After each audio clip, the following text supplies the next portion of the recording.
Okay, we are live. We are live now. Please go ahead, Lilu. Great. Thanks. Justine, can you please confirm you can hear me in the room as well? We can hear you perfectly. Thank you so much. Great.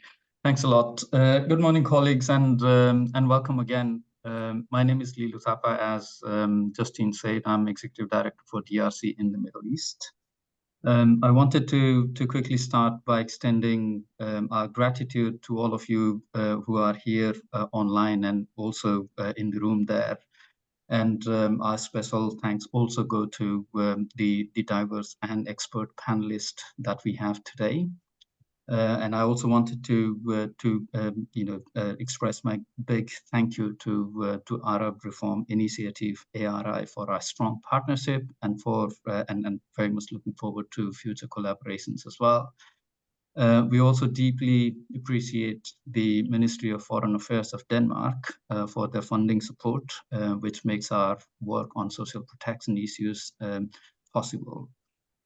Lastly, my thoughts are with the participants of these studies and their families who are enduring the hardships of conflict as we speak right now, which is why we are also gathered here today.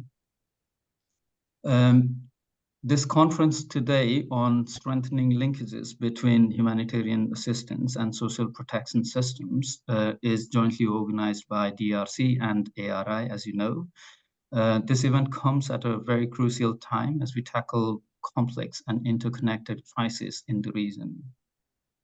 Today, we bring together diverse actors with complementary roles in fragile contexts. Our goal is to collectively improve national social protection systems and aid responses, making them more inclusive and better equipped to address system gaps. This requires a mind shift and enhanced coordination, as well as holistic approach to reducing poverty and vulnerability in programs from local cash distributions to national system reforms. The Arab region, as you know, has faced years of crisis, displacement, conflict, and governance challenges, which results in weakening local institutions as well. In some countries, foreign aid has become the primary mechanism for social protection, often reducing it to a charity-based intervention rather than establishing a sustainable rights-based system. As you know, most humanitarian interventions have overlooked the strengths and weaknesses of existing national systems. We need a better approach, one that strengthens local systems, is holistic, and moves towards inclusive, resilient social protection that's adaptable to crisis and inclusive of displaced populations and other vulnerable groups. Our discussions today build on a series of roundtable dialogues held by DRC and ARI. We will explore the current state of social protection and humanitarian development peace nexus in the region. We will examine how international actors have integrated social protection pillars into their programming and policies, identify deficiencies and areas for improvement, and explore how we can break down silos to improve the results. Finally, this conference is a critical step towards transforming how we respond to needs of the most affected populations in the region. By working together to break down silos, as I said, between organizations and social protection pillars, we can create solutions that address immediate needs and lay the groundwork for resilient and rights-based social protection systems. We very much look forward to your insights, discussions, and collaborative spirit today. And thank you very much for being here, and we wish you a productive and a very insightful day ahead. Thank you very much. And with that, if I can hand over to Sarah. Yes, thank you so much, Lilu, and thank you all for being here today. As was mentioned, this conference had been originally imagined as an in-person event in September, and obviously we've had to adjust. So I'm so pleased to see so many people have been able to make the adjustments to be able to be here with us, despite what are quite extraordinarily difficult circumstances in the region today. It's really a pleasure to see so many people here. And I think this is going to be a very in-depth and very engaging conversation. So it's really an honor for me to be able to participate as well and be here with you all. So as was mentioned in the beginning, my name is Sarah Ann Rennick. I'm the Deputy Director for Research here at the Arab Reform Initiative. And today's conference, as Lilo explained, is convened in partnership with the Danish Refugee Council. And it's the latest in an ongoing series of dialogues that we've been holding with the Danish Refugee Council on this nexus between humanitarian and development aid, and specifically the role of external actors and donor organizations in responding to immediate crisis situations, and the need as well to develop longer-term and self-sustaining systems of universal social protection that can really be led by state actors. And how can we bridge that gap? How can we bring those together in order to build these longer-term self-sustaining systems? And our point of departure for today's event is really that to meet the incredible challenges of the region, the challenges in terms of well-being, in terms of demarginalization, in terms of inclusion, in terms of meeting the vast humanitarian needs, we need to move past piecemeal approaches, and we need to move past the logic of austerity as well. So it really requires a rethinking of the design of these interventions. And we really see this not only as meeting needs, but actually more broadly is rethinking the social contract in the region and rethinking how universal social protection and meeting the vast needs of the people in the region is a means of achieving social justice as well and putting one key dimension of social justice into place. So we have really a longer term vision here of the role of these types of interventions and of universal social protection in reconceiving state-society relations. And so in order to do this, our premise is that this requires dialogue. This requires the sharing of experiences and expertise between different sectors and different types of actors. And this is exactly the logic of this conference today. We are bringing together through quite an illustrious group of speakers and participants, actors that represent academia, the think tank sector, civil society, both local and international civil society organizations, international development aid, and international organizations, in order for us to unpack together what would be needed to achieve this vision for universal social protection and this nexus of humanitarian development aid and broader state-led systems. What do we need to address in terms of the economic, the social, and the political factors that can act as opportunities, but also as constraints to achieving this? And what would be the role of all of us as different actors in working to achieve this together? So with that, I'm going to pass now to the director of RE's Social Protection Program, Farah Hashami, who I believe is going to have a few remarks, introduction remarks in Arabic, and then we will go ahead and start. Thank you. Thank you very much, Sarah, and thank you, Lilu, for your introductory remarks, for kicking off this day promising event ahead of us. So I'm going to switch to Arabic to provide housekeeping information to all attendees in Arabic, and then maybe I could provide them again in English, because when we did provide them first, our online participants weren't there with us.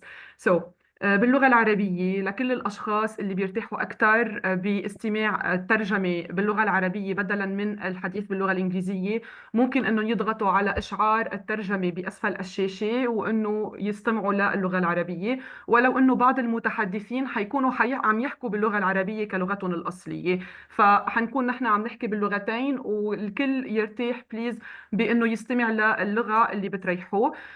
كمان بس حابين نخبركم انه في عنا الكيو&اي تشات بوكس وفي عنا التشات بوكس، ففي مكان ممكن تتركوا فيه كل تعليقاتكم وكل اسئلتكم خلال الجلسات كلياتها، لا سيما بال20 دقيقة الأخيرة من كل جلسة. هذه ال20 دقيقة الأخيرة من كل جلسة هنخصصها لنقدر نرد على هالأسئلة وعلى الملاحظات، إن كان كتابة أو بإعطاء الفرصة للمتحدثين بأنه يردوا على كل الحضور. وبليز ما تترددوا بأنكم تتركوا هالأسئلة وهالتعليقات، ونحن حنعطيهم كل الاهتمام اللي لازم ياخدوه. So for the interpreters, I'm going to switch to English now, first to kickstart our first session and also to provide housekeeping information for our online participants who weren't there with us when we first started the meeting. Hello everyone again. Thank you for joining us. Just to let you know that we will be interchangeably using Arabic and English because we want each speaker to use the language that makes them most comfortable. Some will speak in Arabic, others will speak in English. Please feel free to listen in either to keep the original interpretation channel if you're comfortable with both languages, or to listen into the interpretation channel that suits you best. You can find the interpretation feature at the bottom of the screen. The second piece of information is related to the Q&A chat box and the chat box. We would like to encourage you, please, to leave your questions, your comments there. We will give them all due attention. We will make sure to address them particularly or especially in the last 20 minutes of every session, which will be dedicated for an open discussion. Our panelists will respond to you either in writing or orally. With that being said, I think we can now kickstart our first session for today, which I happen to be the one moderating, and I'm pleased to be moderating this session. This session is on the HDP Nexus and the social protection system in the region. It will mainly look into what is working and what is not working. So there is a bunch of questions that we will try to address today in this session. Before I mention the questions, I would like to start off by introducing our esteemed panelists. We have Hania Shulqami, Associate Professor of Anthropology at the American University in Cairo, and she's an expert in social policy in the Arab region and globally. Our second panelist is Mr. Wissam Qaid, the Deputy Managing Director of the Social Fund for Development in Yemen. The third panelist is Jamal Al-Jawahiri. He's the Executive Director of the Iraqi Al-Amal Association. And our last speaker, last but not least, will be Rachel Sabate-Wheeler, a research fellow at the Institute of Development Studies. Now, with respect to the questions that this session will be addressing, it's mostly what do the social protection systems in the Arab region look like today? Who do they target? What do they offer, cover? Who is included, who is excluded? How have social protection systems in the region adapted to meet the needs of conflict-affected populations, of the most marginalized and the most vulnerable? Who is setting the policy, who is making decisions vis-a-vis social protection and social policy in the region, and who is implementing these policies and programs?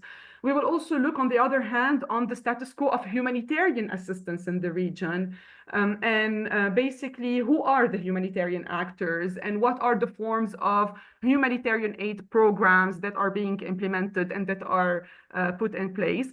We will also look at how effective, inclusive, adequate, and sustainable are humanitarian assistance systems and social protection systems, and to what extent might they be linked or integrated with each other. Also speaking about the concepts, because the concepts are totally different. The principles that humanitarian actors and social protection actors put for themselves are also very different. So we're going to be looking into all of these intricacies and address the challenges and the opportunities for stronger linkages of the HDP nexus, the Humanitarian Development and Peace nexus, with social protection being at the very core of the development component in the region. We can now start with our first panelist, with Dr. Shulqami. Dr. Shulqami will basically give us a comprehensive approach to the dimension that this session is addressing. She will situate social protection in the context of conflict and crises, which speaks to the reality of the region currently, as you all know. She will cover the concept understanding of social protection, balancing between the theoretical and the rights-based definition, as well as the practical and implementation level on the other hand. She will focus on the lessons learned from the humanitarian assistance programs that we could benefit from for social protection, especially in terms of targeting, inclusion, needs, and so on and so forth. Without further ado, I will hand it to you, Dr. Hania, and we are all ears. Excited to hear you. Thank you, فرح. صباح الخير. سامعيني لأن أنا الصوت فجأة فرح قولي لي سامعاني؟ سامعينك كتير منيح. تفضلي. اوكي، عشان انا الظاهر السماعات عندي مش مظبوطه.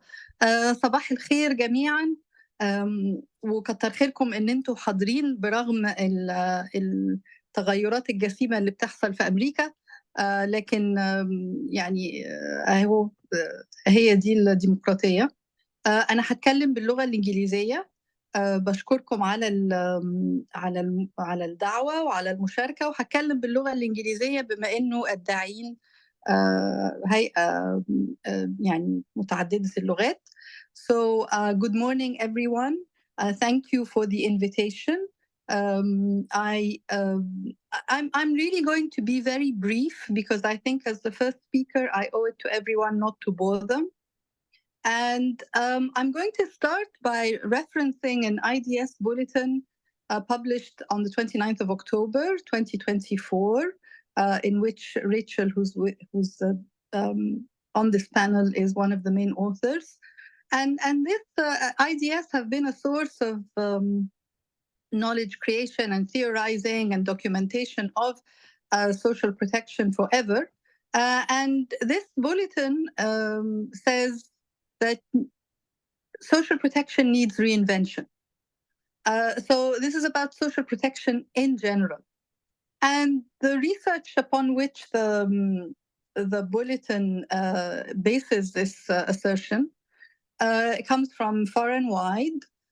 It covers conflict situations and shocks, and talks about shock resilience. But basically, it argues that there are 4 reasons why social protection needs reimagination. And some of these most of these reasons are ex post facto. They're observing something that has already happened. So there are 4 reasons why social protection needs reimagining. The first is that, as to quote the bulletin, is the wavering commitment to social protection, despite what they call the success of programs. And I think this point begs us to understand what is success. How do we define success in social protection? And I'll come to that in my conclusion. So the first point is that commitment is wavering, as attested to by hesitant funding. That there is a stalled coverage of programs, that there is rising humanitarian crisis and an increasing number of displaced populations, which are placing strains on the system, so that, you know, despite success, adequacy and coverage are limited, and the problems keep escalating, and as attested to by displacement and different crises.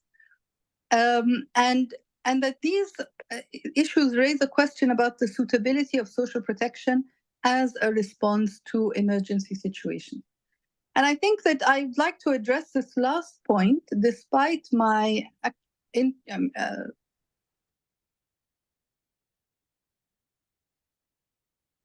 Did we lose you, Dr. piece on shock responsive social protection, and Jeremy Lind point to the challenge of sustaining support to the poorest and most vulnerable populations during conflict, and harmonizing multiple channels and providers of social assistance. But in situations of conflict, it's not, you know, it's a, why are we talking about the poorest and most vulnerable when actually humanitarian crises change everything? They deconstruct and smash these distinctions between poor, not so poor, near poor, clustering around poverty, because it's in the nature of social protections of crises and humanitarian crises to smash all of these distinctions and to create actually an unfortunate, quite level playing field. So I think I have 4 points concerning this issue. The first is that social transfers and the distribution of aid and provision of support are necessary but insufficient humanitarian interventions. And we all know that. They're just one tool. But the problem is that the providers of social protection, the dynamic, the relationships, are not informing wider narratives. So although providers in recent conditions, such as the genocide in Gaza and the aggression against Lebanon and the starvation of the population of Sudan, and the war in Yemen, just to mention some highlights of our own region, have sought to lobby for civilian citizens, share information, document, create TikToks and videos, and reveal flagrant transgressions of international law and document this suffering.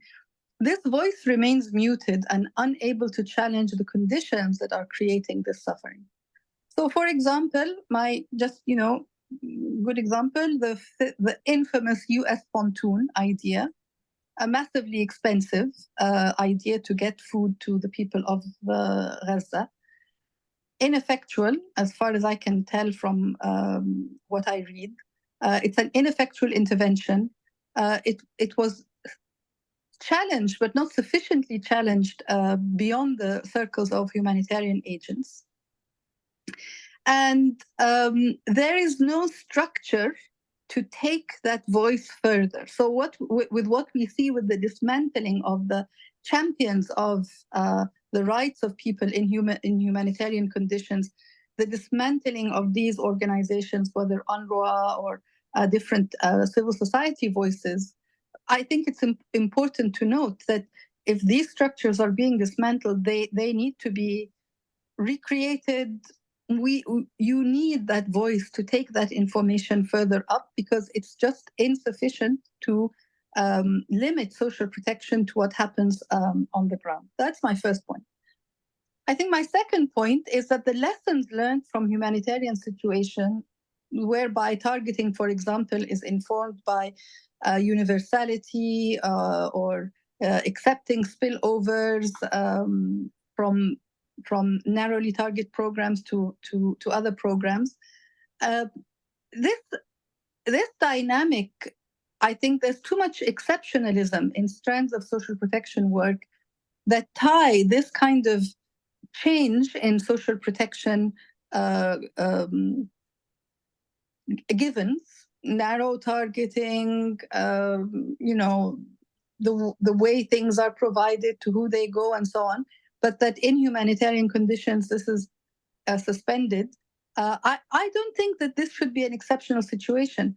And I think that cross-fertilizations of ideas from humanitarian to peacetime social protection would enrich the narrative, especially since social protection is in general a response to crisis and human need.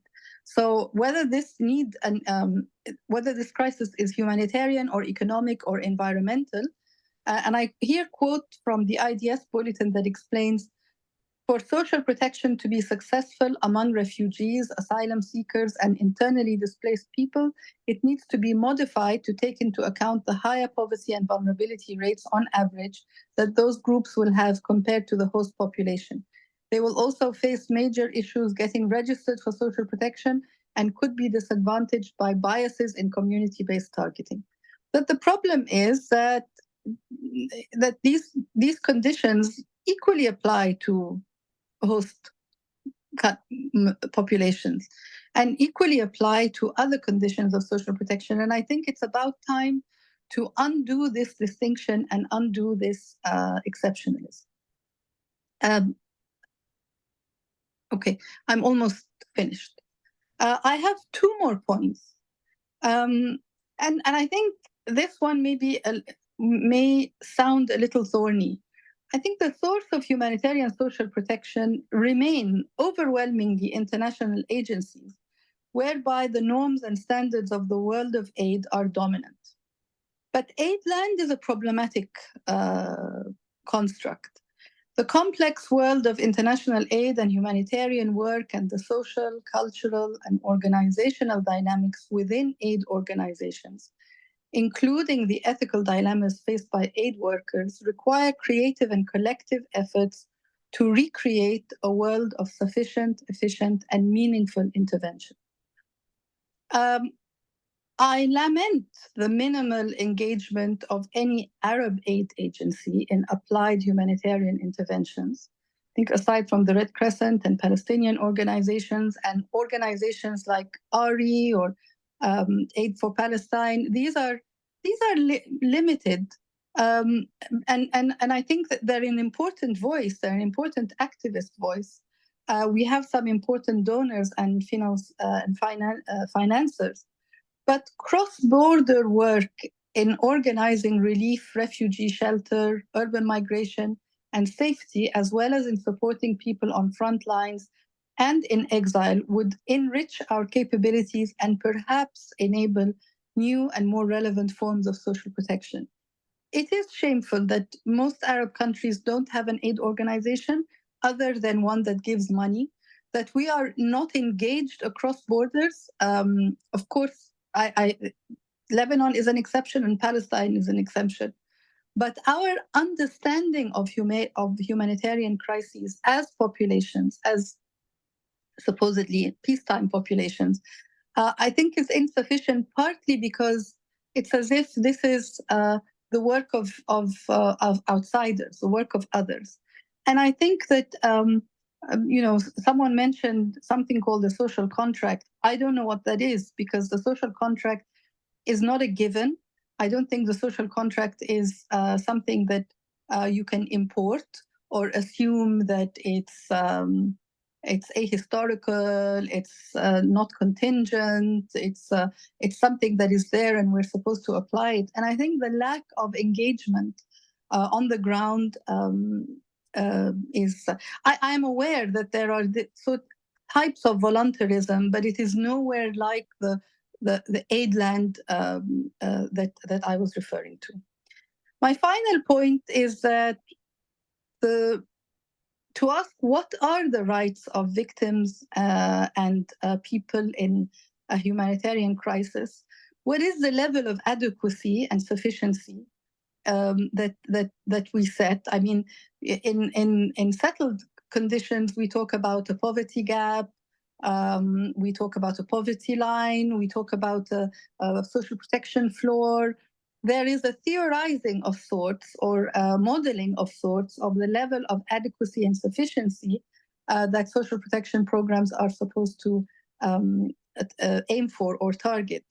But I'm not sure if in humanitarian conditions this construct is there, and at what are current packages offering in terms of dignity and safety to beneficiaries, and how are these packages designed? At what level of sufficiency? So actually it's asking what are the rights of people in humanitarian crises. I think I don't want to belabor the points. I didn't want to take all of my time. I'll stop here and look forward to the Q&A. Thank you. Thank you very much, Dr. Hania, for the enlightening presentation. And of course, you'll get the chance to elaborate further on many of the great ideas that you mentioned in the Q&A. So you covered pretty much all the dimensions that we were expecting: the actors, the aid, the importance of the cross-fertilization between both systems, on the concept, and your point on the reinvention of social protection is indeed very thought-provoking. And also you ended by basically posing this dilemma that we keep struggling with, which is this dilemma between coverage and adequacy, efficiency and effectiveness that we face in social protection, that seems to be also applicable in humanitarian interventions amid crises and conflicts, unfortunately. Let's turn it to our second speaker, to Wissam Qaid, to further elaborate on this. I know, Wissam, that you will also tap into the lessons that could be learned from humanitarian assistance for social protection and vice versa, building especially on the experience of the Social Fund for Development in Yemen. And also you would like to address, as I know, some issues related to human capital, to foreign aid, and to the social contract, which Dr. Hania has started to address. So over to you, Wissam. Well, thank you very much. Well, first of all, good morning, and thank you to the RC and the Arab Reform Initiative for inviting me on to speak today in this, I think, very important conference covering a very important subject. If you can allow me just to begin with a brief background on poverty and social protection in Yemen. We have this idea that poverty is related to the crisis, to the war, but poverty in Yemen is actually pre-crisis and deeply structural and multidimensional. And our nascent social protection programs that are less than 3 decades old were originally tasked with addressing the multi-dimensional aspects of poverty through a mixed menu approach. So on the one hand, we have the unconditional cash transfers that targets 1.5 million households and operates in every village in the country, over 38,000 villages.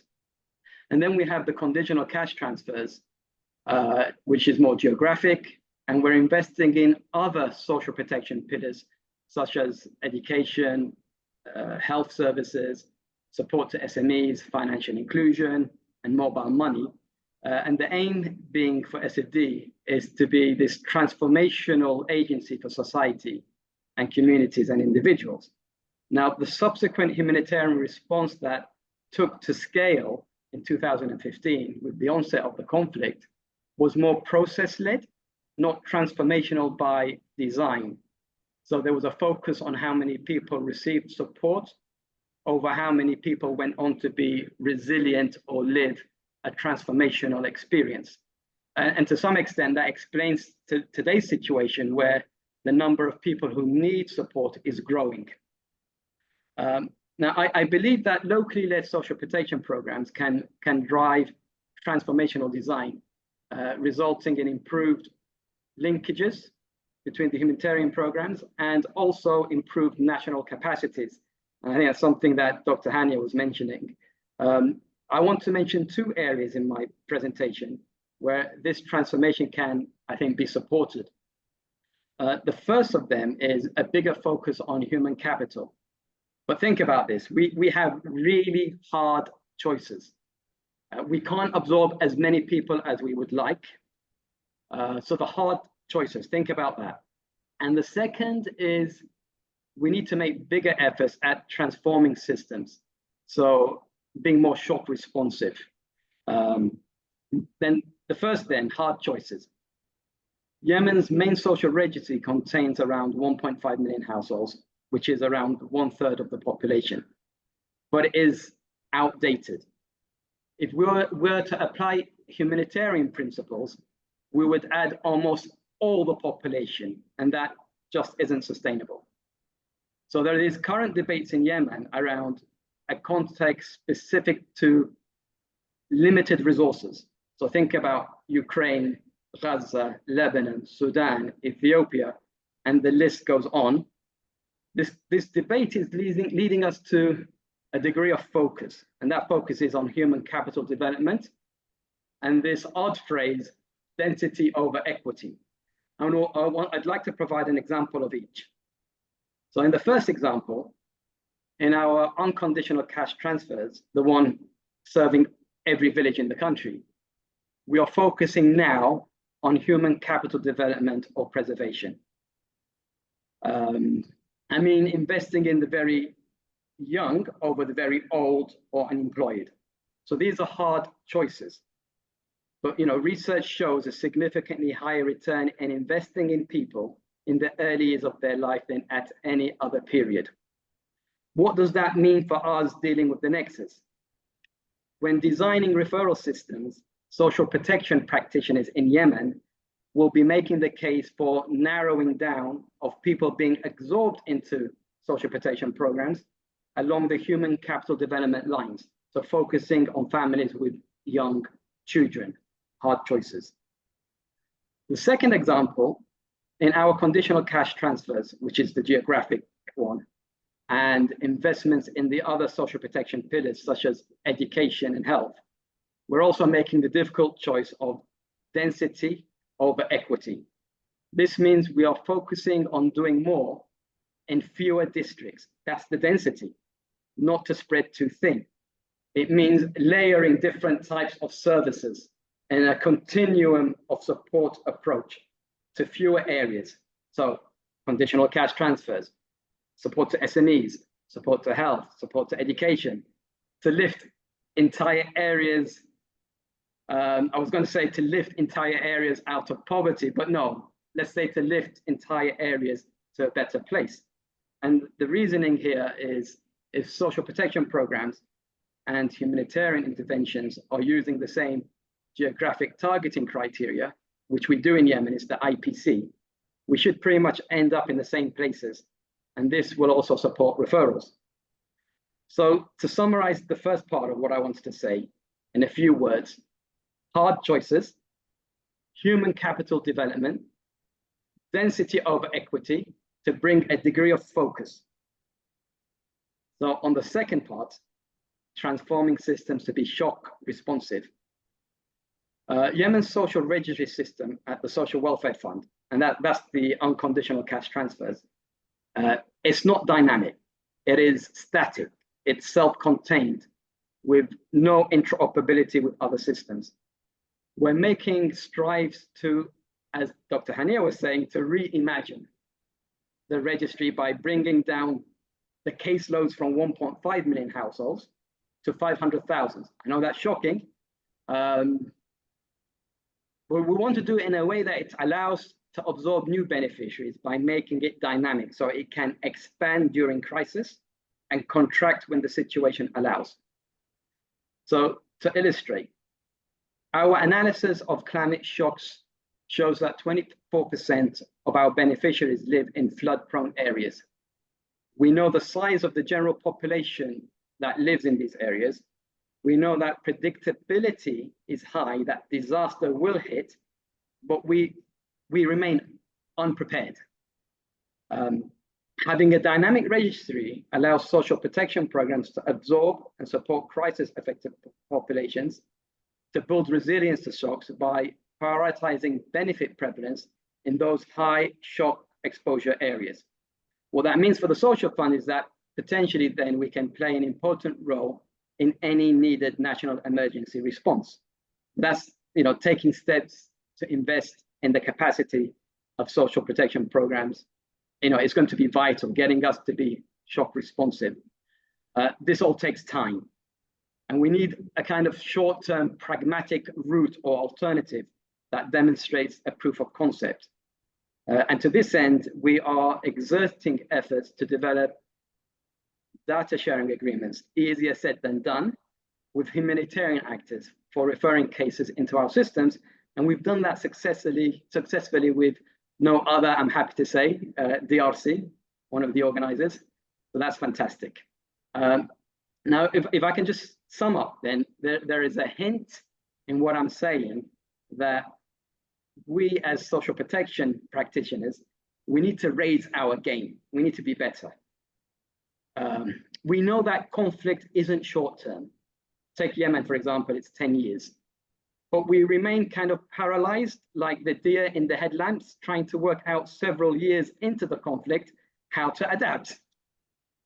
At the same time, lasting internationally led humanitarian systems, they feel colonial.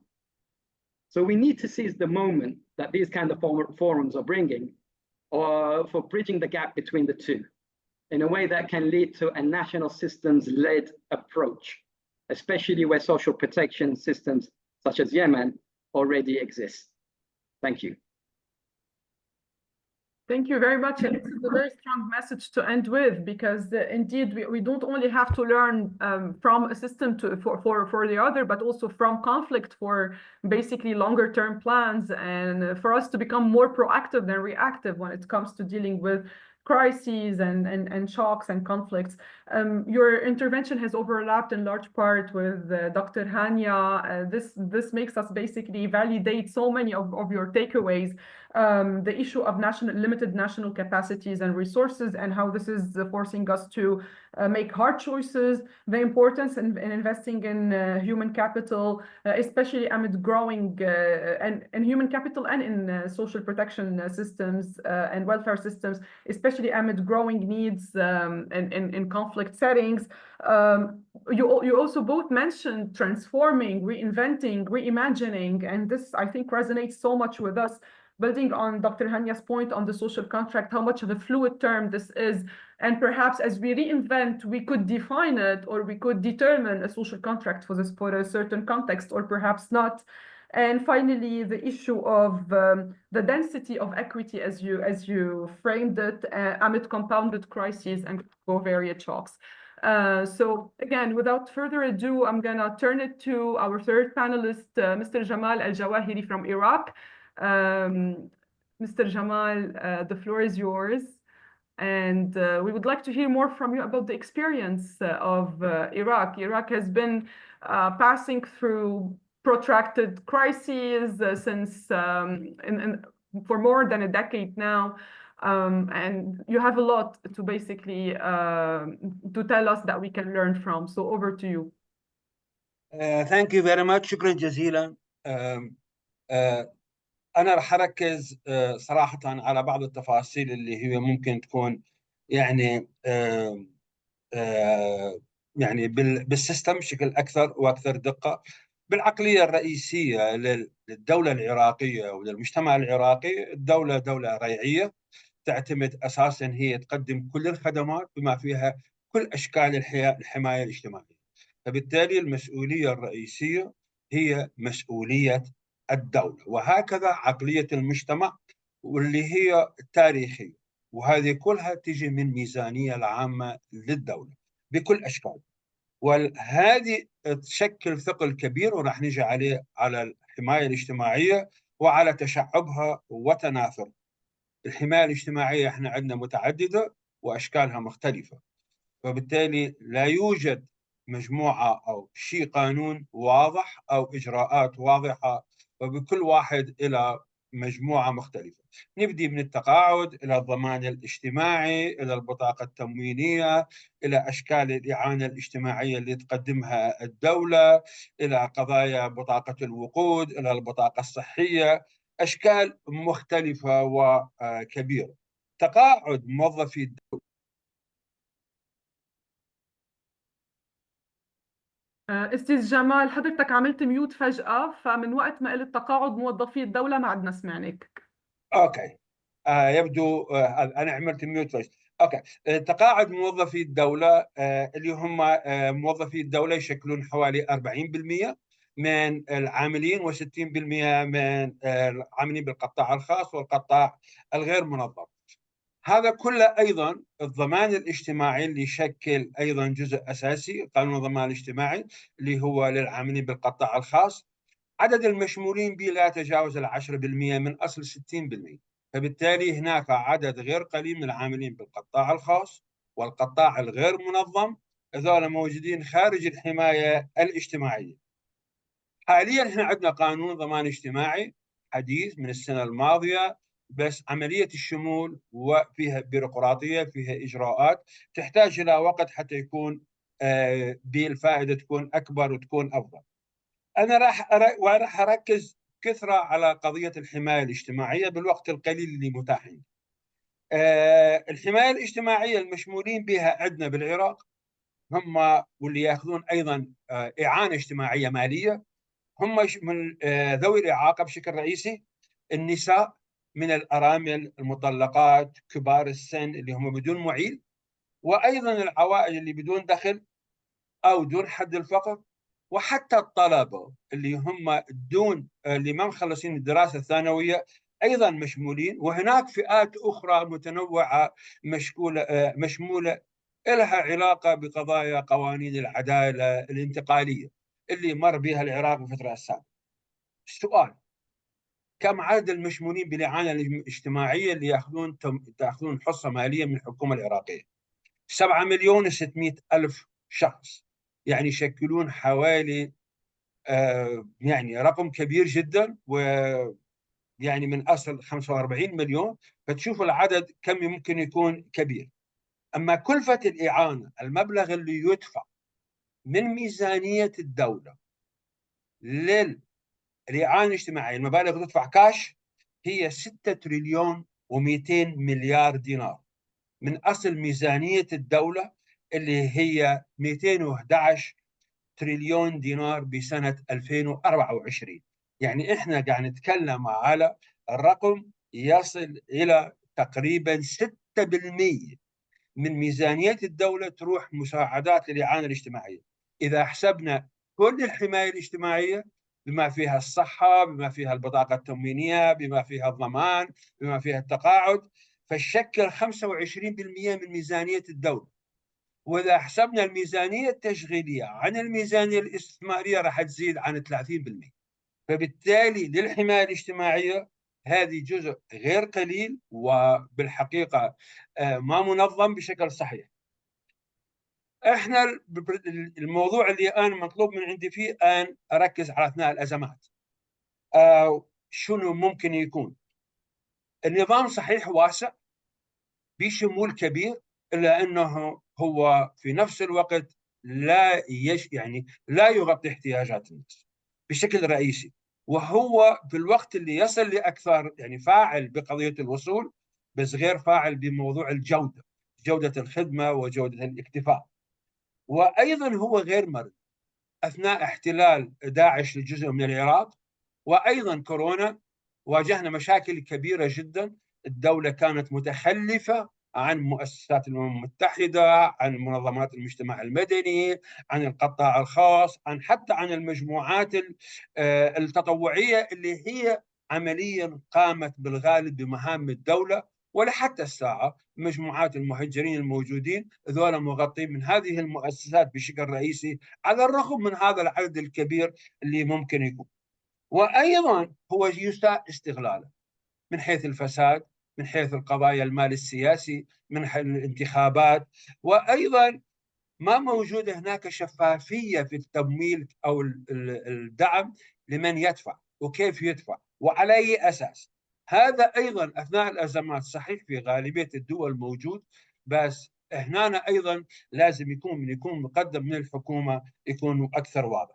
لا يوجد تنسيق او التنسيق ضعيف بين داخل مؤسسات الدوله وفي نفس الوقت ايضا مع المجتمع المدني وحتى مع الهيئات والمنظمات الاجنبيه او مؤسسات الامم المتحده العامله في العراق. الشيء الاخير اللي حبيت اتكلم به هو ماذا يفترض او ماذا شو ممكن ان نوصي بان تكون هذا النظام يكون فعال وشامل وايضا مؤثر، بالاضافه على انه يغطي الاحتياجات بشكل حقيقي. ان تكون سياسه واضحه. لا توجد عندنا سياسه واضحه، والسياسه تكون سياسات كل مؤسسه موجوده، سياسات لهذه الوزاره، لهذه الجهه، لهذه المنظمات، حتى على مستوى مؤسسات الامم المتحده. لا يوجد تنسيق بيناتها حتى في هذا المجال في تقديم الحمايه الاجتماعيه للناس اثناء الازمات. فبالتالي هذه السياسه الواضحه اللي تكون بها مشاركه مدنيه او مجتمع مدني او قطاع خاص او نقابات، ايضا تكون هي ما موجوده، او اذا موجوده فموجوده بشكل ضعيف او موجوده بشكل سكتر. هذا السياسه الواضحه بمشاركه فعاله انا اعتقد ما نفتقده. الشيء الاخر ان تكون شفافيه في عرض المعلومات، في الوصول للمعلومات، ايضا حتى تكون عمليه الوصول والتقديم تكون هي افضل، وايضا تقدر الناس توصل وما يصير دوبليكيشن بالشغل اللي احنا او غيرنا ممكن نسوي. لا توجد مؤشرات حتى ممكن نشتغل عليها على قضيه المراقبه والتقييم لتحسين هذه الخدمات. هذه المؤشرات هي ايضا بالعقليه مالتنا ما موجوده عندنا. نجيب مؤسسه طرف ثالث. دائما ما نعتقد انه احنا كدوله عراقيه حتى كمجتمع مدني احنا الاحق بتقييمنا، وذلك حتى عمليه التقييم تكون بها محاباه وما تكون عمليه صحيحه وما تكون عمليه بها مشاركه وبها يكون تاثير ايجابي. لا نشجع او لا توجد ابحاث واوراق سياسات تركز على هذا الملف، تشوف وين النقاط الضعف. حتى مشاركه الاكاديميين، مشاركه مراكز الابحاث هي ضعيفه وغير مؤثره، او اذا موجوده فلا يستمع لها. فبالتالي هذه المشاركه نعتقد دائما ما تكون مفيده، لانه هذه الابحاث وهذه السياسات دائما ما تكون مؤثره بشكل ايجابي. الشيء الاخر اللي هو الحوكمه الالكترونيه. أيضا لا توجد حوكمة إلكترونية للحد من سوء الاستغلال، لا لقضايا الفساد، بقضايا حق الناس بالوصول. فبالتالي هذا الشيء اللي هو ممكن أن يكون يعني مؤثر. الشيء الأخير أنه العمل على أن تكون المؤسسات اللي تقدم الحماية الاجتماعية بعيدة عن المحاصصة السياسية الطائفية الحزبية، لأنه هذه على سبيل المثال احنا عندنا وزارة العمل والشؤون الاجتماعية هي وزارة واحدة، مو مثل بعض الدول وزارتين، هي وزارة واحدة. فبالتالي فيها ضغط من الأحزاب على توليه، لأنه هاي تقدم خدمات يعني تجيب جمهور، يعني تجيب ناخبين، يعني تصل إلى مستوى عالي. هذا أحيانا يضع الناس بأنه ما تكون قريب من هذا الحزب أو من ذاك الحزب أو من هذه الطائفة أو من هذه المؤسسة، لك حق بالحصول على إعانة أكثر من غيرك. وهذه العملية مع هذا حجم التمويل، على الرغم من صغر التمويل، على الرغم من الخدمات، الشيء اللي أنا أحب أقول عليه هناك عملية نسبيا إيجابية، وهي إيجابية فعلا وعلينا أن نرسخها، أنه للمشمولين بالإعانة الاجتماعية عندهم بطاقة كارت، وهذا البطاقة الكارت يعني الأموال تنزل عن طريق حسابات مصرفية، ومن حقهم أن يستلموها عبر الحساب المصرفي. وهذه البطاقة اللي هي بطاقة إلكترونية مربوطة بالسيستم، هذه البطاقة يحق لهم الوصول لخدمات إضافية من قبيل خدمات الصحة أو خدمات التعليم أو خدمات أخرى. هذه البطاقة الصراحة هي من المسائل الإيجابية المهمة علينا أن نركز عليها. أنجل هنا أنا شكرا جزيلا، أتمنى ما عديت الوقت. شكرا لك على كل هيدا الإضاءات، وحضرتك يعني جبت لنا بعد هيك ركزت لنا على بعد نوعا ما إضافي اللي هو دور الدولة كركيزة أساسية، ومسؤولية الدولة وأهمية التنسيق مع الدولة من أجل أنه نقدر نتمكن من الوصول لهيدي الغاية اللي نحن بدنا إياها، بأنه نوصل لتنسيق أكبر وتكامل أكبر بين النظم المختلفة، لا سيما نظم المساعدات الإنسانية ونظم مساعدات الحماية الاجتماعية. وطبعا الحاجة لإصلاحات هيكلية أساسية بما في ذلك إنشاء آليات متعددة لكل شيء. يعني نحن بنفتقر حسب يعني بناء على اللي حضرتك تفضلت فيه، بنفتقر لآليات للشفافية، آليات إشراك لمختلف الفاعلين التنمويين، وكمان سلطت الضوء هون على وجود فاعلين نحن بنغفل عنهم مثل القطاع الخاص، هو شريك بالتنمية. نحن لازم دايما نفكر فيه، ما نستبعد يعني انه الحاجه للتنسيق معه، وكذلك اليات لتوحيد هيدي النظم ولتوصيل المساعدات على ان كانت عينيه ولا ان كانت نقديه. وأهمية أهم شيء الإصلاحات الإدارية والمؤسساتية والحوكماتية بما في ذلك الحوكمة الإلكترونية، من أجل أنه نتمكن من تعزيز وتمكين هالدولة بمؤسساتها أن هي تكون القادرة على احتضان النظم المتعددة وعلى تأمين الحماية الاجتماعية بنفسها. فشكرا جزيلا، هيدا هيك حسيت باختصار اللي حضرتك تفضلت فيه. نعم، شكرا جزيلا. شكرا لك. I'm going to switch to English now, and I'm going to hand it to our last speaker, Dr. Rachel Sabates-Wheeler, who's here with us. Dr. Rachel will tell us more about international success stories and lessons learned. She worked in Latin America and Africa. She can tell us about some good practices, if not best practices, from all over the world in relation to the HDP Nexus and to strengthening linkages between humanitarian systems and social protection systems. And of course, while keeping in mind the context specificities in the Arab region and the fact that some of these experiences might not be implementable or applicable in our context, whereas others might definitely be, at least partially. So Dr. Rachel, the floor is yours. We're all ears. Thank you. I'm going to share some slides. So can you just confirm that you can see them? Yes, we can. We can see them. Okay. So thanks so much for inviting me. It's really great to be here. I wish I could be with you in person. I think Farah has bigged me up a little bit too much because I don't have tons of best practices to offer, but I'll do my best. I'm actually leading a big research program called Better Assistance in Crises that covers a range of countries in different multi-crises and thinking about how best to provide social and humanitarian assistance and what's the linkages, how do we better provide in those contexts. So I'm going to be talking a bit about that. However, I've got a few slides, but I will try and stick to my 10 minutes. But because Hania was saying such interesting stuff, I went and grabbed some other slides, and I stuck them in. So some of it I won't go through in detail because I won't have time, but you can have the slides if that's of interest to you. So yeah, the challenge, what is the challenge we're facing? And a lot of my work and my colleagues' work deals with is that, as Hania said, crises seem to be increasingly protracted. And in other words, they are going over 5 years, up to like 25 years. But there's still, most aid to these settings continues to be humanitarian, whereas, there's that huge gray area between shocks and perennial crises. And usually in perennial crises, you would hope to have a system of social provision, social protection. But no, we see that over 80% of humanitarian aid is still allocated to crises of over 5 to 10 years.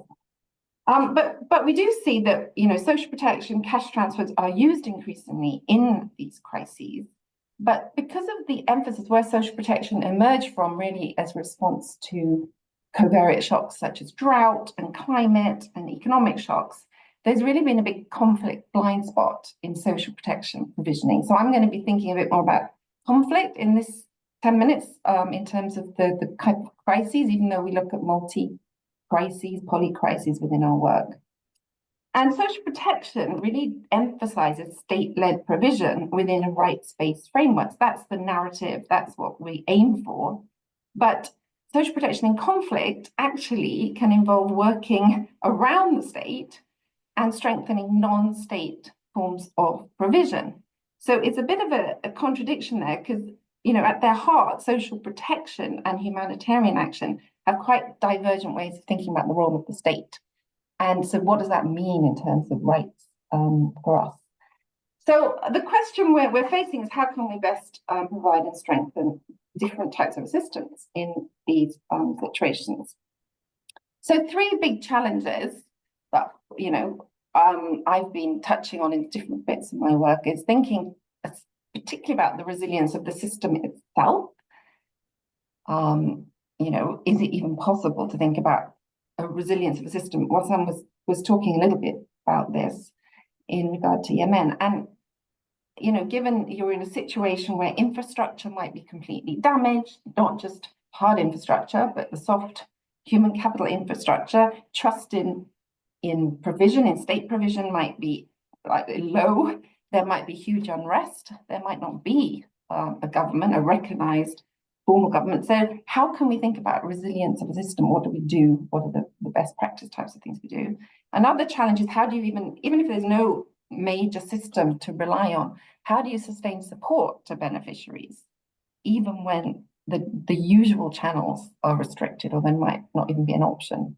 And third is how do we think about a conflict? What does a conflict-sensitive approach mean when we're trying to provide assistance?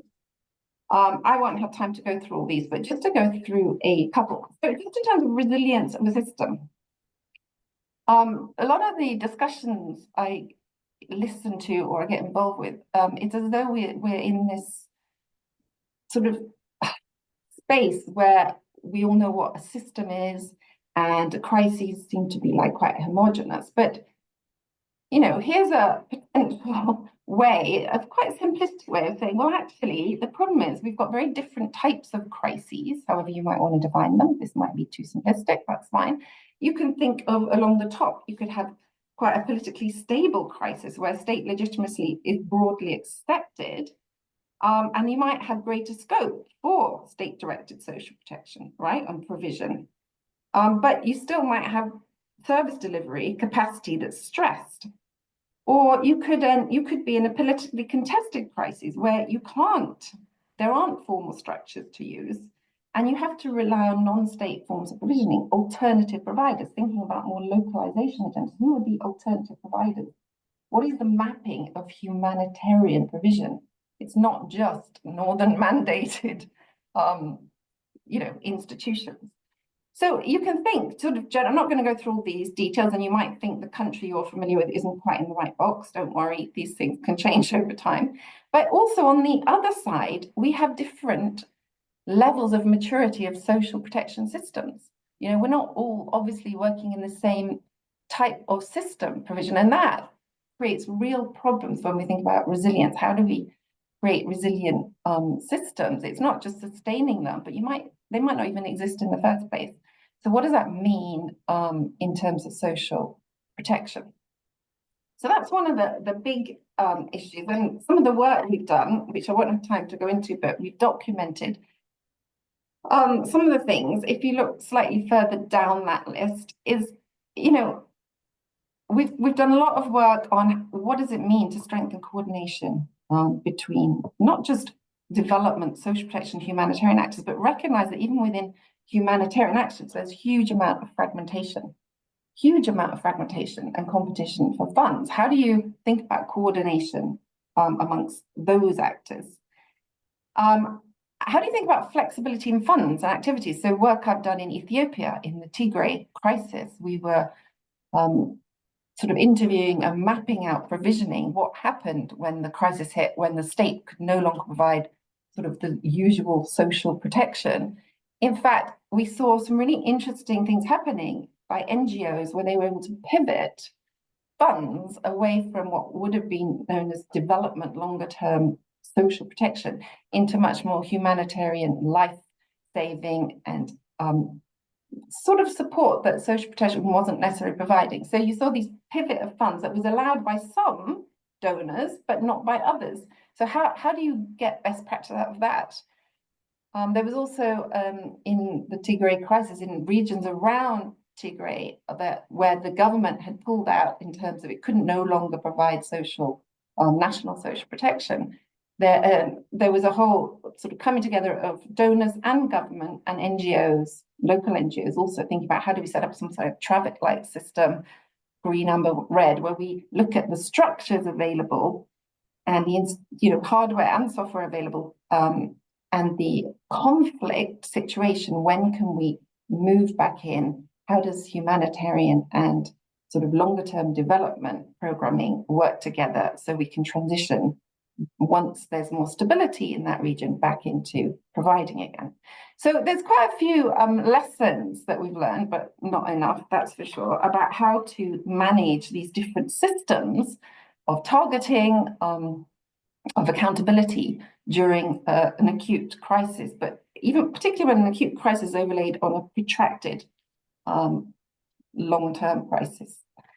So the second challenge I was talking about was how do you sustain support to people who need it in times of crises?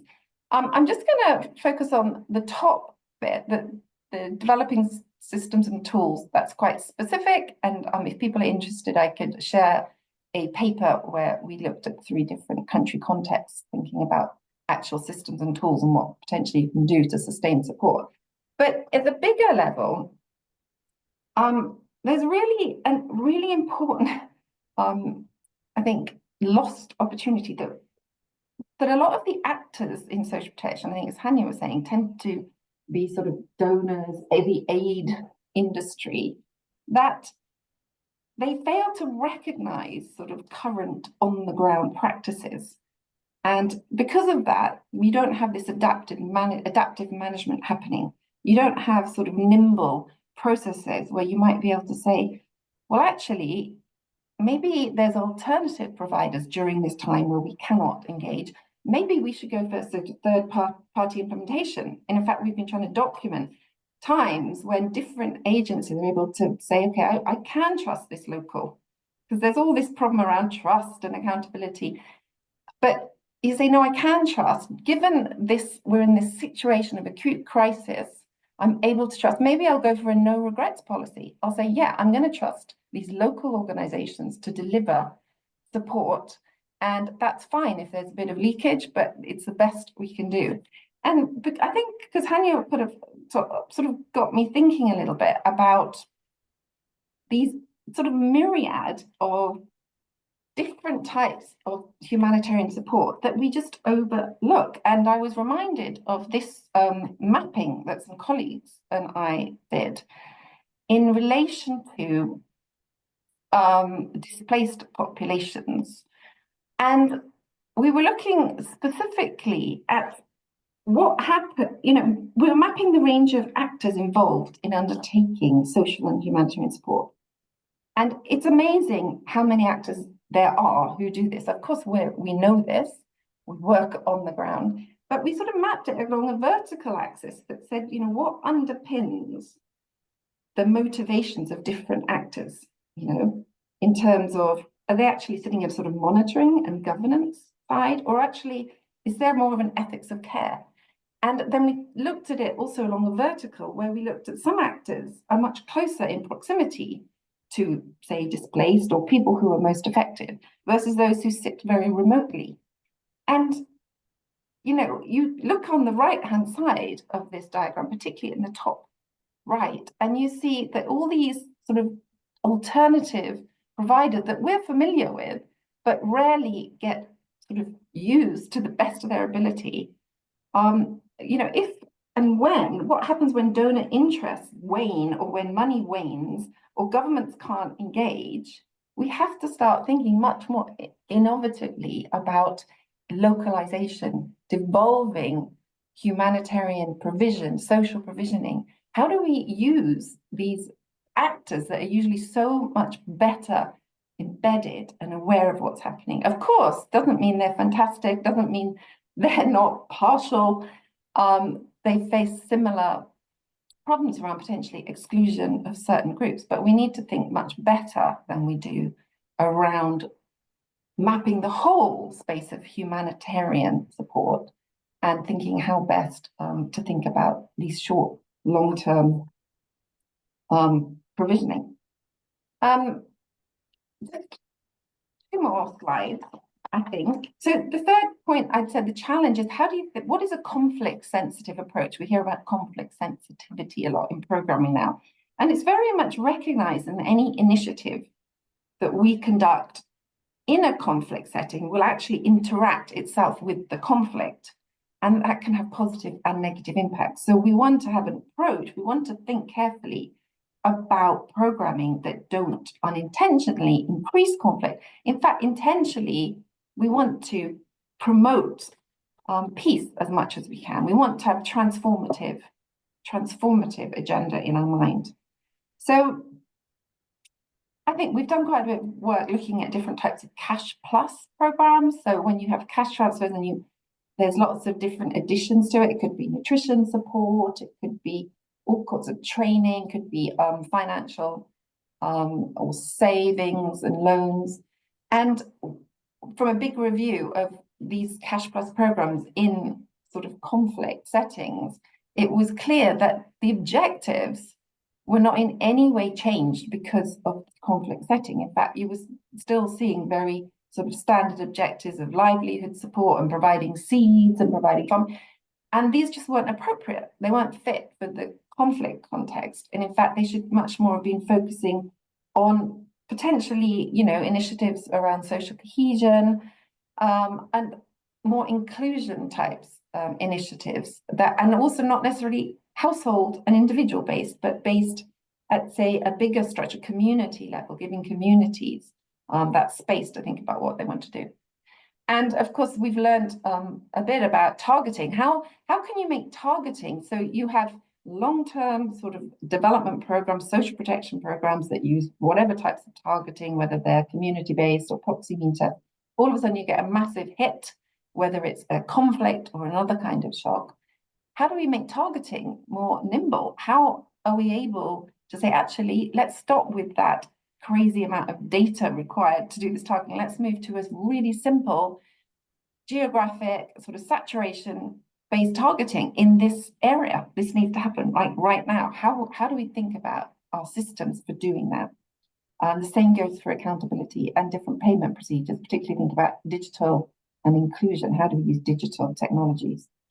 And finally, these are just some reflections. I won't go through them all, but I think The main one is different shock contexts, different stress contexts require different types of provisioning and amalgams of social protection and humanitarian aid. Sometimes strengthening social protection systems is the best thing to do, particularly when you've got stable contexts, particularly depending on the type of crisis you're in, but they might not always be the best.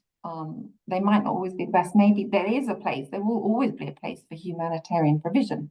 And I don't just mean in terms of donor, northern mandated institutions coming and providing, but thinking about local level, localization agendas, how do we link with them? How do we better support and fund them? So learning from sort of looking at geographies of distribution and distributors, who are the providers of social provisioning and why are they the providers? And how do we enable them better so we can deal with these big shocks and crises? Thank you very much. I'll stop sharing. Big thanks to you, Dr. Rachel, for all these illuminations. Very, very interesting and important. And you've added yet an additional layer, which is the disaggregation of crises and conflicts. Like you in an indirect way flagged that not all crises are homogeneous or are the same. And we need to also be conflict sensitive and crisis sensitive on a case-by-case basis. So here stems the importance of having adaptable systems. And this is when we become shock responsive and shock resilience. It starts with the adaptability to the different case-by-case situations. Also the importance of building on existing systems instead of creating new ones to avoid inefficiencies, duplications, and bureaucracies from creating new structures. And this, of course, is important also for the economies of scale and the multiplier economic effect to be upheld. The mapping of the actors is impressive and the different experiences that you brought. Unfortunately, in the interest of time, I want to summarize your very interesting presentation, but I will fail to do that in time before the Q&A is due. It's already overdue. So the session was supposed to end 2 minutes ago, but we will kind of extend it for 10 minutes for just one round of questions and comments from the audience. Very sorry we couldn't do better, but the presentations were very interesting and it was hard to cut the speakers off. So I encourage our attendees online and in the room to bring to raise their questions and their comments, and then I will let all panelists respond once and for all and add any additional reflections or thoughts that they wanted to share and didn't get the time to do so. So maybe we can start with the people in the room, and meanwhile people online can leave any comment or question in the chat. And if you don't have any questions, that would be music to my ears, because as I said, we only have 10 minutes, which is past the time allocated for the session already, and it will be taken from the coffee break, so what was supposed to be the coffee break. And in this case, I can just give a last word for every panelist to wrap up or like provide any additions. Anyone in the room would like to give any comment or question?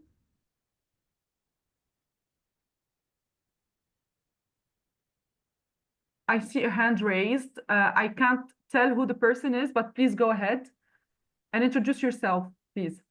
Yeah, hello.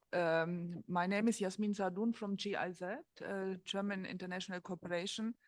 And first of all, I would like to thank you all for the very interesting information and insights shared.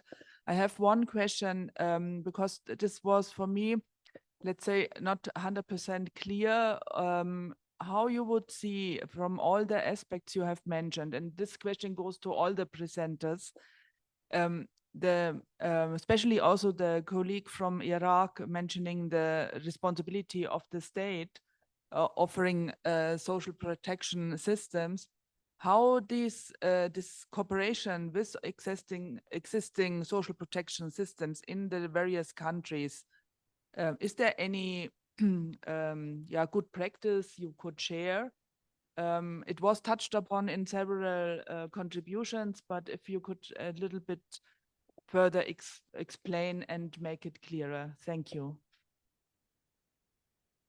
Thank you very much. Anyone else from the room? Maybe we can take two more from the room. Two more questions. Yes, a hand raised as well. Go ahead, please. Yes, thank you so much. This is Abdullah Laham. I'm the coordinator for the Sub-Regional Response Facility at the UNDP hub here in Amman. My question is actually to Rachel, and if I look at the reflections, there is one statement that I think is very critical, for me, and I would like to ask for clarification why this was singled out.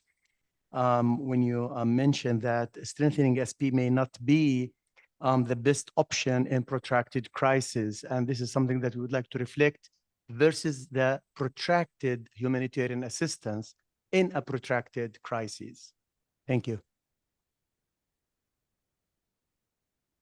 Thank you. Do I see a third hand raised or? Yes. No, there isn't. Anyone else from the room would like to come in? Okay, so maybe we can now turn it again to our panelists to respond to our colleagues from GIZ and the UNDP, and perhaps add any last thoughts and reflections that they would like to wrap up with. Let's do the reverse order this time. Let's start with Rachel and move in the opposite direction. So Rachel, over. Okay, thanks. So yes, I hope I've heard the question right. So the point in my reflections about strengthening social protection might not be the best option. So I think, so this is quite a big discussion. It would be nice to have it, but we haven't got time. Is that I think social protection is usually seen, as I said, and should be seen as sort of state-provided, long-term, regular, predictable provision. And in certain crises, where the state is either part of the problem or not existing, or where there's so much infrastructure damage and potentially you didn't even have a social protection system in the first place, focusing, quite a lot of donors go on and on and on. You've got to strengthen the system, social protection, got to strengthen. It's like, well, actually, no, not necessarily at this point, because there isn't a great system. And actually, there's a real important role for just what we've always traditionally thought of as independent, impartial, humanitarian provision to support these people at this time. So it was more about saying it's not always good. I mean, ideally, yes, social protection or social provision through a state-based system would be great. But I just think not always. And I think there is, particularly when you think of certain population groups who actually want to remain invisible from the state, it's not always the best way. But I'm up for a discussion or being convinced about otherwise. But that's where that came from. Thank you, Rachel. And we have another question for you that maybe you can address in writing, if you don't mind, in the Q&A box. It's from Anders Knudsen. They're thanking you for the interesting intervention and asking you, what do you see to be the main challenge for humanitarian actors in a broader view of the actors in social protection beyond the state providers? So I'll let you respond to that in writing. And there is, in addition to the questions from the UNDP and GIZ colleagues, we have a question from Sara Dominoni, sorry for mispronouncing. How can we operationalize the regional approach? So perhaps Jamal, Wissam, and Dr. Hania can address this one. Jamal, your turn. Thank you very much. شكرا جزيلا. الصراحة احنا عندنا كان نظام الشراكة بين المجتمع المدني والمؤسسات نسبيا كان فعال. حاليا مع الضغط على المجتمع المدني هو أقل فاعلية من قبل. يعني احنا حتى كمنظمة مع وزارة العمل مع مكتب رئيس الوزراء عملنا سياسة حماية الأطفال باليوم مثلا. بس أيضا في نفس الوقت العمل اللي تخليه المؤسسات الأخرى بالتعاون أنا أعتقد ما زال ممكن ومتاح وممكن الاستفادة من عنده، وممكن نشير أكثر من معلومة إذا ما حبيتوا على هذا المجال ما الوقت ضيق. الشيء الوحيد اللي حبيت أضيفه بالأخير إنه إحنا لأنه نظام الحماية يعتمد أساساً على الميزانية العامة للدولة، والميزانية العامة للدولة تعتمد على أسعار النفط. فإذا ما انخفضت أسعار النفط فراح يكون هذا النظام الواسع راح يكون غير قادر على تأمين الحماية بشكل رئيسي ويكون غير قادرة حتى على تأمين رواتب موظفي الدولة اللي يشكلون 40% من الأيدي العاملة في العراق. فبالتالي هذا التعدد وهذه الشراكة، تعدد بمصادر الدخل والشراكة مع المؤسسات الأخرى دائما ما كانت تجيب نفع إضافي. وأنا أعتقد التجربة الإيجابية والسيئة بالحالتين يفترض أن تؤخذ في نظر الاعتبار. شكرا جزيلا. شكرا لك عظيم. وسام, Mr. Wissam Qaid. Yeah, thank you. So maybe on the question to do with, I had two questions. I think the one from UNDP was around why wouldn't you support some social protection systems in protracted conflicts? So I think really in Yemen's context, and I think it's really country specific, in Yemen context, we have a story of two tales, where the Social Welfare Fund, which hosts and manages a huge social registry of 1.5 million households, it collapsed at the onset of the conflict. I think UNICEF came in with support from the World Bank to do what we would call maybe piggybacking, again, another colonial term, but piggybacking of a system that is broken.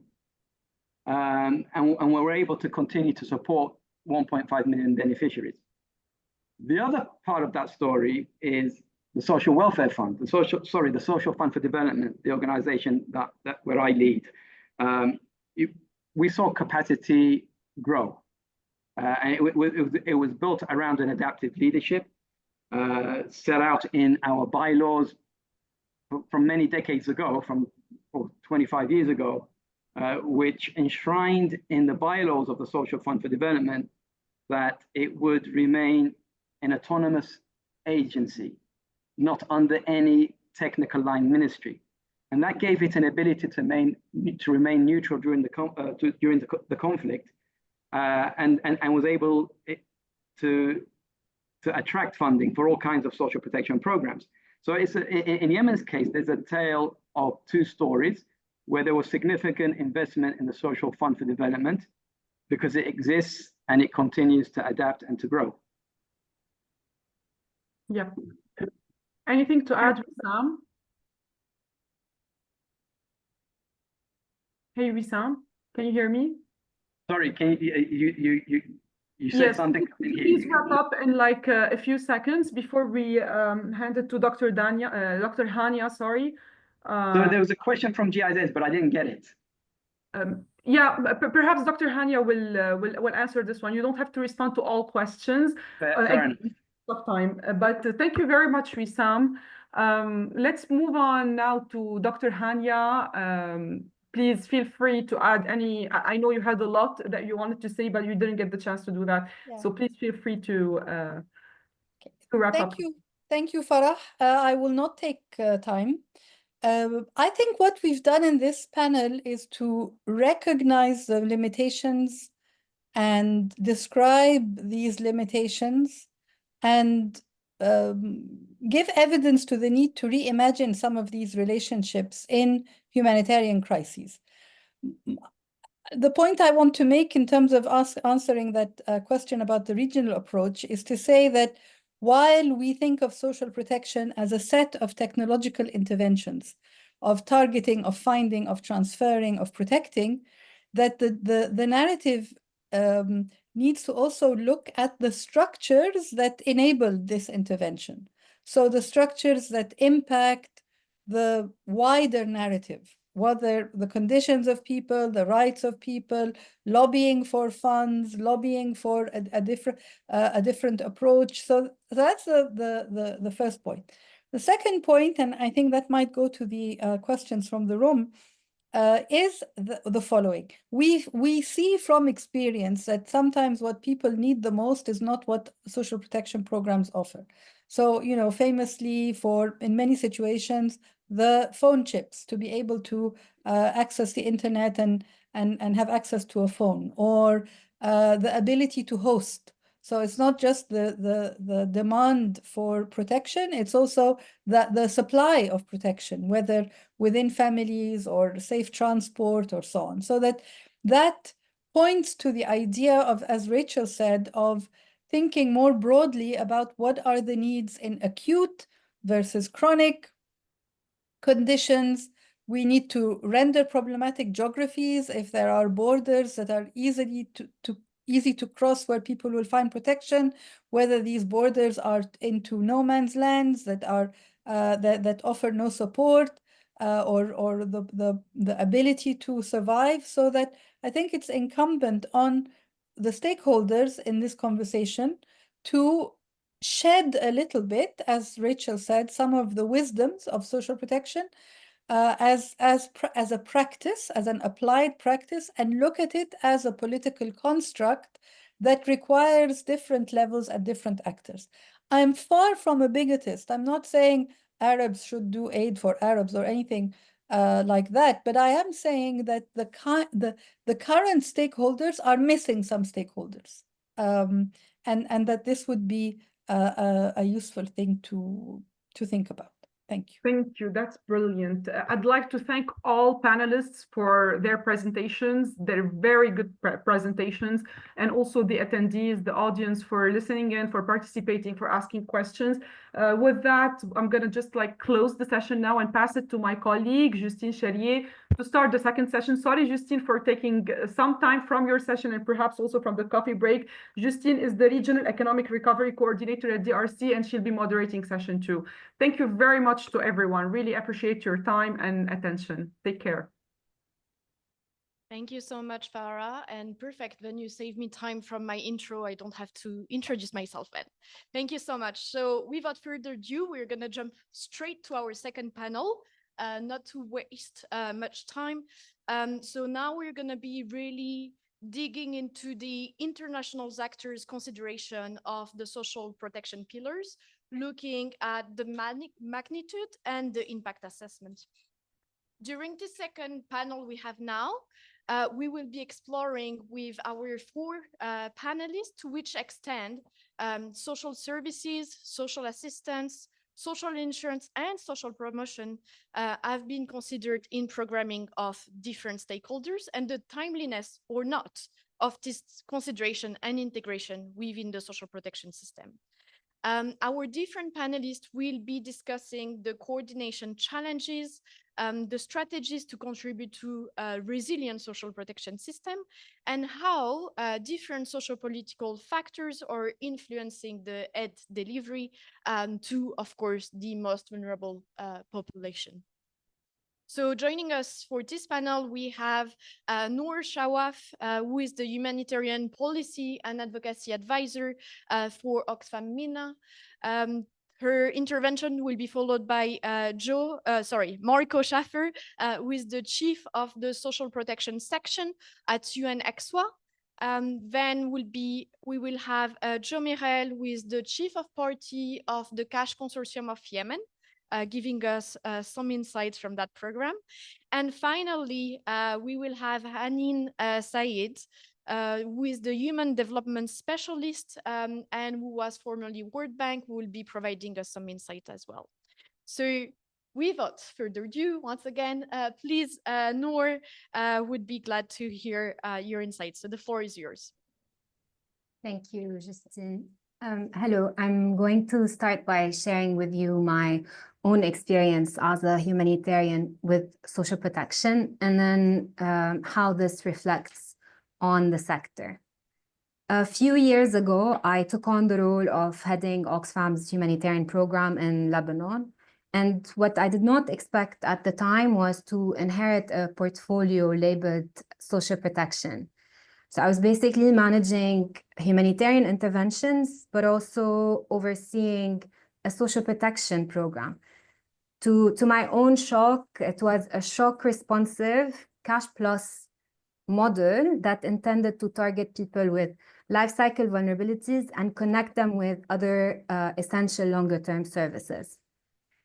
In the aftermath of the Beirut blast, this so-called social protection program was further expanded to provide cash assistance to survivors of the blast.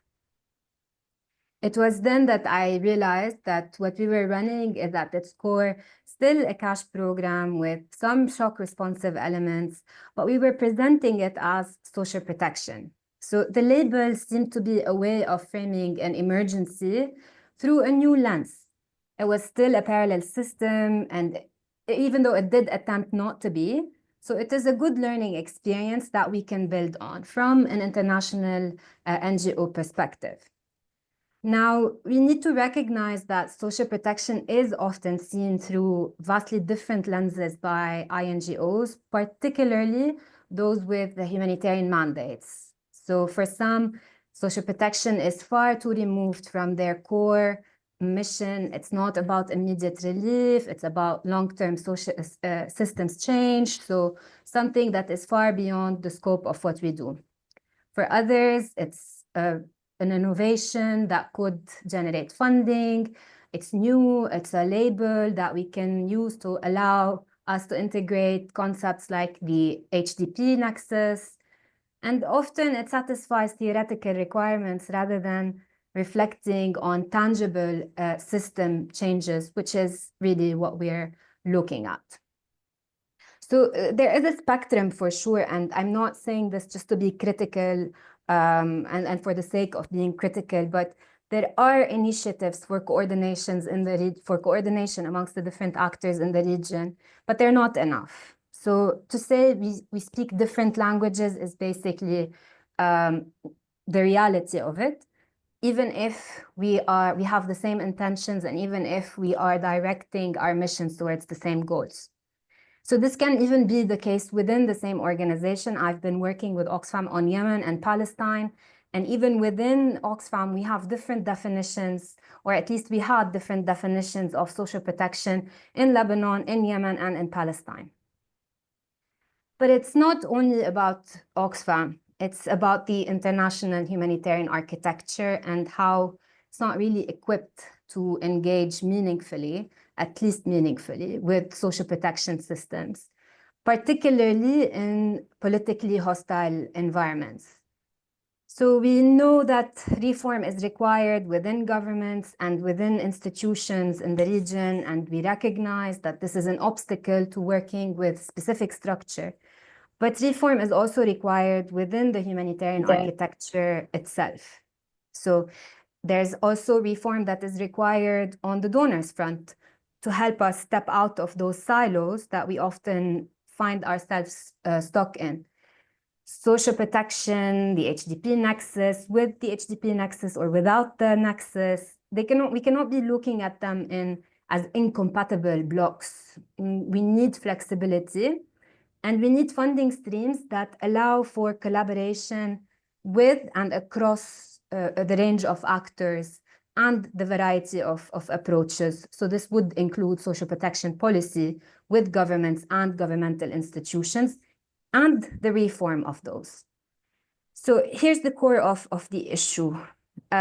People don't care about these distinctions. And in the region, we are battered with poverty, with wars, with instability, and people are seeking the minimum sense of security. So those theories mean very little to those who are struggling to make it through another day. So we need to have consistency, we need to have reliability, but we also need to have accountability. So this is the promise that we often as international actors struggle with. Accountability is the contested concept amongst INGOs. So particularly operating humanitarian mandates, we've seen this happen over and over and over again. It's easy to forget that ultimately it is the responsibility of governments to cater for the people and to maintain social protection systems and to create those social protection systems. And our roles as INGOs is not to build them ourselves, but to support local civil society in advocating for government and institution-led systems that are universal, transparent, and responsive, when in fact we are looking at creating parallel systems and parallel structures that provide support, but no systems change or long-term stability, which undermines, again, the concept of accountability. So when we set up those alternative systems, we just watch governments fall short of their own responsibilities, and then we turn to calling them failed or fragile states. Now, of course, there's mistrust in governments across the region, and the approach is complicated. I'm not belittling that. And there are challenges and complex histories that cannot be ignored. And I said that reform is required, but we continue to respond to every emergency as an isolated event, only to see it turn into a protracted crisis. And this is where we often get it wrong. So we may talk of addressing root causes, especially with the P for peace in the HDP Nexus, but we often fail to do so. Here, it would be essential that we take this approach, when looking at our approach, we take into account decolonizing concepts that were created in the 1970s and adapt to the current realities where people's rights are at the left, right, and center of what we do, including right to justice, and very much so the universal right to social protection. So ideally, a well-functioning social protection system would respond to shocks during a crisis.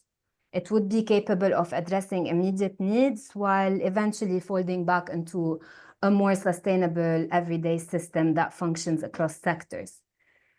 But there's still a disconnect.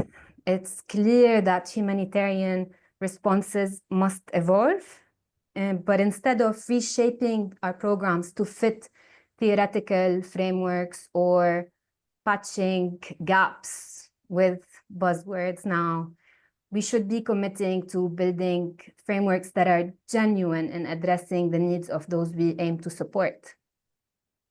So here it's essential that we keep to the essence of it, which is a rights-based approach. This doesn't mean that we will be taking over existing systems or dictating policies, but working towards the strengthening of, or supporting the strengthening of those national systems in ways that are meaningful. And if we want to bring real added value, it's not about reinventing those systems or using them as funding magnets and drawing parallel structures that would undermine already weak or even weakened national systems. But there are ample of ideas to be explored, starting with the fact that we as humanitarian actors specifically need to learn how to engage with those systems practically, and then collectively advocating or supporting advocacy for universal social protection as a right, ideally pre-crisis.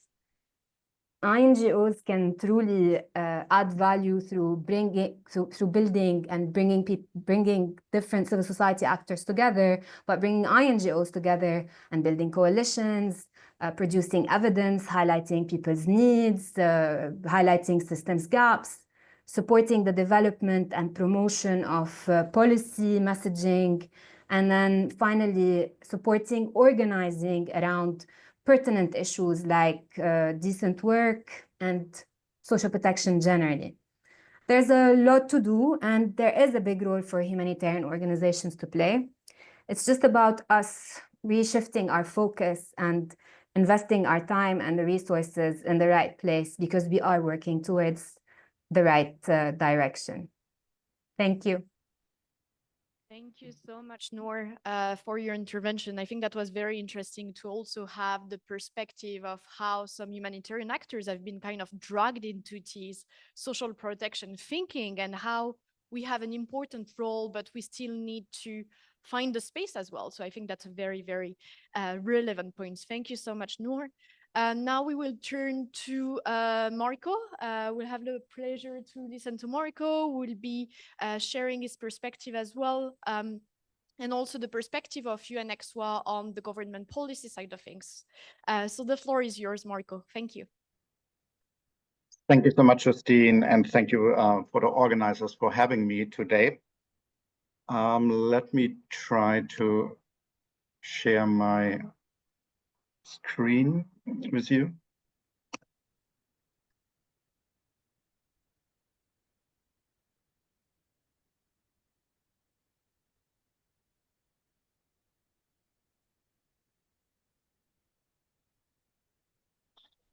So I hope you can see my screen now, my presentation. Yes, perfect.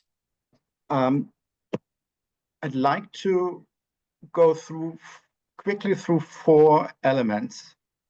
Firstly, who or what is ESCWA, since it's not necessarily widely known. Then there has been the mentioning in the background paper on the 4 pillars of social protection and how is this, so to speak, coordinated or if not standardized across organizations. Then I'd like to very briefly highlight also the UN's regional, let's say, platform on social protection, previously known as the Issue-Based Coalition on Social Protection. And then I'd like to wrap up with some, let's say, brief notes or observations on what is government's perspective, at least to the extent that it came to our attention in this social protection and humanitarian development nexus. So just briefly, what is ESCWA? Many people don't really know the Economic and Social Commission for Western Asia. It's one of the 5 regional commissions that are attached to the UN Secretariat, and broadly speaking, we are, so to speak, supporting the Arab region and its 21 or 22 member states. We have a list of mandates that are stemming from intergovernmental committees and commissions and recommendations and requests to ESCWA to support member states in terms of social protection. What I'd like to note here is, and I think that's the important aspect here, that we more or less exclusively work with governments, at least in the social protection area, and that's related to our mandate. So we rarely really have the chance to go beyond governments just because we are working on a request and demand base. And so we are always interacting with ministries of social development or related agencies, social insurance agencies, social assistance providing agencies, and so on.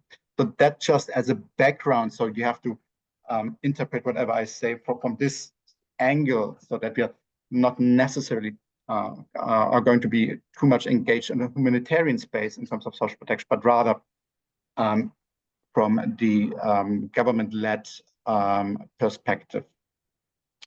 Now, moving forward, so in the background paper of this conference, there is a bit of a notion that there should be, so to speak, 4 pillars of social protection, like social services, social assistance, and social insurance and social promotion that should be integrated, and international actors should, let's say, have a coordinated vision and promote this coordinated vision in their collaboration with governments. I think that's a bit of a tall order. Nevertheless, I think if you look a little bit around, what at least in concept notes you can see, there are some hints at concepts or visions, at least, that governments should strive to achieve in the long run. And we can, let's say, discuss if this is realistic in the context that we work. But nevertheless, I'd like to point out a few. And the one that you see here is from an NGO, but it's you can see similar concepts also in for instance, in papers of the ILO. In the ILO, you would see the basic, the foundational layer, maybe more going through to the right side. So non-contributory across different income groups and across different life cycle risks and so on. And then you have some kind of mandatory, or at least that's the expectation, some kind of mandatory social insurance frequently attached or exclusively attached to formal employment. And then you have this triangle on the top right corner, the voluntary private insurance. That's for those who are most likely relatively well earning and are not satisfied with these services or benefits from the contributory, from the statutory or mandatory social insurance framework. So, and that's a model that we have come across in a number of countries, at least in terms of their concept papers. And we can discuss again if this is to what extent this is really achievable in the context that we work on. Moving forward, this is a similar concept, and it was published 2019 by the World Bank in a white paper on social protection and changing world of work. And you see a little bit the similarities. There are a few more. One more element is the subsidized premiums for social insurance. The yellow sliver on top of the social assistance and beneath the mandatory social insurance, which is an interesting concept.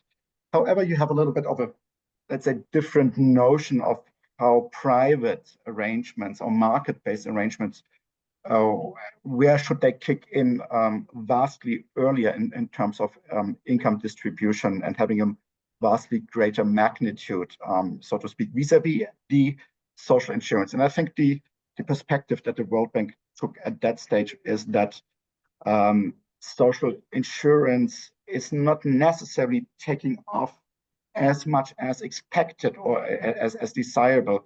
Hence, we need to identify additional means to bring people into social insurance and coverage.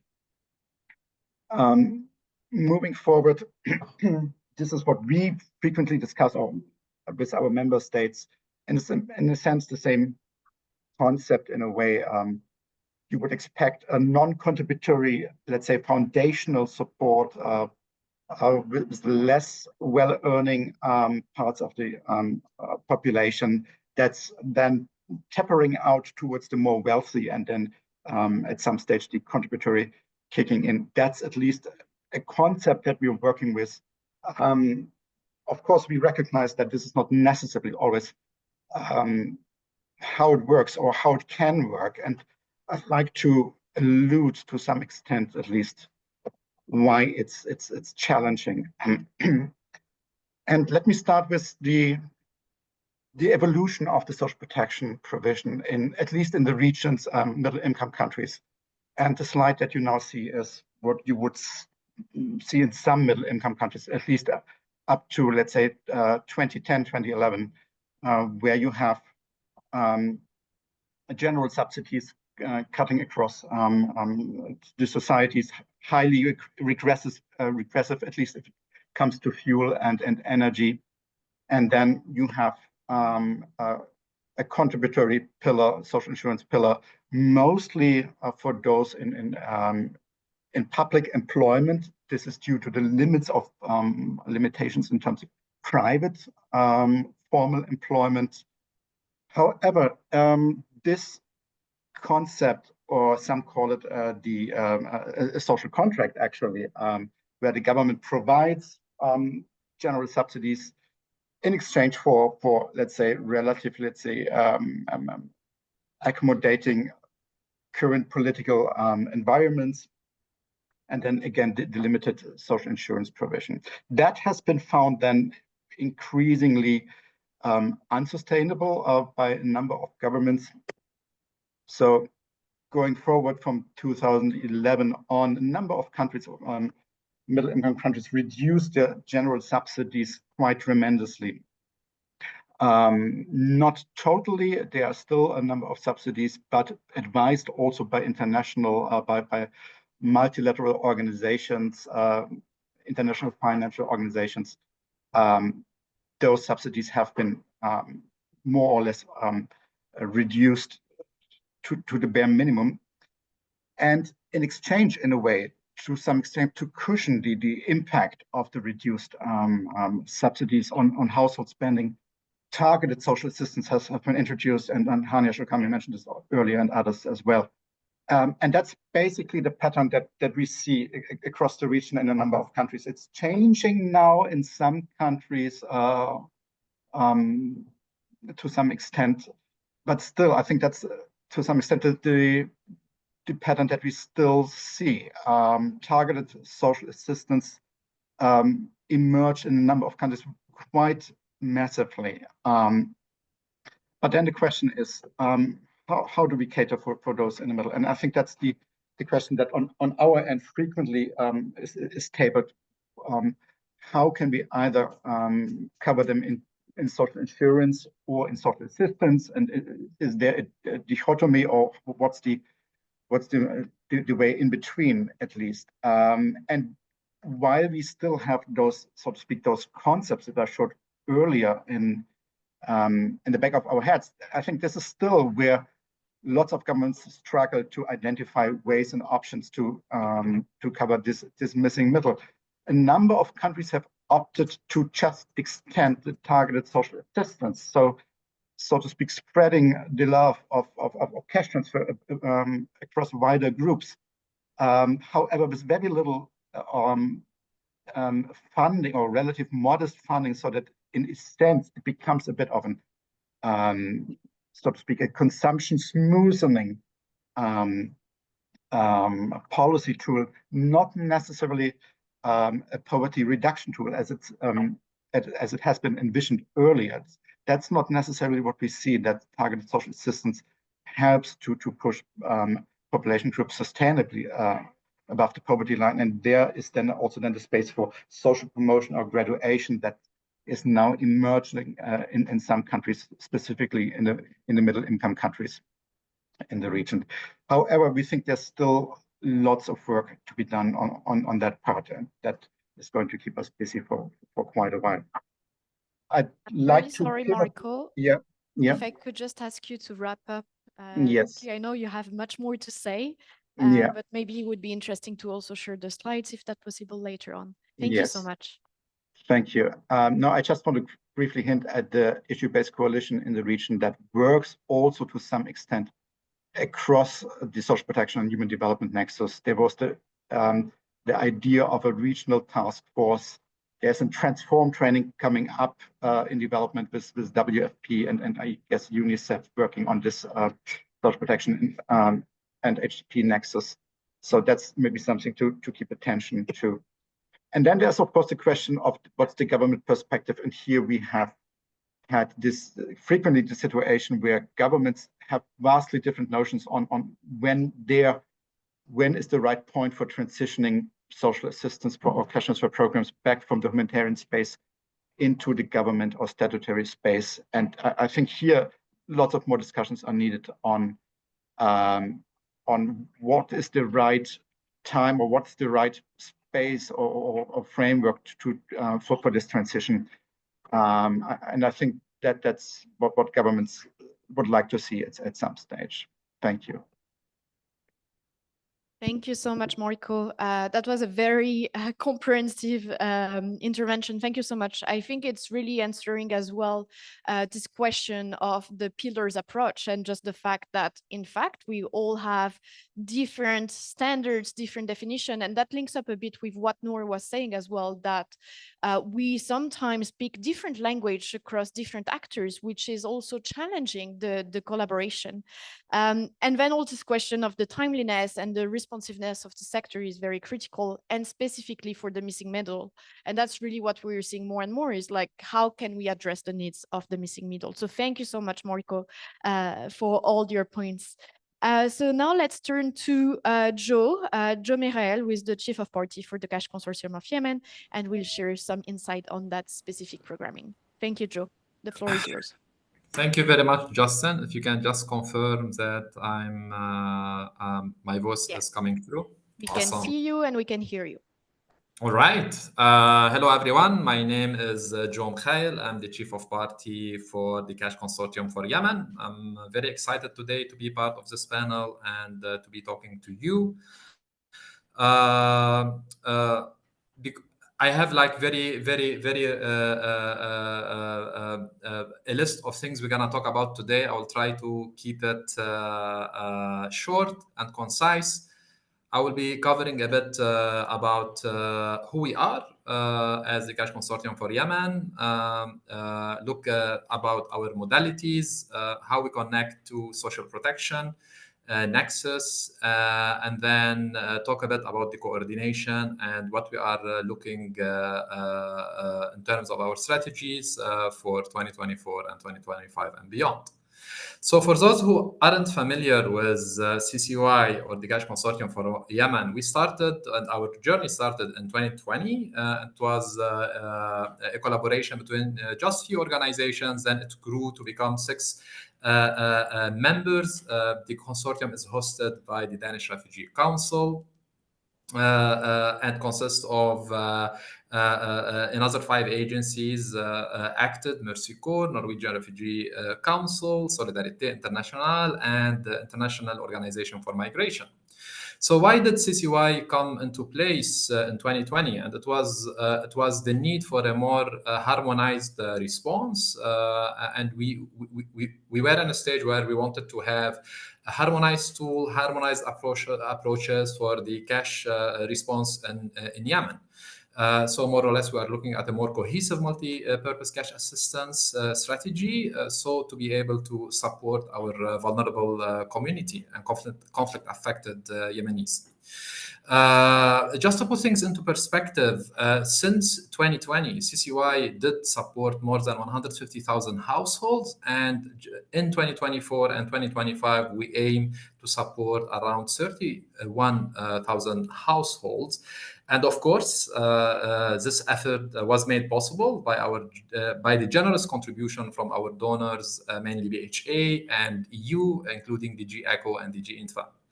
So at CCY, we've been doing lots of multi-purpose cash assistance, and we've done that starting in 2020, and we continue to do so until 2023, early 2024. And in 2024, we did include other activities, and that was to be able to transition our MPCA beneficiaries or to more invest into the graduation process, doing some piloting for early recovery.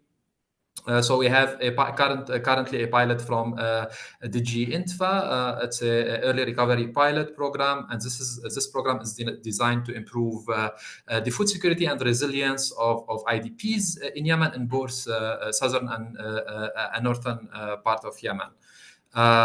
So that's in terms of how we are trying to graduate our MPCA beneficiaries. However, we try to connect to the Nexus pathways by focusing on the IDPs that are affected by shocks through our MPCA response. Our MPCA response is split into 2. We have our rapid response mechanism, which is a one-off MPCA or multi-purpose cash distribution assistance. And then these people or these beneficiaries transition to more stable outcomes using multi-rounds MPCAs that usually last for 6 months, and then refer beneficiaries to social safety networks or programs that exist in Yemen. We do lots of referrals, and we establish lots of referral pathways in Yemen, most of it to basic needs. We do support with MPCA, and to try to make sure our beneficiaries who have specific or targeted needs are referred to those service providers. And under social safety nets, we do reserve to more long-term solutions, and we're working with Social Funds for Development. They had a presentation earlier today, where we do refer beneficiaries to their cash for nutrition programming. And in 2024, we managed to refer more than 2,000, and we hope to do more in the coming month. So over the past years, we did invest in creating different networks, as I said. Some of it is for social protection. However, I want to highlight that many of those that we did work with over the years, and the many beneficiaries we did support, we do acknowledge that many of them remained in need, meaning that after years of providing our MPCA assistance or cash support, when we reassess our beneficiaries or some of our beneficiaries, we realize that people remained in need, or even their situation, their vulnerability didn't change much after without sustaining the support or after stopping the support. So the creation of pathways for social protections in Yemen is very important to be able to address these specific acute vulnerabilities. And I think the Cash for Nutrition program and referring our beneficiaries to that program is indeed important. But we want to be more holistic, and at the CCY, we want more systematic approach,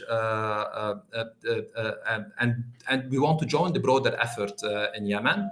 And for that, we're currently working with the Cash and Market Working Group, and this is known as the CMWG, to engage with relevant forums like the Social Protection Working Group that currently exists for Yemen on behalf of Cash actors. And our goal is simple: is to understand what is out there in terms of social protection programming and how we can better link to it. And the Social Protection Working Group is doing a good job here because they are working extensively on mapping out all those opportunities. And hopefully in 2024, 2025, we managed to start linking to more social safety programs. And on a final note, for CCY, we are looking outward to establish those linkages, but we are as well looking internally to understand more our beneficiaries' profiles and our beneficiaries' needs by better understanding how their vulnerabilities do shift over time during assistance provision and after stopping the assistance, because our assistance only lasts for 6 months. So we are trying to understand how we can better understand the different profiles and tap a bit or understand a bit the social safety networks that aren't formal, and trying to understand the informal social networks that already exist in country and within the communities of the beneficiaries we serve. So, for instance, we noticed that our cash support did actually improve beneficiaries' social interactions within their communities. They managed to pay debt, and they managed to reinforce existing informal social protection. So we would like, moving forward, to incorporate that into our programming, because that's gonna shape how it's gonna shape our understanding for our beneficiaries' reliance on aid, and understanding their profiles better, which will help us have a better profile for who would likely remain reliant on needs, who or which beneficiaries actually have existing informal social protections that are functioning, and who needs to be referred to more sustainable social protection services. I'm gonna stop here and then pass back to you, Justin. Perfect. Thank you so much, Joe. And that was very interesting to have your perspective on the role of a large cash consortium and humanitarian actor in relation to social protection system. So thank you so much for that. Finally, last but not least, we have Anin Sayed, who will be walking us through reflections on the international actors' consideration of social protection. The floor is yours, Anin. Thank you very much, Justine, and good morning to everybody. I apologize for my voice. I'm just recovering from a cold. And I want to thank ARI and the RC for this kind invitation, and really, more importantly, for convening this group. We're really at a very critical juncture in the region, and I think the kind of discussions that we're having today are absolutely very important. First, to start, really, one reflection, which has already in a way come out, is a unified definition of social protection. I think this, while it may sound a little bit small or pedantic, but so much during conversations with the clients and the stakeholders, a lot of not being able to move forward has to do with agreeing on definitions. And the program proposes, talks about for the 4 pillars of social protection, and Marco has also mentioned, and others. And that's, of course, accepted or sort of a standard, but first it will differ in different country contexts, I think, in terms of importance and where emphasis is.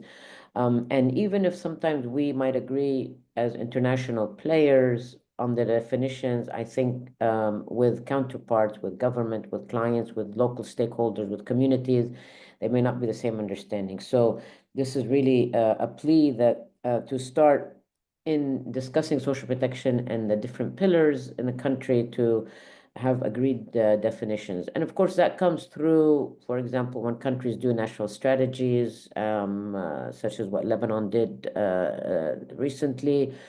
Jordan has for iteratively many years, but I think that is not to be underestimated, having unified definitions or agreed upon definitions. But really, okay, so when I was thinking about what to say, I think none of us can escape from the reality that's our region is undergoing, and Dr. Hania talked about that. And it's not just about that now we're having more and more countries in conflict and falling into FCV categories. This actually has been going on for some time. And very recently at the annual meetings, in fact, a week ago, the World Bank issued several interesting reports, one of which was looking at growth, long-term growth in the region. And in looking backwards, in fact, what is really quite shocking is how far behind the MENA region is falling compared to the rest of the world, where the region's average per capita income, according to that report, has increased by just 62% over the last 50 years in comparison to other emerging markets and developing countries where that increase is fourfold. So we're falling behind, and that comes in parallel with a very large increase, 6-fold increase in conflict in the region since the 1990s. And of course, we know conflict has a lot of consequences, loss of human capital, displacement, destruction of physical infrastructure and the like. And essentially what this has meant for the region, again, per this World Bank report, using some kind of method where they estimate, essentially the region is, the loss due to conflict of the region is about 35 years worth of progress. I mean, that's massive, that's huge, and that's very, very worrying. And of course, we know on poverty, that's also the region where poverty has increased in the past decade, while most other regions of the world it's actually been declining to some extent. I mean, can social protection policies make a difference? And many of the things that we're talking about. And of course, we'd like to believe that they can, and I believe they do have a role, but we have to, I think one of the things that we miss in some of our social protection dialogue as as international organizations, whether development or humanitarian, is the link to macro policies in the country. Some of that starts to happen. I've seen some great work that is happening in Lebanon, in Jordan, in Egypt, but I think that's only recent and not enough. Do we sit with the ministers of finance and discuss fiscal aspects of social protection and how important it is? So I think because enormity of the situation is such that social protection policies, including labor market policies, cannot be by themselves addressing or having the kind of impact without situating it in macro policies and specifically fiscal policies.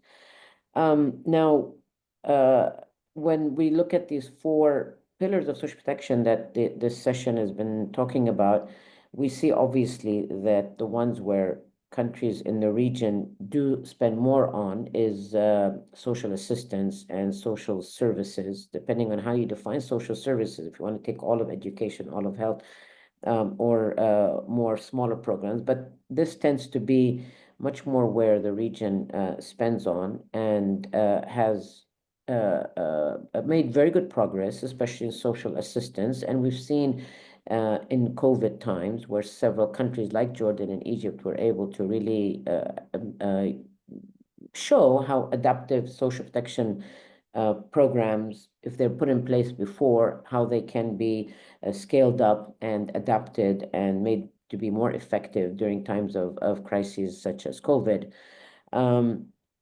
And that's very good. Other countries are just starting and need to be advanced much more on that. The other aspects of social protection, the other pillars, I think are less don't want to say less spending on them, because there is quite a bit of spending on social insurance in the region, but maybe less effective. Obviously, reaching a much smaller part of the population, more of the formal sector, as Marco has shown. While we know that informality in the region has shot up very much so. And are they integrated, these programs? I think probably not enough, as much as one would like to see. It's very hard to have conversations in most of our countries about linking social assistance with social insurance. You can do it with social assistance and labor market programs and the like, but that pathway going from social assistance, social insurance, is not yet, I think, really, it's not really integrated. This sort of, and part of it also is institutional. You all have Ministry of Social Affairs, you have a Ministry of Labor, you have Social Security somewhere else. So that also, from the counterpart side, from the government side, makes it a bit harder to really think about how they integrate it. So let me then move to another question that's been asked in this panel, which is, do the international actors have a coordinated vision and response? Again, I'm probably more on the no side to this. Not to say that some very good efforts have been made, but I think some of the difficulty in coordinating has to do with own institutional momentum, where different institutions, different international actors have different agendas and different different approach in a way. So I think a lot more needs to be emphasized on this, and an event like this and more like this probably would be very useful in trying to get more integration and coordination among international actors. I want to maybe emphasize a couple more things, how important, and I think this is one thing that can bring international actors around one message, and important for developing or building adaptive social protection systems. And this is, as much as possible, data-driven decision-making, whether it be in just simply doing surveys, poverty surveys, vulnerability surveys, what have you, and then all the way to actually building systems and registries that are data-based. This is time-consuming and, of course, financially consuming.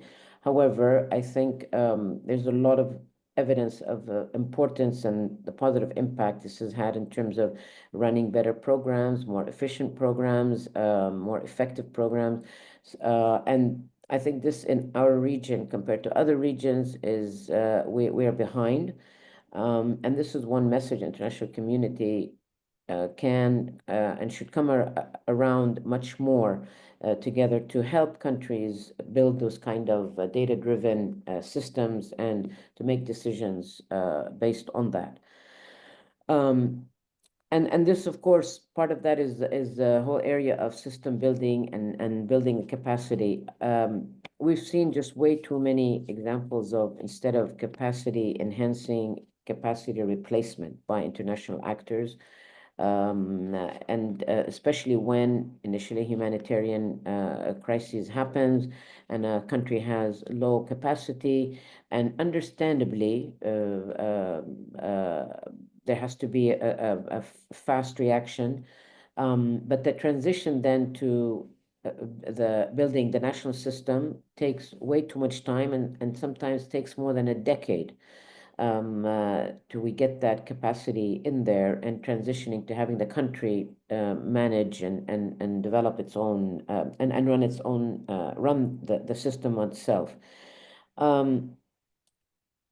Another maybe a final reflection on the whole area of the humanitarian development nexus. I think we know now quite a bit about how that, you know, some of the lessons, Rachel mentioned them.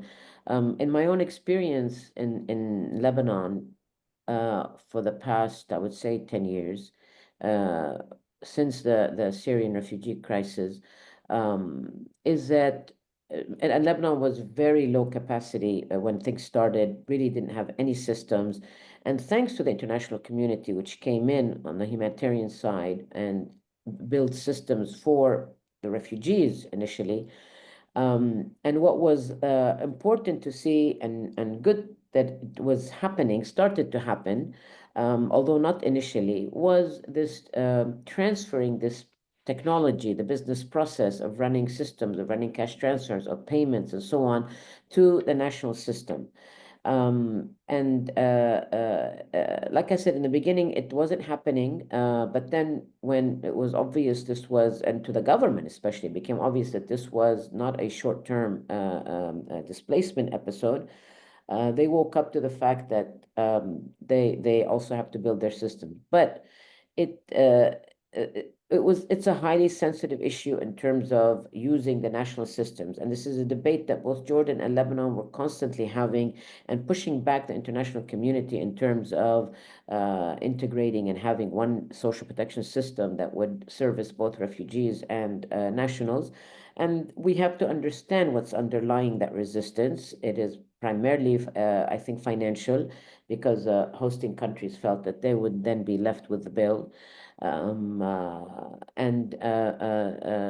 Second was this national sensitive issues about integration, and Anine, even I'm until really sorry to interrupt you. If you could just conclude. Thank you so much. We're running a bit late. Thank you. Yeah. So basically, all I want to say is that it took a while for the international community to understand the countries and the social barriers behind this, moving full speed ahead in integrating humanitarian development but finally, I think it's happening with, however, still a lot of conditions and difficulty to actually implement it. Thank you. Thank you so much, Hanin, for all these points. They were all very, very critical. And I really like how you started off mentioning that we are definitely at a critical junction in our region, and that this unified definition of social protection is more needed than ever. Above all, noting, and I think it's a very critical point, noting all the impact of conflicts on human capital and development in our region. So thank you so much, Hanin. I will now turn to people in the room to see if anyone has a question for our panelists.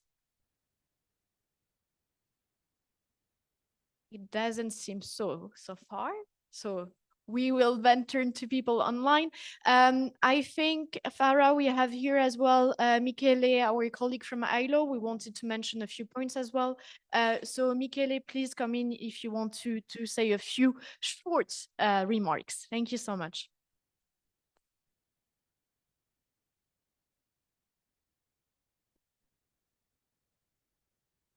Well, until Michele is let in. Yes. Perfect. Yeah, thank you. Thank you very much, Justine, for this introduction. Yes, I would, this is Michele Scala, Social Protection Officer for the ILO in the occupied Palestinian territories. Indeed, I wanted to share some thoughts on this pillar approach discussion based on our regional and country level experience on how to craft integrated social protection systems amidst protracted crisis, while building on national systems as a first best choice wherever possible, and even in emergency settings where governance is weak, fragmented, or contested, which really links to the contributions of this panel so far, but maybe especially to the last point raised by Haneen Sayed. So let me maybe start with a couple of premises. Of course, we all know that in protracted crisis, humanitarian assistance is critical for supporting needs, but my point is that it cannot provoke transformative change itself. My second premise is about the fact that social protection is shock responsive by nature, as long as it is based on international social security standards that offer core life cycle minimum guarantees and instruments to address shocks. In our region, there is still, of course, a long road to building integrated social protection systems, something that has been already mentioned several times, as only about 30% of the population is covered by at least one cash benefit, which positions the region as the second least covered globally, just ahead of Africa. And in parallel, about half of social protection provision is based on non-contributory social protection and on humanitarian aid, which is consistent with the recurrent shocks and crises that affect the region and that have eventually significantly shaped the social protection landscape in the region. That's why having national systems in sight and state as the final duty bearer is essential to progressively build sustainable social protection systems that are able to offer minimum life cycle protection while also reinforcing the social compact. Something that is, again, very much in line with international social security standards. With that in mind, ILO experience in the region has shown that it is possible to enhance coordination across the humanitarian development and peace nexus in the social protection sector, while also reinforcing national social protection flows.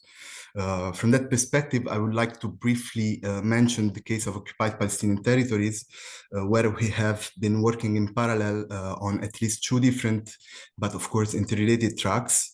On the one hand, along with partners, we have supported the establishment of a coordination mechanism in the social protection sector across the Nexus, namely the social protection cash and voucher as issue. And on the other hand, we have supported the Ministry of Social Development in introducing the first ever rights-based social allowances for older persons and persons with severe disability.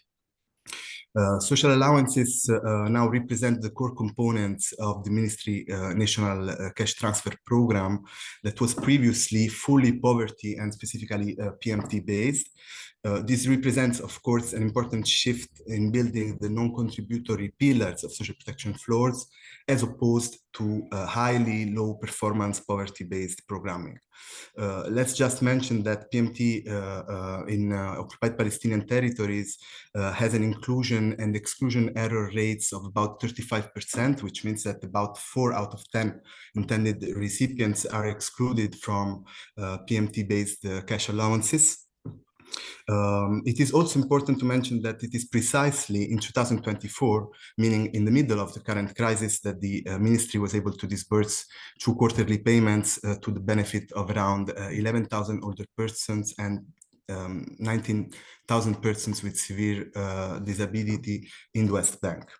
Social allowances are to be extended in the Gaza Strip once funding is available and the situation allows. Of course, it is important to say that categorical allowances are transparent, accountable, simpler to understand, and more acceptable by beneficiaries, but they also provide support in tackling structural vulnerabilities and prevent downward mobility. It is in fact proven that it is more cost efficient to prevent households from falling into income poverty than to lift them out of it. So just to conclude, I would like to say that rights-based, categorical, and vulnerability-based targeting constitutes a rationale that was introduced then in the West Bank that is more than ever relevant in the Gaza context, where there is consensus among social protection, cash and voucher assistance actors about the universal nature of poverty, and where, of course, poverty-based targeting appears as irrelevant. So the occupied Palestinian territories experience can be seen as a proof of concept pertaining to the fact that it is possible and crucial to work on strengthening national systems to the most extent possible, even in times of emergency and protracted crisis. Thank you so much, Michele, for your points. Thank you so much. That was very interesting to also have the ILO perspective. Thank you for that. We have only one question on the chat, so I will let our panelists to choose who wants to answer that one. The question is from Claude, who is asking, to what extent does social protection foster resilience versus dependency? And what design elements can ensure it empowers beneficiaries toward lasting self-sufficiency? So I don't know who of you, Noor, Marco, Joe, or Hanin would like to answer that one. Keep in mind that those of you who can't answer now can also type the answer. So I don't know who wants to go in. I can come in. Thank you, Justin. Thank you, Claude, for your question. But like reflecting on CCY's experience when it comes to multi-purpose cash assistance, and since we do MPCA for 6 months, and I can speak to that, when looking at the data, we see people like going back to their vulnerability before assistance, when reassess them, let's say 1 year after the last distributions they received. So yeah, if we only provide assistance to cover basic needs, but we don't work towards more sustainable solutions, then people are more likely to go back to their early vulnerability. And in some cases, we've seen that people became even more vulnerable, right? Because we often work in contexts that like environments that are very challenging, evolving, and sometimes evolving in a negative way. So sometimes we are not even keeping up with what we have to do to change the situation of the beneficiary. So I just wanted to reflect on that. Thank you so much, Joe. I don't know if anyone else from the panel wants to come in. If not, we will break for the coffee break. I don't know, Noor, Marco, and Hanin, one last point. Yeah, maybe just on the dependency aspect, more in a, let's say, statutory setting, not so much in a humanitarian setting. And there's a number of studies around that do not necessarily point to creating dependency, which is potentially linked to the fact that frequently the cash transfers are so low that the motivation to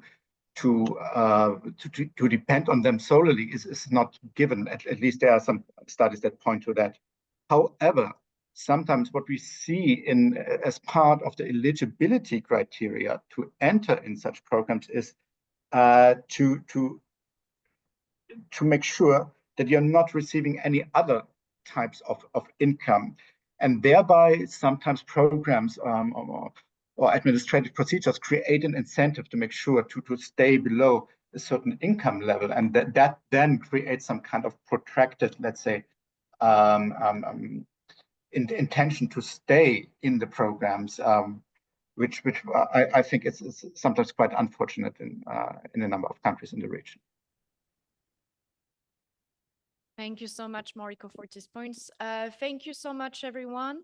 Noor, Hanin, unless there is any point you want to add, I will then turn to all of you and really thank you very warmly, very Very interesting points, very valuable. I think there is a lot to take, a lot to analyze as well, and that really will lead us to the next two panels. So thank you so much, Noor, Marco, Joe, and Hanin.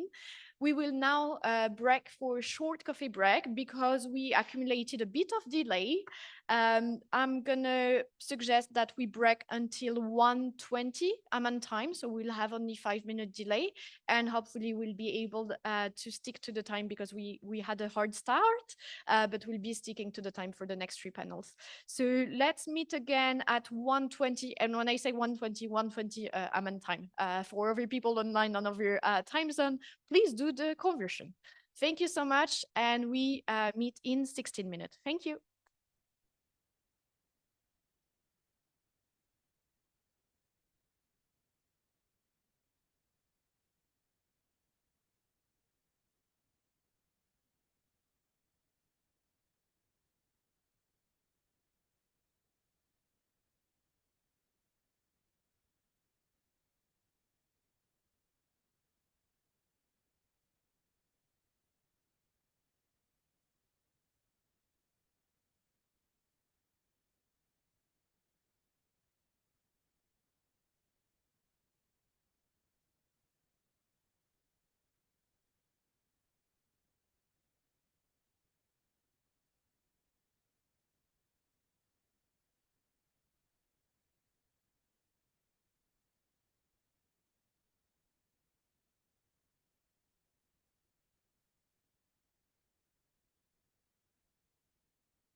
Hello, so is everyone back in the room? Can we start from our end?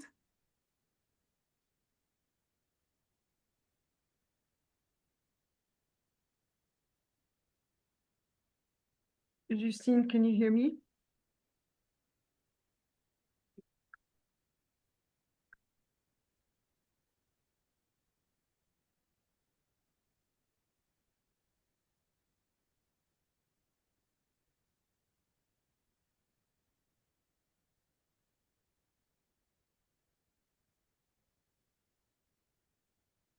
Jella, are you here? Yes, here and ready. I think we can and we should get started. Let me check with Justine something, sorry. I'll send you a message on the side.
Okay, Diala, we can get started. Go ahead, please.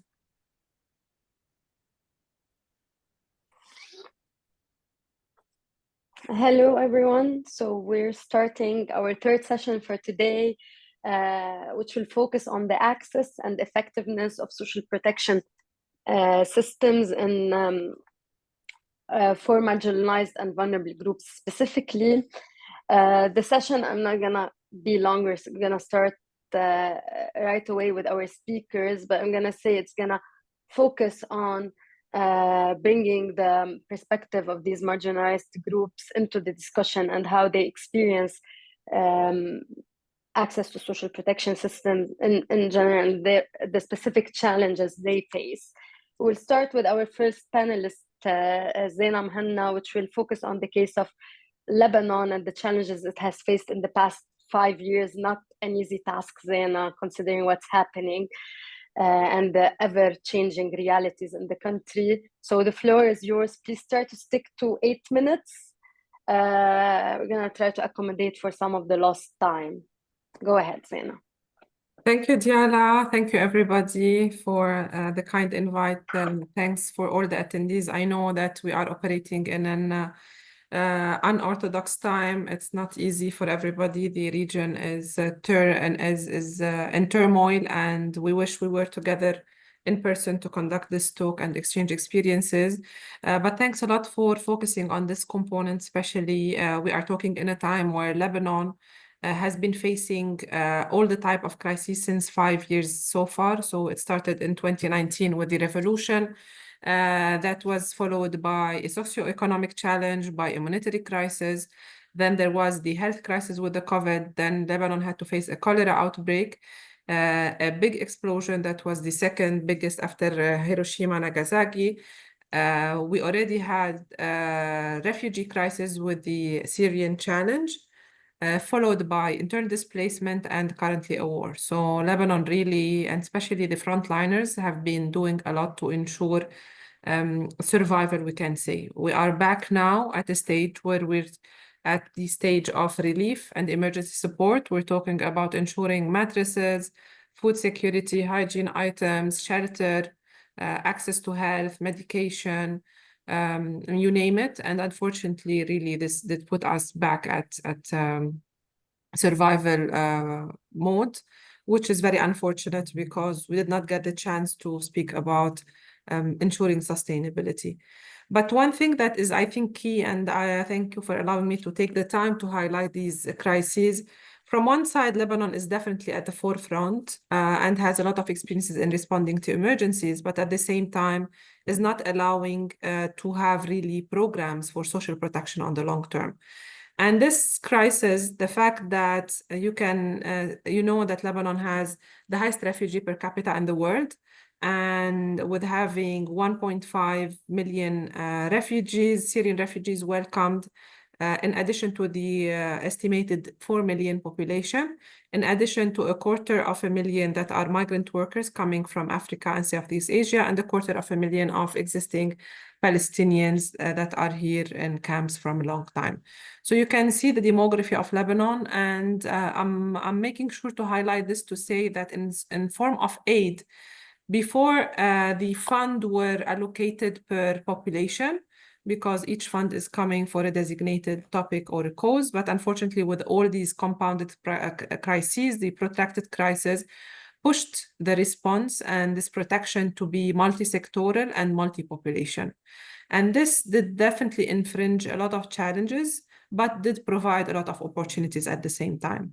So the support that is being provided, despite very minimal, and studies are showing that Lebanon needs are only covered 20% so far from the basic needs, is making it challenging to really ensure that all these population access support. In a time where we can speak about Amel Association, we have been here since 45 years with 40 centers. Now we increased our mobile modality from 8 to 24 to try to reach the maximum number of internal, the collective shelters, which reach more than 1,100 from the 1.4 million IDPs. We can say that from our approach that we cannot segregate. Everybody needs to access support. And I'm going to speak about a recurring topic that we always lobby for, and we try to really push for it, is to ensure that undocumented people have access to support, especially access to health, because we know that health is a global right. But in a region that is full of crises, we know that people run away, they not necessarily they have their ideas on themselves. And this is one of the points that is really crucial, because we have seen that people without documentation papers in several places have been denied access to support and social protection. So definitely this is a key issue. But in our work, where we have 15 programs, we name the support, the health, support to older people, child protection, education, livelihood, food security, mental health, support to migrants, to refugees, etc. We have seen that also we know that Lebanon is lacking a retirement plan. So also these older people that have been serving society and serving all the new generation are being denied their basic rights of survival, and they reach the retirement age where they lack access to assistive devices, if they want wheelchairs or walkers, access to health, which is a big issue. There is a big need on adult diapers and other that in many places are underlooked, their medication, non-communicable diseases. Yesterday, we were also talking about palliative care, etc. So we know that the needs are huge. And there is a big challenge to ensure them. So Lebanon, since a long time, is lacking a social protection that ensures inclusivity for all. We're talking about all ages, but also all population. And this is where we have seen that Lebanon did pledge for a big amount of support that is needed in this crisis.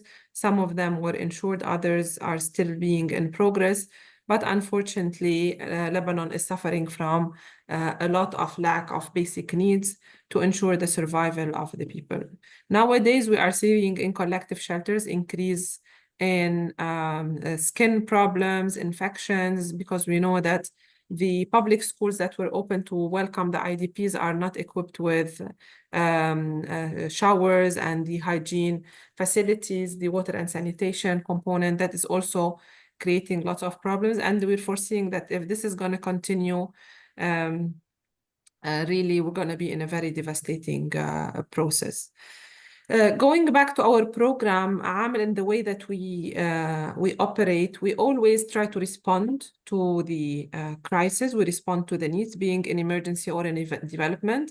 We try to evaluate the impact to try to do the findings.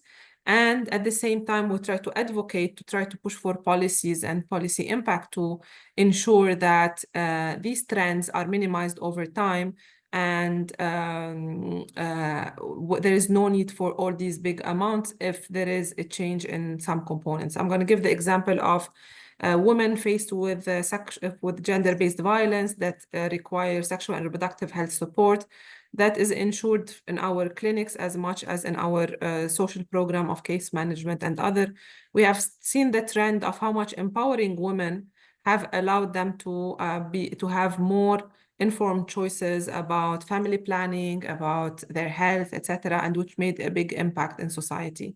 So this type of initiatives that we launch give us really positivity that we need to look, whenever we speak about social protection, we need to look at all the components of the well-being of the person, to all the people without discrimination, and to ensure that everybody lives with the minimum decent conditions of living to ensure their life forward. And also to ensure that they live in dignity, and which is our main motto about how we conduct our work, and that allows us to sustain our operation forward. I have little slides that I'd like to show Amal that has been for. Zena, I'm sorry, but we need to wrap up. Yeah. So I just want to show a few photos about some of, so those are our programs that are there. Those are some of our mobile clinics that are in the field, ensuring the support for older people, being there in the collective shelters to ensure support, ensuring that the migrants and refugees are equally supported, and that people sustain their basic needs to ensure their sustainability forward. We know that situation is challenging. The children are our hope of the future. We need to ensure recreational activities, identification of children that are faced with traumas, and to do our possible to move forward. Thank you so much, and we stay in touch. I'm happy to answer any questions in the Q&A. Thank you, Zena. That was very insightful. We're moving to Francesco Tisei, the Senior Social Protection Officer with UNHCR MENA. Francesco will focus on the cases of Iraq and Jordan, with touching upon Egypt. Francesco, please go ahead. You have 8 minutes. Thank you. Thank you so much. Good afternoon, everyone. Thank you very much for the opportunity to speak today, and apologies for not being there in person. Although this is a very dense topic, I will keep my intervention brief and not delve too much into country-specific detail. But just to give you some background on my role, the social protection function within our regional bureau aims at supporting country operations across the region in advancing the inclusion of forcibly displaced persons in national social protection system. The type of support ranges from technical to financial and strategic. As we all know, forcibly displaced persons face a number of structural challenges to their inclusion in formal labor markets, ranging from legal and institutional barriers to the high level also of job informality. As you know, or might know, 53% of the aggregate population in the Arab states is employed in the informal sector. This obviously translates into the exclusion of refugees and other displaced people from contributory schemes such as social insurance. Just to put this a bit into perspective, the coverage of social insurance in the Arab states is extremely low, with forcibly displaced persons representing a very small fraction of this already low coverage rate. As anticipated, accessing the formal labor market and social insurance schemes for refugees and other displaced people comes with really a number of challenges, which include the lack of inclusive labor regulations and policies, but also the misalignment of eligibility criteria for such schemes. Also, in many countries, there is a general lack of incentive for forcibly displaced people to join these government-owned systems due to the lack of familiarity, right, with the host country's systems, a general lack of awareness of what benefits might be available, and also due to the limited portability of benefits across borders. In light of these challenges, our angle, at least at UNHCR, is on social protection engagement. It's centered around the inclusion of refugees and other displaced people in social protection systems, as we consider it as a localized, durable solution.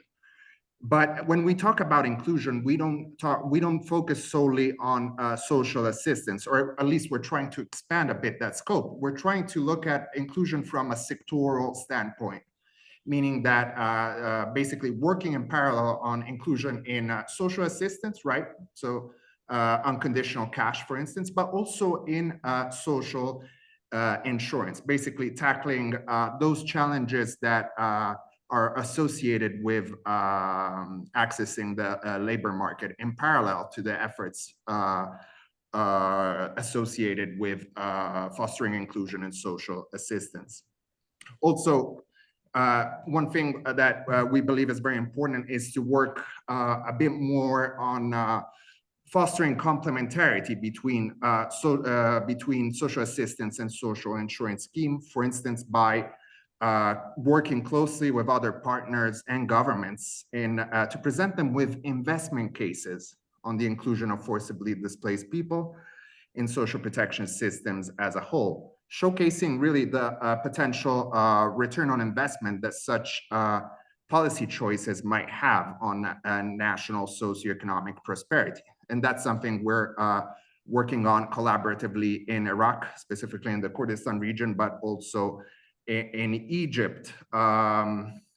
These investment cases in general are centered around the idea that, and this I think is a crucial point, that forcibly displaced persons can be economic contributors if they are put in the position of doing so. So basically, if they have the access to labor markets and social insurance. There's a recent document which has been published, which I would invite you to look at, called The Triple Win, which was published by the World Bank in looking at the case of Jordan. And it really showcases this rationale, comparing the cost of inclusion versus the cost of exclusion of refugees in Jordan. And that is the type of empirical work we're trying to promote here in many countries in the region. And I also want to take advantage of this platform to invite our partners to join forces in such analytical efforts to really try and build a solid evidence base to anchor our social protection inclusion advocacy efforts around. And just to conclude, speaking about the importance of advocacy, UNHCR and its partners, we're working relentlessly, I would say, around in our advocacy efforts with government to ensure that forcibly displaced persons meet those eligibility criteria, not only for programs, but also for tools such as social registry, and addressing some of the structural barriers to joining the labor market. We've seen positive strides, for instance, in Morocco, although it might fall beyond the scope of this workshop. But also what we've seen is that working with other partners is essential in devising solution to foster access to labor markets and social insurance, as shown in the case of the Estidama Plus Fund in Jordan, where, for instance, ILO and UNHCR have joined forces to extend social insurance to the formal sector, hence really de facto formalizing the informal sector. So, and just to touch upon Nexus coordination, I think in order to achieve some of these ambitious objectives, there is a dire need, an urgent need to expand Nexus coordination beyond humanitarian cash programming. And this is true for HCR as much as for other partners. There is a need to shift our focus from pure humanitarian assistance to longer-term development-oriented solution. And this can be done in different ways, but for instance, we believe in the importance, as I anticipated earlier, of carrying out more poverty and data analyses on refugees and host communities to support evidence-based policy making and And that's, for instance, something which we've seen in the case of the work permit task force in Jordan. And also, finally, multi-stakeholder partnerships such as Prospects, in our experience, have been successful in really trying to create momentum around this transition from pure humanitarian cash assistance to longer-term development-oriented solution. Just to mention an example, for instance, in Egypt, UNHCR is working closely with its partners in implementing partners, also in addressing the needs of people living in refugee-like conditions in Upper Egypt by linking its livelihoods portfolio with the government-owned socioeconomic empowerment program called Forza. I will stop here, but very happy to answer any questions, and thank you very much for your attention. Thank you, right on time. Thank you for highlighting this very interesting point about the cost of inclusion versus the cost of exclusion and the complementarity between social assistance and social insurance schemes. We will now move to Khalid Jum'a, the researcher with the Arab Renaissance for Democracy and Development. Khalid will delve deeper into the case of Jordan while focusing on people with disabilities and refugees. Please, Khalid, the floor is yours. You have 8 minutes. مساء الخير جميعا وشكرا على الدعوة الكريمة. أنا راح أتحدث على موضوع الأشخاص ذوي الإعاقة في الأردن واللاجئين، وراح أعرج في النهاية إذا ضل معي وقت على موضوع النظام الحماية الاجتماعية بالأردن بشكل عام. هلا احنا في الأردن في عام 2017 أصدر البرلمان الأردني قانون حقوق الأشخاص ذوي الإعاقة. القانون كان يهدف إلى توفير يعني كافة أشكال الحماية الاجتماعية والخدمات للأشخاص ذوي الإعاقة. الإطار التشريعي للقانون كان جدا قوي، لكن في مشكلة عامة عندنا في الأردن اللي هي تطبيق القانون. مثلا على سبيل المثال القانون نص مثلا في أحد المواد على إنه المؤسسة التي تملك مثلا 50 شخص فما دون يجب أن تشغل شخص واحد من الأشخاص ذوي الإعاقة، وإذا كانت المؤسسة تملك أكثر من 50 شخص في كوتا 4% تخصص للأشخاص ذوي الإعاقة. للأسف هذا البند في القانون غير مطبق لا في الحكومة ولا في القطاع الخاص، يعني الحكومة قررت القانون لكن لا تطبقه في مؤسساتها. يعني هلا الأشخاص ذوي الإعاقة عندنا بالأردن بتقدم لهم دعم نقدي وعيني بيتم توفيره من قبل صندوق المعونة الوطنية وصندوق الزكاة. في منافع خاصة بالإعاقة لها علاقة بالمساعدة في تأهيل رعاية الأشخاص ذوي الإعاقة ومعاشات تقدم لأسر الأشخاص ذوي الإعاقة بناء على معايير معينة للأهلية يجب تحقيقها للحصول على هذا الدعم. السنة الماضية تقريبا تم إقرار نظام التأمين الصحي للأشخاص ذوي الإعاقة، وهو ينص على تغطية شاملة للأشخاص ذوي الإعاقة في كافة الخدمات الصحية. هلا التحديات اللي بواجهها اشخاص ذوي الاعاقه في الاردن هي متعدده طبعا. ممكن نتحدث في المساله الاولى والاكثر اهميه انا بعتقد هي قضايا الوصول. الخدمات العامه في الاردن يعني محدوده جدا للاشخاص ذوي الاعاقه، تمام. البنيه التحتيه محدوده جدا للاشخاص ذوي الاعاقه. كمان عندنا نقص في المعلومات والبيانات المتعلقه في الاشخاص ذوي الاعاقه اللي هي بتخلينا ممكن في المستقبل نفكر انه لما بدنا نعمل برامجنا بناء على اي اساس نعملها. ففي نقص في المعلومات، البنيه التحتيه، النقل. احنا لحد اليوم مثلا بالاردن لا يوجد مثلا سياره تاكسي واحده مخصصه للاشخاص ذوي الاعاقه. الموضوع التمويل كمان اليوم قانون الاشخاص ذوي الاعاقه نص على انه تمويل معين لتمكين الاشخاص ذوي الاعاقه، لكن للاسف لا يوجد في الموازنه العامه الحكوميه لا توفر يعني هذه المخصصات. طبعا في لنا علاقه كمان مسائل متعلقه بالتصورات الثقافيه للمجتمع الاردني، بمعنى انه دائما في هاي النظره السلبيه تجاه الاشخاص ذوي الاعاقه، سواء من اسرهم او من الاشخاص ذوي الاعاقه انفسهم او من المجتمع بشكل عام. فهاي مساله يجب علاجها اعتقد في انه اجراء حملات توعيه بشكل اكبر والتركيز على هاي المساله لانها جدا مهمه، لانه احنا في البدايه اذا بدنا نتحدث عن تمكين الاشخاص ذوي الاعاقه يجب ان نتحدث في البدايه عن تغيير الصور النمطيه عن الاشخاص ذوي الاعاقه.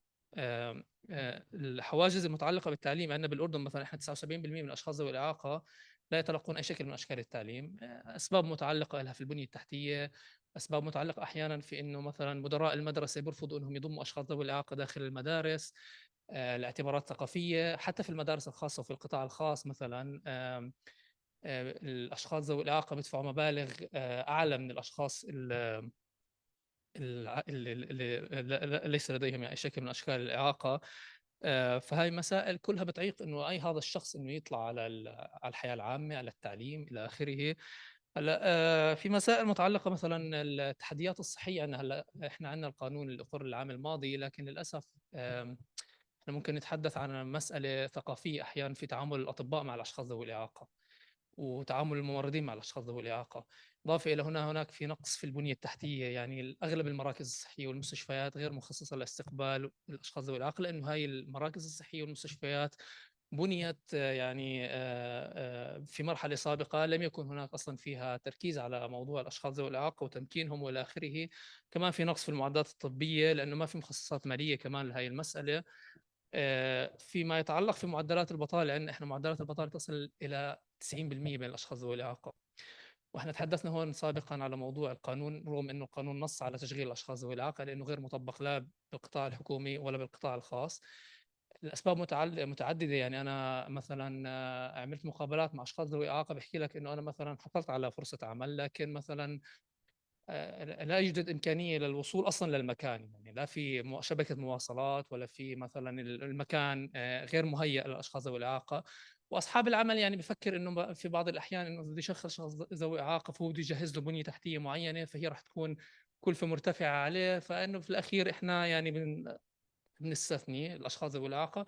وعموما في ضعف في الرقابة، لأنه إحنا عندنا بالأردن في ما يقارب 150 مفتش عمل فقط بفتشوا على كافة القطاعات في الأردن وعلى كافة التحديات اللي بتواجه العاملين فإحنا بحاجة أصلا إلى زيادة عدد مفتشي العمل حتى يكون في عندنا إمكانية أكثر للسيطرة على التحديات والمشاكل اللي بتواجه العاملين. هلا طبعا لما نحكي كمان في المسائل الجغرافية المتعلقة في الأشخاص المقيمين خارج العاصمة عمان، التحديات اللي بتعرضوا لها مختلفة عن التحديات اللي تعرضوا لها الأشخاص داخل العاصمة عمان، علما أن أنا باعتقادي أنه التحديات يعني تقريبا هي متشابهة، بس ممكن تكون أصعب في المناطق النائية بسبب مثلا ضعف شبكة المواصلات. إحنا عندنا في تركيز في التنمية بالعاصمة وفي استثناءات شوي للمناطق النائية، يعني في موضوع التنمية الاقتصادية تحديدا. هلا بدي اتحدث هسه هيك باقتضاب على موضوع تفكك الخدمات. عندنا هلا المشكله اخرى بتتعلق احيانا في نفس اسر الاشخاص ذوي الاعاقه ووصولهم الى الخدمات. يعني مثلا احيانا بتكون في تحدي بواجه الاسر انه لازم يزور اكثر من مؤسسه عشان يحصل خدمه معينه، فانه احنا بحاجه الى توحيد هاي الخدمات كلها في مكان واحد عشان نسهل على هاي الفئه تحديدا الوصول الى الخدمه. هلا اللاجئين وموضوع الحمايه الاجتماعيه بالاردن هو موضوع شوي واسع، واعتقد انه بحاجه لوقت اكثر. لكن احنا بنعرف ان الاردن من اكثر الدول المستقبل للاجئين في العالم. عندنا لاجئين من سوريا تقريبا 1.5 مليون لاجئ سوري، هذا بحسب التصريحات الحكوميه. المفوضيه بتتحدث عن 750 الف لاجئ مسجل. عندنا تقريبا 65 الف لاجئ عراقي، عندنا ما يقارب 15 الف لاجئ يمني، عندنا لاجئين من الصومال ومن السودان. تمام. المسألة الأولى اللي بحب أشير إلها هي استثناء اللاجئين من غير الجنسية السورية من أي برامج للدعم. كل البرامج اليوم الموجودة واللي اشتغلت خلال آخر تقريبا 12 عام استثنت اللاجئين من غير الجنسية السورية، وهي مسألة يجب أن نشير إليها، لأنه إحنا في عندنا كمان نقاط ضعف لهدول اللاجئين. هم عندهم صعوبة بالوصول لأبسط الخدمات يعني.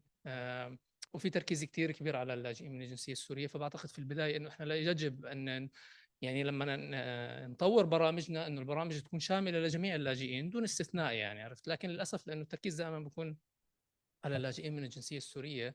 وانا سمعت كثير لاجئين بيتحدثوا حتى يعني انه عن مشاكل بتواجههم مثلا لما يزوروا المفوضيه، عن مشاكل بالدوائر الحكوميه الى اخره، انه ما في دعم قانوني، ما في هاي. طبعا في عائق كمان متعلق مثلا لما يكون لاجئ من الصومال، شوي السياق بيكون مختلف عن مثلا لاجئ من سوريا. يعني اندماج السوري بيكون اسهل من اندماج الصومالي او السوداني في النظام العام في الاردن يعني. خالد بعتذر اذا ممكن نختصر اوكي ننهي تمام. بملاحظات اخيره. في عندنا بالاردن احنا توقع ميثاق عام 2016 السلطات الاردنيه فتحت سوق العمل امام اللاجئين السوريين في قطاعات محدده. والتعليم والصحة كان مفتوح من بداية الوصول اللاجئين السوريين للأردن. هذا طبعا كان بيعتمد على التمويل الدولي اللي كان يوصل للدولة الأردنية. الجهود كانت اللي أدارتها الدولة كانت معتمدة بشكل أو بآخر دائما على الدعم الدولي. هلا التقييم الضعف اللي صدر عن المفوضيه الساميه عام 2024 بيتحدث عن انه في من 2 من كل 3 لاجئين سوريين هم فقراء.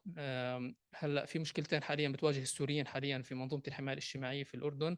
إيقاف برنامج تصريح العمل، آخر تمديد كان لنهاية شهر 7 السابق، واليوم في ضبابية حول البرنامج وهل سيمدد أو لم يمدد. ما في معلومات واضحة حول هاي المسألة. اليوم اللاجئ السوري كان يدفع 40 دينار لتصريح العمل، اليوم لازم يدفع 420 دينار، وهي مبالغ معظم اللاجئين لا يملكون القدرة على دفعها يعني. الضمان الاجتماعي طبعا كمان زادت الاشتراكات، هلا اليوم بيدفعوا من 18 دينار ل 56 دينار، برضه هاي المسألة أعتقد انه خارج اطار قدره اللاجئين السوريين عليها. وهي المساله ايقاف هذا البرنامج وايقاف دعم البرنامج في المرحله الحاليه راح يؤدي الى توسع في سوق العمل غير النظامي، واللي احنا اساسا عندنا مشكله فيه بالاردن. احنا بنتحدث عن تقريبا 1,000,000 عامل اردني بيعملوا في قطاع العمل غير المنظم، تمام. وبعض الارقام تتحدث عن 57% من العاملين الاردنيين هم خارج اطار الحمايه الاجتماعيه وخارج اطار قانون العمل وخارج اطار منظومه الحمايه الاجتماعيه. اقتصاد ايقاف تصريح العمل هذا راح يؤدي الى توسع في قطاع العمل غير المنظم، وراح يؤدي الى تاكل الثقه كمان في اي مشاريع راح تيجي في المرحله القادمه، لانه انت اشتغلت المشروع واليوم اللاجئ السوري بده يضطر يدفع 420 دينار وبعدين بده يضطر يدفع 56 دينار. ففي المرحله المقبله لو كان في مشاريع راح تيجي راح يصير في تخوف بالاشتراك في هذه المشاريع. لذلك في المرحله الحاليه يجب دعم هذا النظام، يجب دعم منظومة الحماية الاجتماعية في الأردن، ويجب تمديد إعفاء رسوم تصاريح العمل في المرحلة المقبلة. هاي أهم مسألة اليوم بتمس الحماية الاجتماعية للاجئين السوريين في الأردن. وباعتقادي أنه إحنا في الأردن بحاجة إلى توسيع حجم المستفيدين من صندوق الضمان الاجتماعي. إحنا عندنا توسع هائل وكبير جدا في قطاع العمل غير المنظم، وهاي للاسف يعني حتى خساره للمؤسسه العامه للضمان الاجتماعي، لانه هاي مستحقات اليوم الضمان الاجتماعي عم بخسرها. احنا بحاجه الى توسيع حجم المستفيدين من منظومه الضمان الاجتماعي. بحاجه ايضا الى كمان مرونه اكبر في موضوع القانون، لانه احنا بنعرف انه القانون بضع كثير قيود على الاشتراك في الضمان الاجتماعي. احنا بامكاننا انه مثلا ممكن نقدم حزم مرنه للاجئين السوريين، وممكن كمان احنا نقدم حتى حزم مرنه للاردنيين، لانه برضه في نسبه كبيره من الاردنيين اليوم هم خارج اطار منظومه الضمان الاجتماعي. وهي المساله سببت مشكله عندنا خلال جائحه كورونا.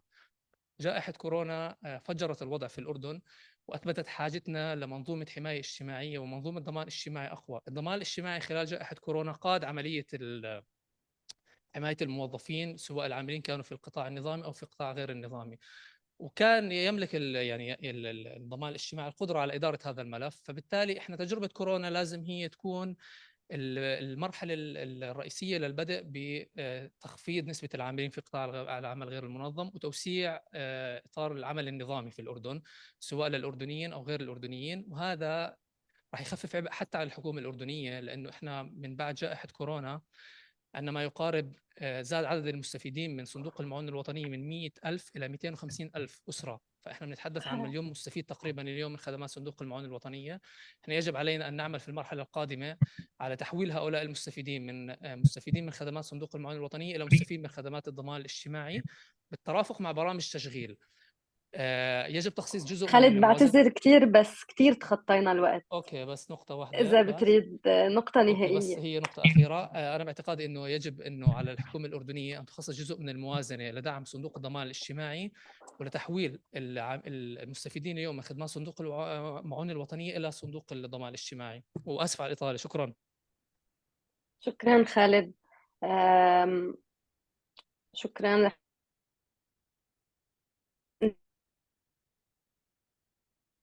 I will give a second to change the interpretation, and I will move to Annette Savoca, the Cash and Humanitarian Advisor at the Relief and Development Department for People in Need. Annette, I'll give you the floor. We already past the time. Go ahead, 8 minutes, please. Thank you, Dalia. I will try, Diala. I will try to keep it short. And thank you very much for having me today and for organizing this event. I'm also particularly happy to have the chance to intervene on the topic of access and effectiveness of social protection systems for marginalized and vulnerable groups, as I believe This is a key element, especially in contexts that are often less conducive and more challenging for linkages, as some of the contexts we're talking about today. I'm going to start by citing the fantastic work that the Social Protection Interagency Coordination Board, which you may know as SPIAC-B, has done on the common principles for linking humanitarian assistance and social protection. These resources are publicly available. If you're not familiar with them, I would advise you to just Google it. And I believe that for this particular topic, so the topic of inclusion, it comes particularly handy citing Principle 2, which calls on us all as practitioners working along the Nexus to work collaboratively across humanitarian and development sectors to ensure that the inclusion of vulnerable populations is both safe and meaningful. I particularly like the formulation of this principle because it brings to the attention the two key elements that we should always keep in mind when we talk about inclusion in linkages with social protection. So the fact that inclusion should be both safe and meaningful. What does it mean in practice? This means that inclusion must go beyond simply adding names to a list, but it requires that we consider and understand the context-specific factors that drive vulnerability. And we do so by engaging with affected communities, but also we use this understanding to both remove barriers to inclusion, as well as to make sure that we cause no harm with our interventions. So I'm going to delve into one example from one of the countries that are relevant for the discussions today, which is the case of Iraq, which I believe brings unique insights for this topic and brings a specific understanding on the topic of transition occurring from humanitarian cash assistance to state-led social protection because of the history of the humanitarian response in the country. So in Iraq, linkages had to be discussed and virtually created in a relatively short time, considering the timeline that was assigned for the phase-out process from out of the humanitarian response in 2022. At the time, I was co-chairing the cash working group for Iraq, and we tried, as all clusters did, to find an exit strategy that would involve the government. But timeline, capacities, but also readiness, as well as the opportunities for engagement at the time were extremely limited. The, let's say, ideal idea that we were discussing at the time was that the humanitarian caseload, especially for the cash working group, was relevant. The caseload of beneficiaries receiving MPCA in the context at the time, so the fact that the humanitarian caseload would transition into the national social protection systems. Also considering the fact that that was not the type of assistance that it was provided at the time was kind of tackling vulnerabilities of conflict-affected populations that were kind of protracted because of the nature of the crisis, right? So we were not in an emergency state anymore. But with the discussions around the challenges and the options and the feasibility of this came also growing concerns that were raised on the fact that some of the most vulnerable populations may actually fall through the cracks in this process or be put at risk in the process itself. So there was, in the same year, in 2022, a case study that was carried out by UNFPA in cooperation with the Iraq Cash Forum. And this case study showed that at the time, from the perspective of the beneficiaries, national social protection schemes were often regarded as lacking in terms of confidentiality, accountability, efficient data management in comparison with humanitarian assistance.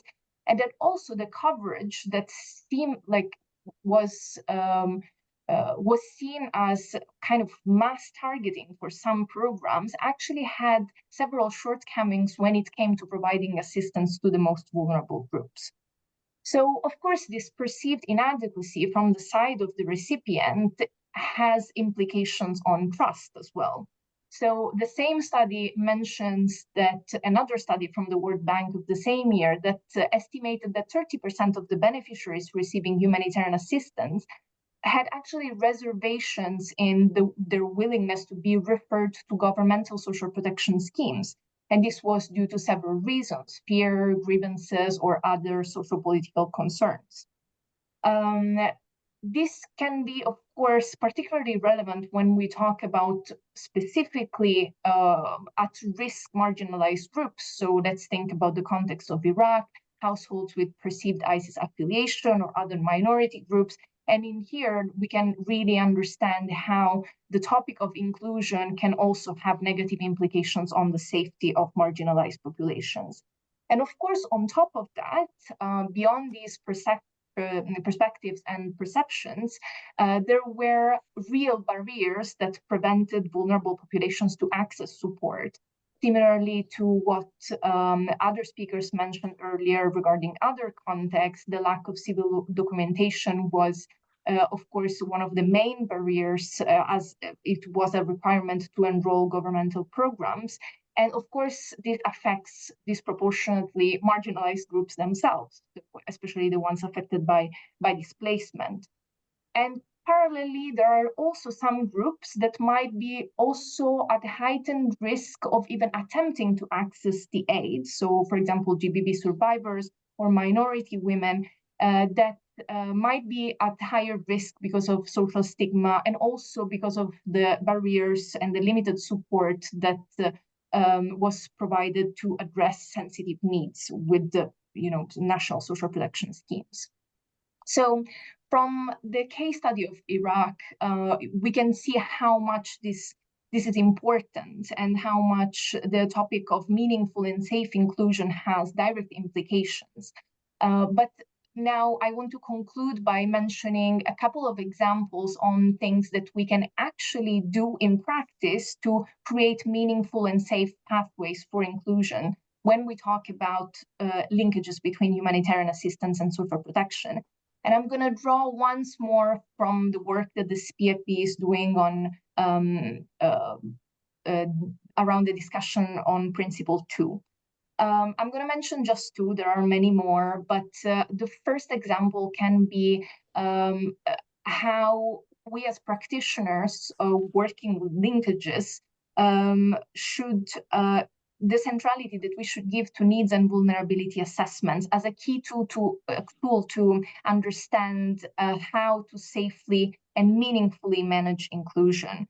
Consultations with communities should be a priority, as they allow us to understand the specific challenges that they face and to craft policies that directly address them. Of course, at the same time, this is not, vulnerabilities are changeable, right? So we should make sure that we also have channels and ways to recheck that our information is correct. So, and to adjust the systems on the basis of this information.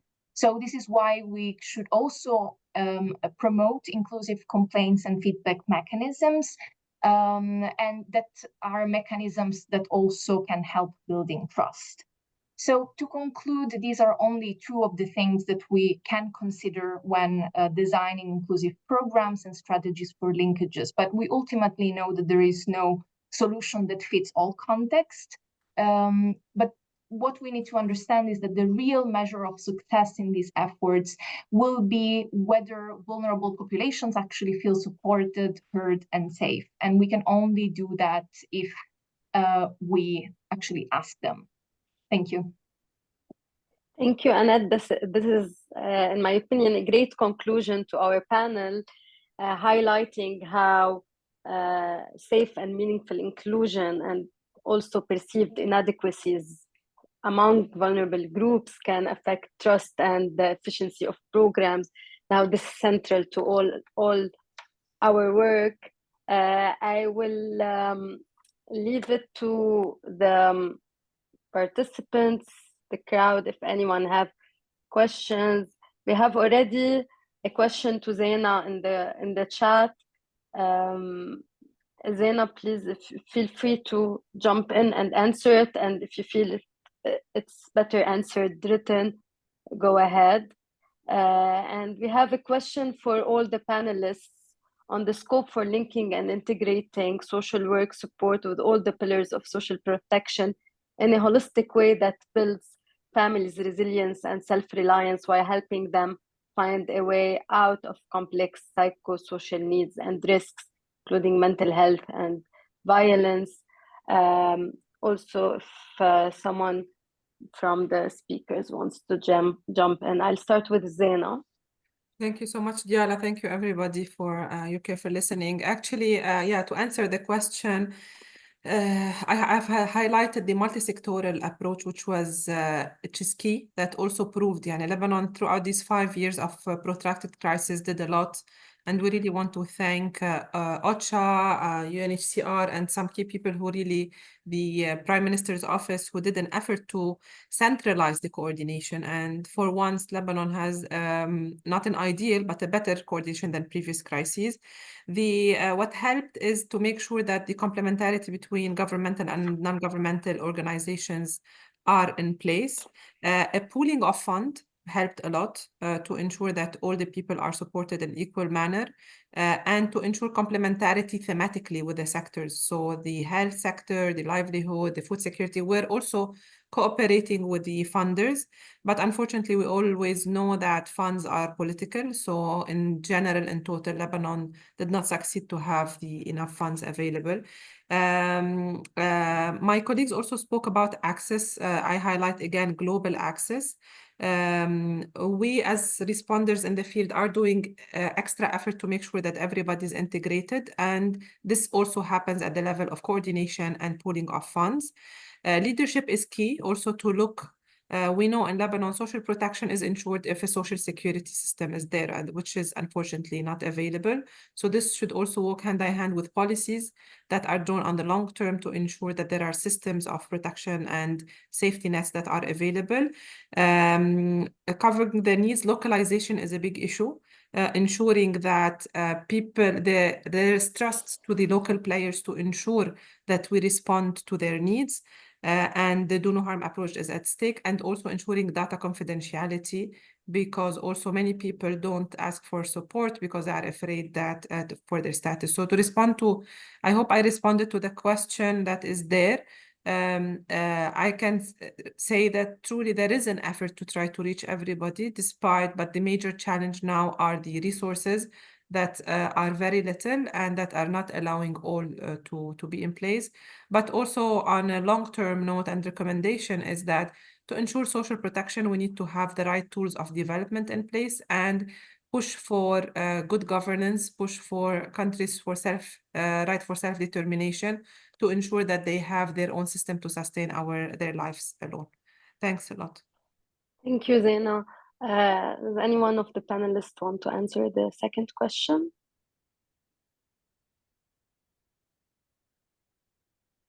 Also, if we have any questions in the room, please let us know, Justine.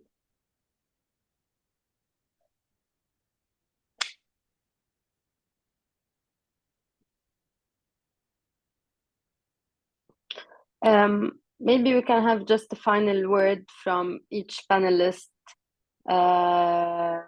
If we don't have any question, Annette, do you want to have a final word? Yes, sure. Thanks. I was actually reading the question that was put in the Q&A. It's pretty long, so I was trying to wrap up my head around it. And I think I get it, and I will try to answer that as like a conclusive point, let's say. I think that and this is another point that is really relevant for the context context we are talking about today. So that I think that when we talk about working with linkages in a very holistic way, as it's hinted in the question, sometimes we're thinking about the fairy tale world, right? It's like the perfect context where there are the enablers that we need to really create complementarities, while in the real world, as we can see of many of the cases that we have talked about today, this is there are so many challenges for that, right? And again, I believe that everything is very context specific when we talk about social protection. So it's really hard to imagine a way where everything would ideally be integrated, because we will end up talking only about theory. And sometimes, when we're talking about inclusion, for example, and we are talking about do no harm, and we are talking about contexts where there is an active conflict, for example, we need to understand that sometimes linkages are just, or integration is just not possible. There is a moment in time, there is a maturity level that we need to consider to actually think that these things and these like holistic view might happen. But this does not mean that we should not think about how to align the systems, even if they are built in a parallel way. Because of course, complementarity is what we want in any case, at least with the minimum. And this is, for example, what was done in Iraq. Like, there was, at the time of the transition out of the humanitarian response, there was not really the space to create holistic linkages, but we managed by aligning transfer values, mapping social protection systems, and starting conversations with the government to at least create like a starting point for also NGOs to think about how to engage with social protection in the long term. Yes, I think that's. Thank you, Annette. Francesco, do you want to say a few final words? Yes, thank you. Thank you very much, Diala. I was also reading Hugh's question. I think it's a very relevant one. It is a complicated one to answer as well, but I think just if I can give my 2 cents, I think it's important, and building on Annette's intervention just now, I think it's important to, when we look at inclusion, to work on alignment that's not only the typical alignment of transfer values, so the more operational type of alignment, but also the strategic alignment, right? And as resources are shrinking and we're observing donor fatigue, I think alignment is the only possible approach. And also very importantly, within our own program portfolio, I think it's important to work on, like sit down and strategize and see how we can better foster synergies between, for instance, our work around protection and our efforts around social protection, right? In order to be able to harness the dividends to the extent possible between the two functions. Thank you so much. Thank you. جمعة كمان ملاحظات أخيرة وبننهي الجلسة.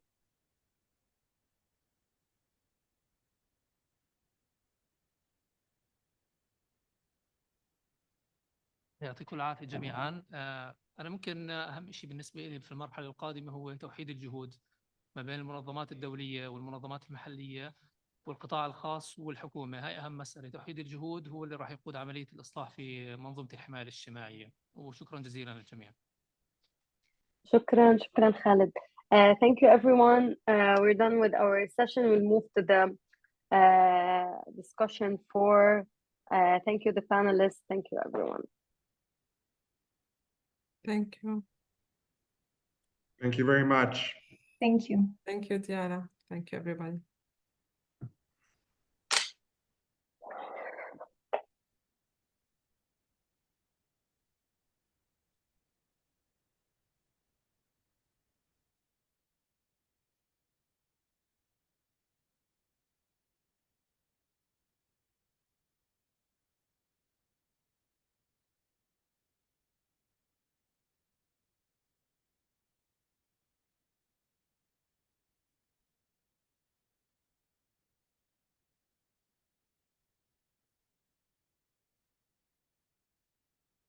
So, good evening, good afternoon, everyone.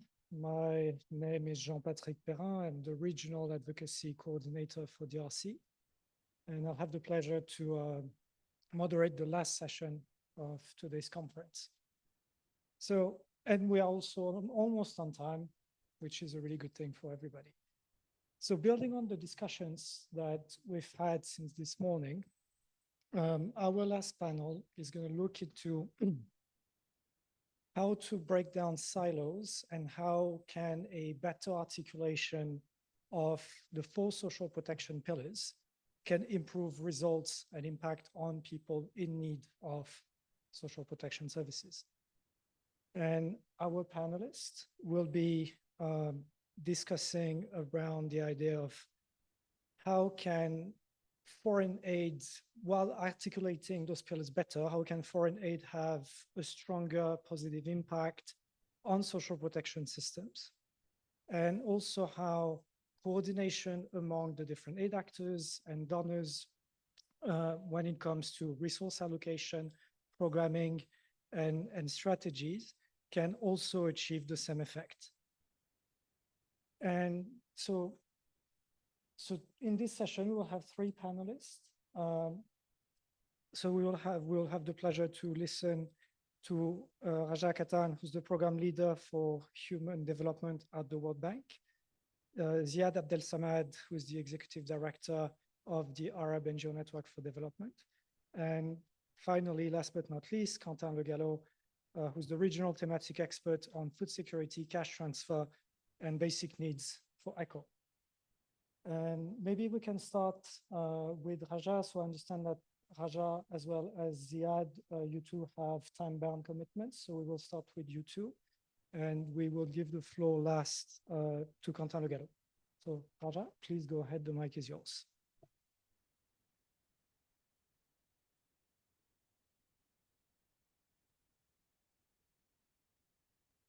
Okay, great. Okay, so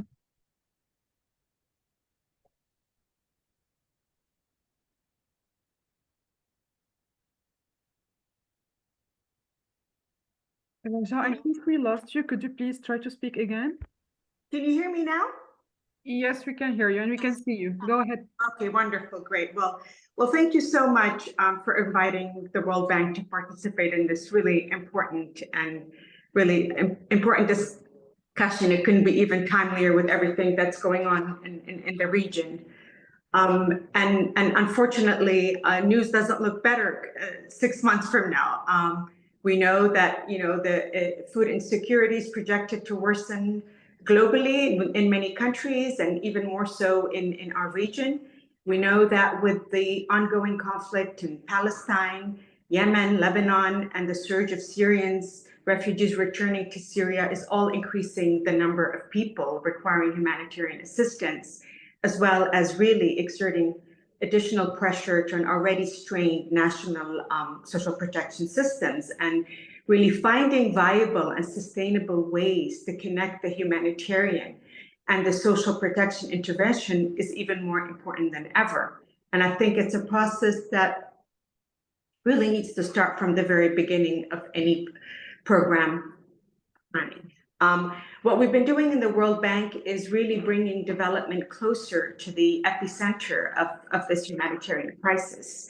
And our portfolio this is an area that only the last 5 years we've really becoming extremely active in, and our portfolio has actually in conflict and affected areas has really grown by an average of 26% per year. That's a really big amount this past 5 years, reaching a total portfolio of close to 8 billion at the end of this last year.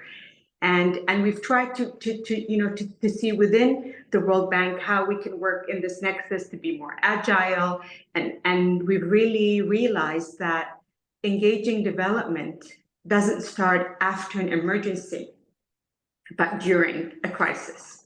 But we also know that with this, bridging that humanitarian and social protection interventions involves a really careful balancing act between pursuing that humanitarian imperative, but also building national systems, which what we ultimately want to do.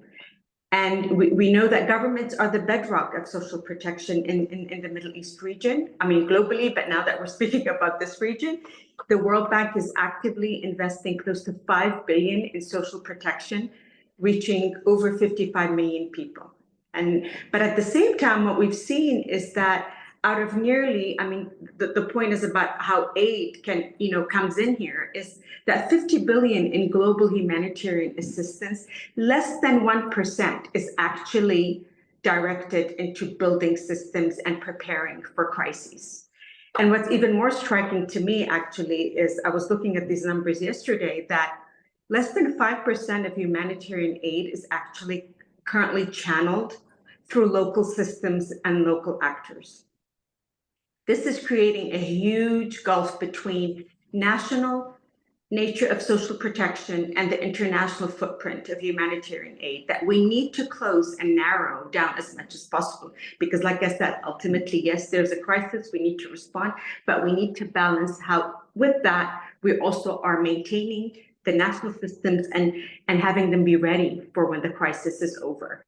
And what we do in the World Bank, what we, this whole point about, articulation of social protection pillars to improve results, it's very critical. We know it's important, and this is what we've been trying to do in the countries in the region where we're engaged, is to integrate social protection systems to avoid inefficiencies and gaps in coverage. And we really do advocate for better coordination among the social safety net, social insurance, labor programs, and social services to provide a really more comprehensive support. The good news is that innovative partnerships between humanitarian and social protection actors can be forged in some of the most difficult contexts. And partnerships with humanitarian actors play a key role in delivering assistance.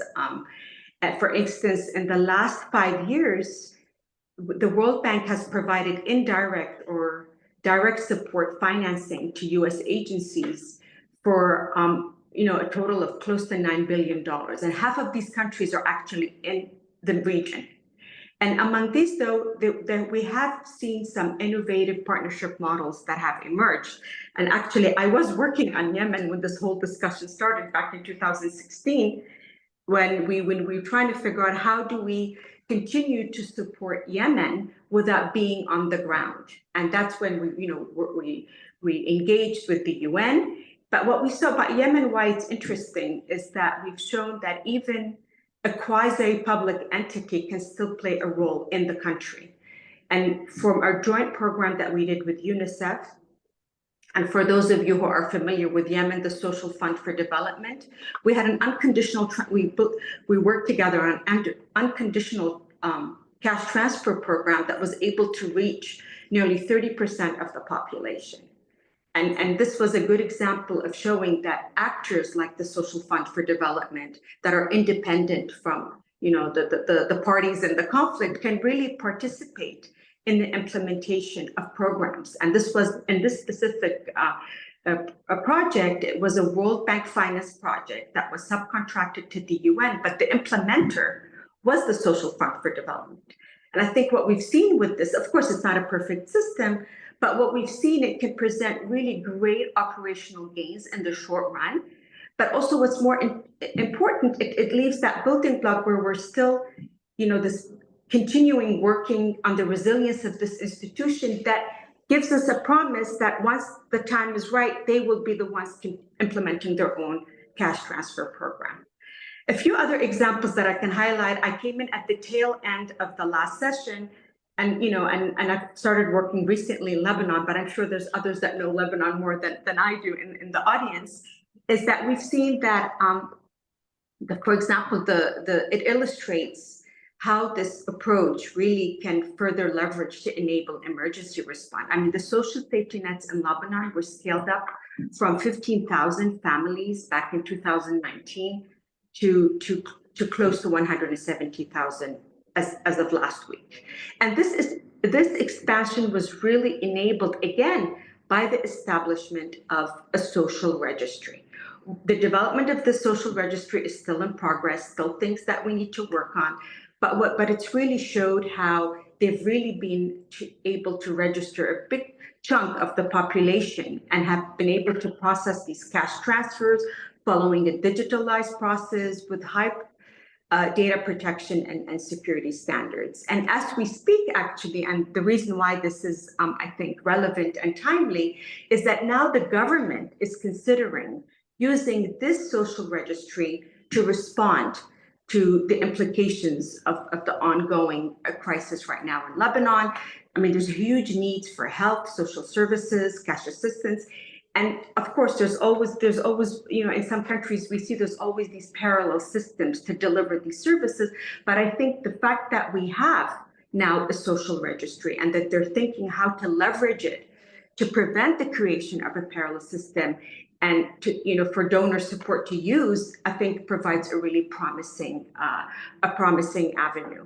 And pillar integration, of course, is really key for comprehensive and a sustainable approach. Also, I think in Lebanon, we've seen that how the cash transfer program uses a hybrid targeting methodology that I think is crucial to protect against poverty and vulnerability and the need for social services persists. But along the same time, we know that there's still a lot to be done.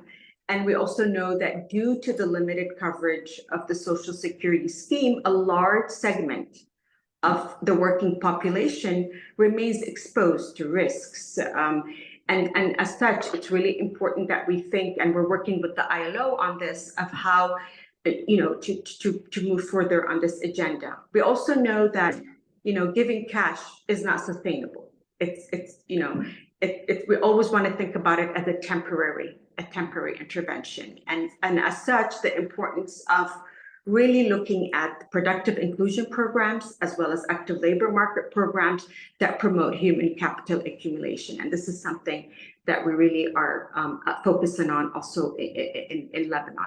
And then finally, just a last example, because there's many examples, I think, that is another promising one that shows that harmonization of delivery systems can be an entry point for bridging the humanitarian development divide in fragile and conflict-affected contexts. We have a project, an upcoming project that's been funded by the Netherlands to pilot a delivery of a cash transfer program to poor and vulnerable populations in Kurdistan region of Iraq. And it will cover the displaced populations and host communities using harmonized delivery mechanisms for registration, targeting, and therefore, I think improving the ability of readiness of the system to absorb IDPs and refugees in a more sustainable manner. Like I said, there's a lot to draw from. We have some exciting, I think, examples that we can learn from. And I think a lot has been done between the bank and other partners. And there's a base that I think we can build on as we think through how to improve linkages between social protection and this whole HDP nexus. Thank you. I tried to be as quick as possible. Hope I didn't take too much time. Thank you. You were perfectly on time, so thank you so much for that. Maybe I'm wondering, as I know you would have to leave soon, if there might be questions for Raja directly right now, or or maybe can we move to the next panelist? No? Okay. So in that case, let's move on, and thank you so much for your insight, and the overview of what the World Bank has done in improving coordination and targeting. Ziad, so please, the floor is yours. Over to you. Yes, thank you, Jean-Patrick. Thank you all. If you allow me, I want to shift to Arabic if it's possible. أنا بدي بلش الكلام بالحكي شوي عن إنه نحن نتحدث عن منطقة تعيش واقع صعب ومعقد جدا. يعني نحن عم نحكي عن منطقة فيها أكثر نزاعات مسلحة في العالم. عم نحكي عن منطقة فيها أكبر عدد من اللاجئين والنازحين في العالم. عم نحكي عن منطقة فيها تاني منطقة بالعالم فيها فقر، وآخر معدلات الفقر مرتفعة نتيجة الأزمات. بنحكي عن منطقة فيها أكثر نسبة تفاوت في توزيع الثروات في العالم، وبالتالي لا مساواة، ما يؤدي إلى طبعا تهديد التماسك الاجتماعي. فإذا نحن عم نحكي على منطقة تعاني من أزمات متعددة، في نزاعات مسلحة، ونزاعات مسلحة عم بتؤدي إلى حركة نزوح كتير واسعة، في صعوبات اقتصادية، بل أزمات اقتصادية بتؤدي إلى معدلات بطالة مرتفعة، إلى تضخم، انهيار سعر صرف العملات وإلى ما هنالك. في وطبعا في عدم استقرار سياسي. نحن عم نشوف انه معظم الدول العربية، حتى اللي ما فيها نزاعات مسلحة، فيها حالة اختناق او انسداد في العمليات السياسية وفي آليات الحكم، ضعف الشفافية، ما في تداول سلمي للسلطة، الحيز المتاح للمجتمع المدني ضيق وعم بيضيق أكثر وإلى ما هنالك. وهذا كله سوا له انعكاسات كثيرة على الاستقرار والتماسك الاجتماعي. طبعا حالات الطوارئ والعمل الإنساني، طوارئ وإغاثة والتدخلات الإنسانية. حكينا عن أهم موضوع كمان، هناك تحديات بيئية ومناخية موجودة في المنطقة. هي يعني نحن عم نشوف عوامل مناخية جديدة. ذلك يعود إلى تغير المناخ، ولكن أيضا إلى سوء استخدام الموارد الطبيعية، وعدم اعتماد أو احترام المعايير البيئية الضرورية لحماية البيئة والطبيعة. فإذا فيني نلخص بأربع عناوين أساسية التحديات اللي أنا بشوفها. العنوان الأساسي اليوم الأول هو ظاهرة النزوح الجماعي اللي عم نشهده، إن كان نزوح ناتج عن النزاعات المسلحة، يعني لجوء عبر الحدود، أو نزوح داخلي داخل الدول. وبالحالتين هيدا بيسبب يعني نوع من التوتر والأزمات الاجتماعية والاقتصادية والسياسية داخل المجتمعات. العامل الثاني أو الأزمة الثانية اللي بشوفها أنا هي الضغط الاقتصادي.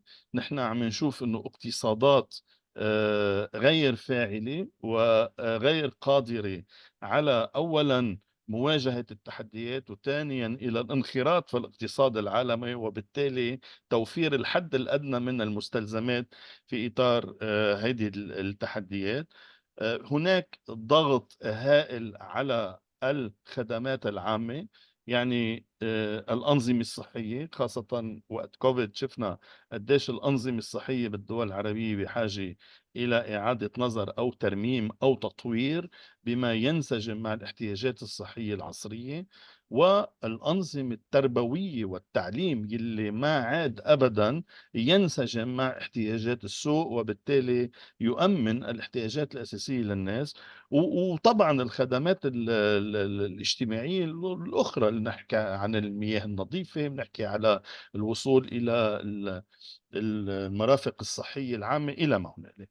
والموضوع الرابع والأخطر أنا برأيي هو موضوع التماسك الاجتماعي وما يهدد السلم الأهلي. ونحن عم نشوف إنه في نوع من التوتر الاجتماعي اللي عم بيصير في معظم هذه الدول اللي عم بيهدد السلم الأهلي. وأنا عم بحكي مثلا من لبنان اليوم، نحن عم نشوف وتيرة هذا التوتر قديش عم ترتفع تدريجيا. هون بما أنه نحن عم نحكي عن الحماية الاجتماعية، أنا بدي أقول أنه في كتير دول عربية كان فيها أنظمة حماية اجتماعية كانت بتشتغل منيح أو مش منيح، بس كان يعني مثلا العراق، سوريا، حتى بلبنان نظام الضمان الاجتماعي، بالأردن إلى ما هنالك. ولكن هذه الأنظمة نتيجة الأزمات أو اتدمرت، ألغيت بالكامل، بطلت فاعلة، أو صارت ضعيفة جدا، وبالتالي بدها إعادة نظر بكيفية إنها تشتغل. فإذا خليني أقول شو هن بنظري أنا الاستراتيجيات اللي يفترض إنه نبلش نشتغل بموجبها. أنا بتصور إنه لما بنحكي على جسر اللي هو بين الإنساني والتنمية، في البعد الثالث المهم اللي داخل بموضوع التريبل نكسس واللي حكي عنه زميلنا من الأسكوا، هو مهم جدا، البعد السياسي.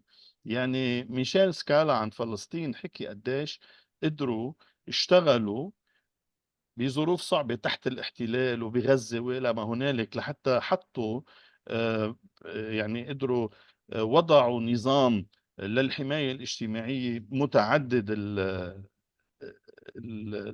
السكيمز. ولكن بلحظة معينة، لحظة الانفجار العسكري، راح كل الجهود راحت انتهت. وبالتالي الاستقرار السياسي والعمل على حل النزاعات وتوفير الحد الأدنى من الاستقرار السياسي ما لازم يغيب عن ذهننا أبدا، وهيدي عملية سياسية ضرورية. وهون أنا بتخيل أنه كمان في نقطة مهمة جدا لها علاقة لما بنحكي نحن على تطوير القدرات والبناء المؤسسي. هيدا ما بيجي ببرامج منفصلة، هيدا بيجي ببرامج تاخد بعين الاعتبار كيف ممكن نطور الشراكات الفعلية. والشراكات الفعلية مش معناته نحن منحول الشركاء المحليين إلى انترميدياري، إلى وسيطين أو إلى منفذين، ولكن الشركاء المحليين هن أيضا شركاء في رسم السياسات، في التصميم، في التنفيذ، حتى يعني شركاء بكل معنى الكلمة. بالإضافة إلى أنه أيضا في ضرورة، يعني أنا عم برجع على المبادئ الأساسية لفعالية المساعدات اللي هو مبدأ معتمد بالعالم، واللي بيحكي أيضا عن موضوع المساءلة المتبادلة، أنه الشركاء المحليين يخضعون لمساءلة الشركاء الدوليين والجهات المانحة، ولكن الشركاء الدوليين والجهات المانحة لا تخضع لأي مساءلة من أي كان. فإذا المساءلة المتبادلة والشراكة الفعلية، وأنا برأيي هول المداخل الأساسية لبناء قدرات الشركاء المحليين. مش لازم نتغافل على كيف يمكن أن نعزز الاستقرار الاقتصادي ونعمل على تنويع الاقتصاد. وإذا كانت هذه مسألة صعبة لأنه تتطلب الكثير من الإصلاح، ومش بس الإصلاح، يمكن تغيير الأنماط الاقتصادية السائدة اليوم بكل دول المنطقة، وإعادة النظر بكل النماذج اللي كنا معتمدينها. ولكن في عنا إمكانية نبلش نشتغل على موضوع المؤسسات الصغيرة والمتوسطة، ونشوف كيف ممكن نبلش ندي القدرات الاقتصادية من تحت لفوق. هلا بموضوع انحكى كثير عن موضوع تطوير أنظمة الحماية الاجتماعية. أنا بس برجع بأكد على مسألتين. المسألة الأولى هي في ضرورة أنه تتوسع نطاق التغطية، بمعنى أنه نضمن أنه توصل الحماية الاجتماعية وكل البرامج لكل الفئات في المجتمع بدون تمييز. لأنه بالحقيقة نحن عم نحكي على مثلا معدلات الملتي دايمنشنال بوفرتي بأكثر الدول العربية بتتفاوت بين 60 و 80%. فنحن يعني كيف بدنا نعمل استهداف ل 60 أو 70% من المجتمع؟ وبالتالي لازم يصير في عندي أنا تغطية شاملة لكل الفئات الاجتماعية ولكل المجتمع، اللي بنسميها نحن اليونيفرسال كوفرج، ويصير في نوع من التكامل بالبرامج، ما يكون في برامج منفصلة. فكرة إنشاء صناديق للطوارئ فكرة كمان مش لازم نستبعدها. هلا عندنا بلبنان انعمل صندوق بإدارة الشركاء الجهات المانحة الثلاثة، يعني اتحاد أوروبي، أمم متحدة، والبنك الدولي. ما كانت ناجحة كتير لأنه بحاجة إلى إعادة نظر وتطوير، ولكن هي الفكرة جيدة وبحاجة إلى تطوير، بدها تقييم جدي ومعمق، ونستفيد من التجارب ونحاول نشوف كيف ممكن نطورها. أنا عم بحكي على التريبل اف فند يلي هو كيس ستدي ممكن ينعمل لحتى نشوف كيف ممكن يتعمم على أكثر من محل.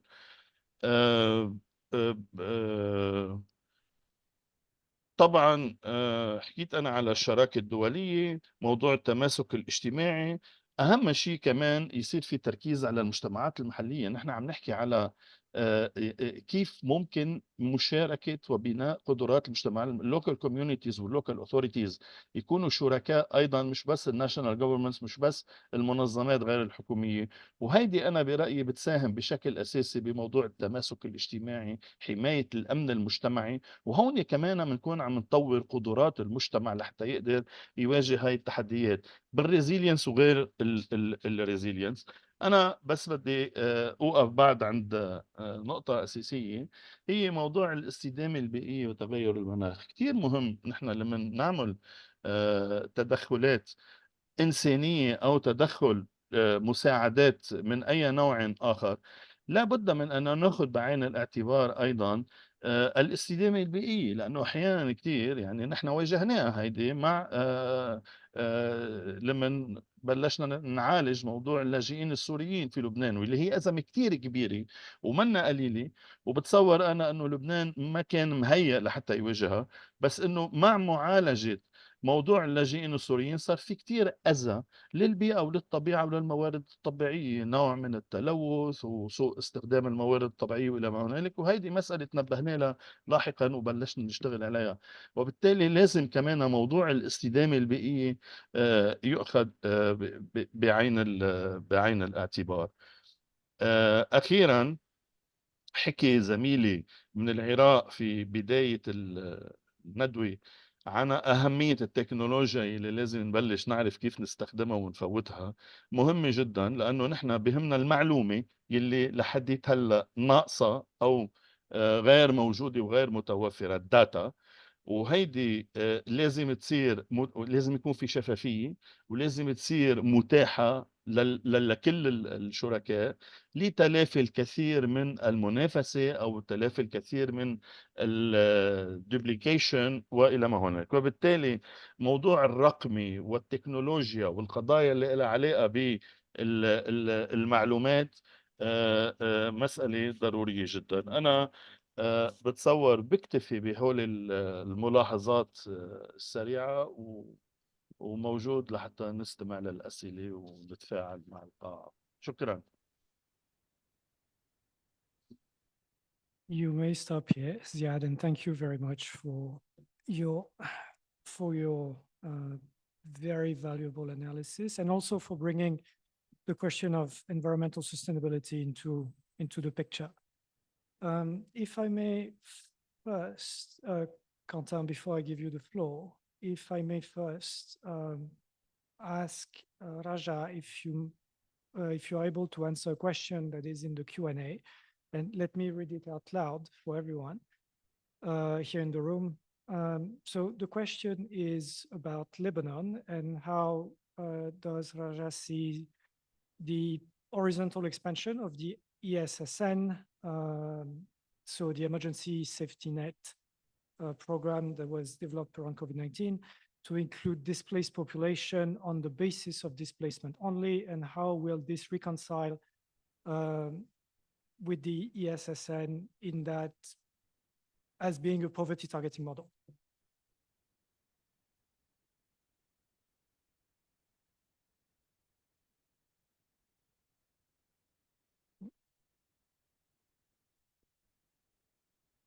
Raja, you still with us? I'm still here. Can you hear me and see me? Yeah? No? Yeah, we can hear you now. Yes. Okay, great. Okay, here we are. Yeah. No, thank you. That's a very good question, because as we were thinking through sort of the options of how to support the government in responding to these emergency, I think we were looking at, and this is still actually I'm not sure how much I can share at this point, but I know that what we've been discussing with the government is that horizontal expansion, but to include those that are displaced, like to start with those, for example, that are in public shelters. And the reason why is because displacement is, like you said, is not enough of a criteria for receiving these cash transfer, especially given that there are other organizations also providing different types of transfer. So the idea was that we would start with the displaced that are in some of these public shelters, because to us that, to the government, that is a group of people that can't even find another place to stay, right? So they're quite vulnerable. And so that's sort of like the thinking that we've been, going through for this process, but it hasn't been, confirmed yet. And the reason why we came up with this is because the government found there was a lot of difficulty in registering some of these IDPs. Some did not have IDs. So we're thinking what would be the fastest way to come in and support. Thank you very much. And there is another question for you. It's actually a double question about, so given the current situation in Lebanon and the conflict and the shift towards, the shift of NGOs programming especially. So there was a question on, is there any estimate on the extent of the setbacks to Lebanon's development strategy? And also, thank you. And also, how can the humanitarian focus on the immediate needs be also balanced with the need to preserve and eventually reinstate sustainable development goals, and ensuring that long-term progress are not lost in the face of the current crisis? No, thank you. And that's a long, a loaded question. Yeah, I think obviously we're still working sort of on the estimates on.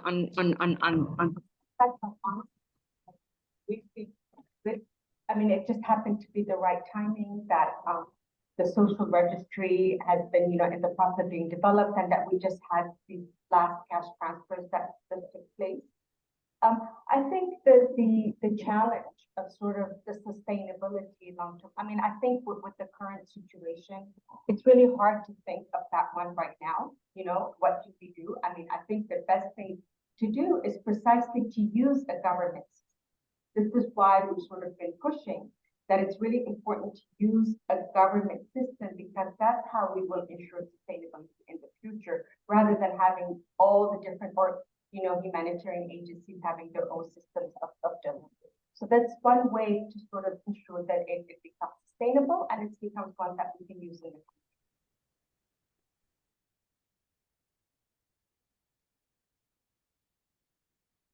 Thank you very much. So question, did anybody hear? Because there was like moments where the sound was breaking up. No? Are we okay? All right. And now, so last but not least, I would like to give the floor to Quentin for his intervention.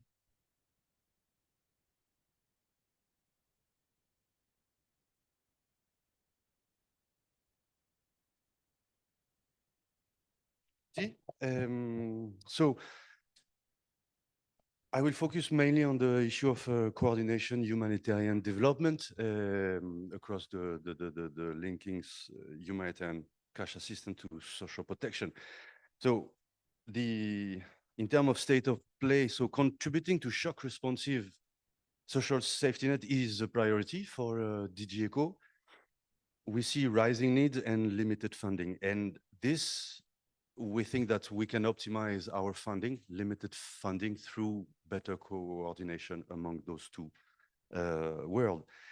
Now, the EU commitment on social protection across the Nexus gained momentum following the 2016 World Humanitarian Summit in Groundbergen.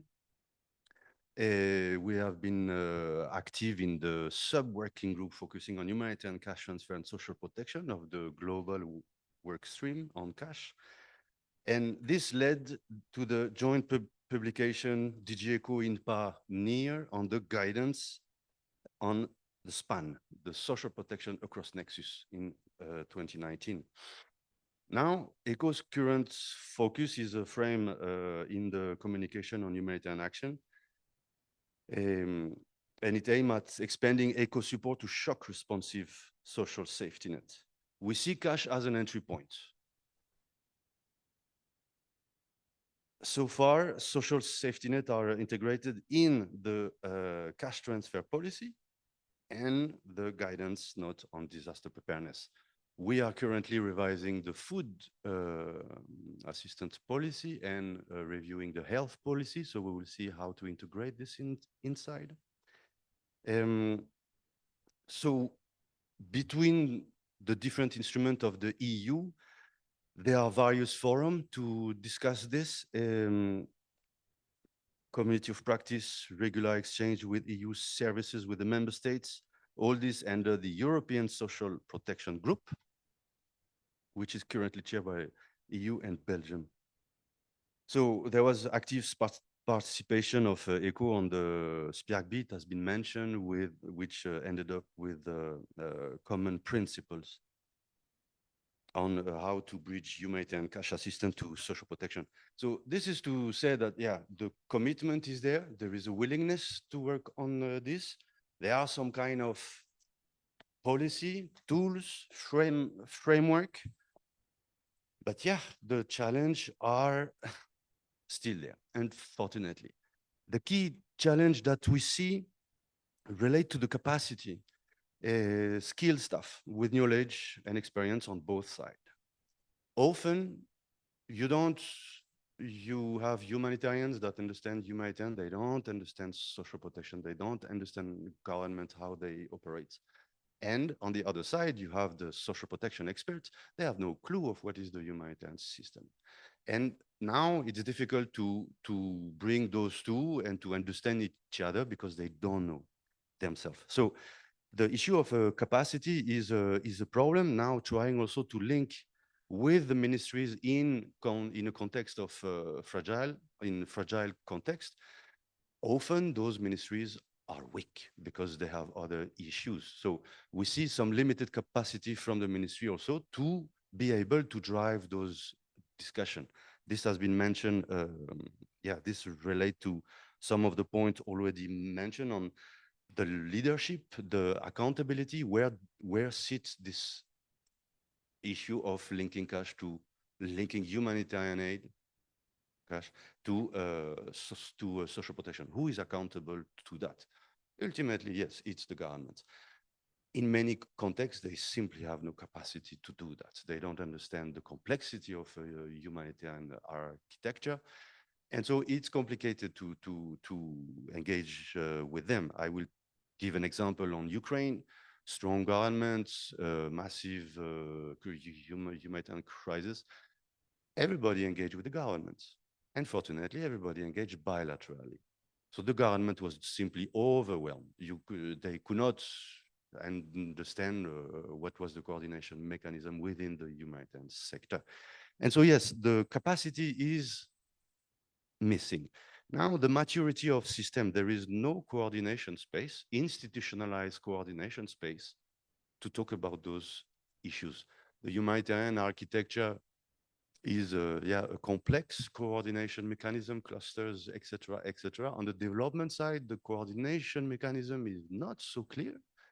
And as of today, we look at within the cash working group as part of the new cash coordination model, there is a responsibility of the cash working group to work on this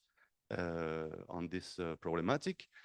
But this topic needs decision makers. The cash working group often are, they do strategic work, but a lot on technical issues.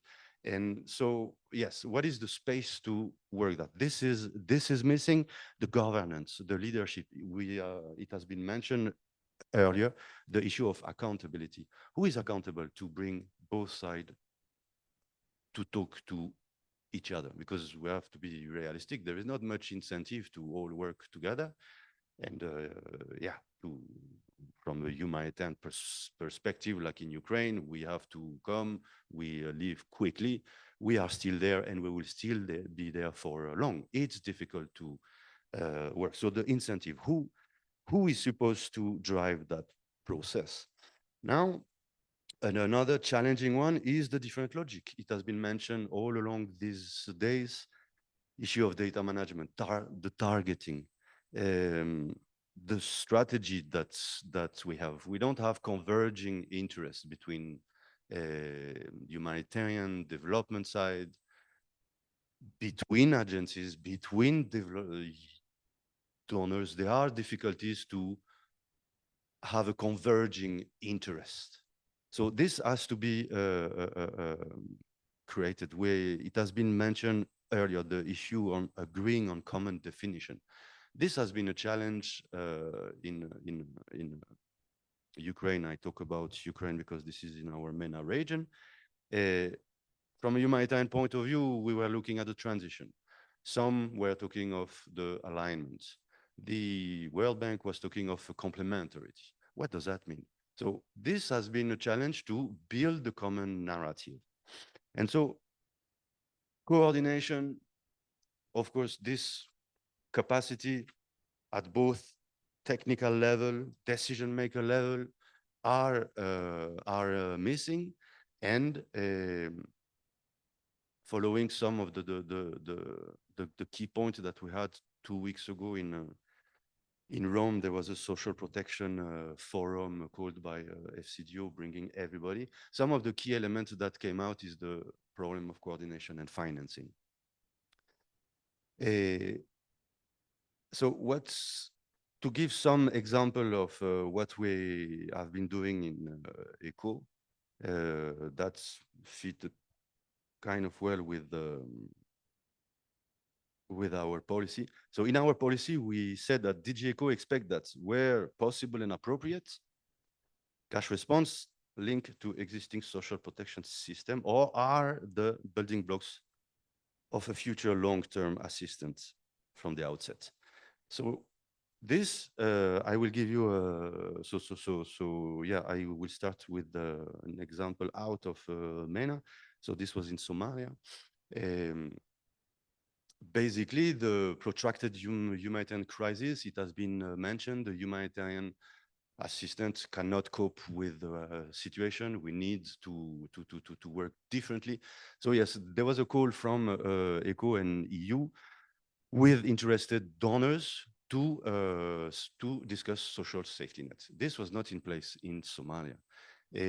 We launched this discussion.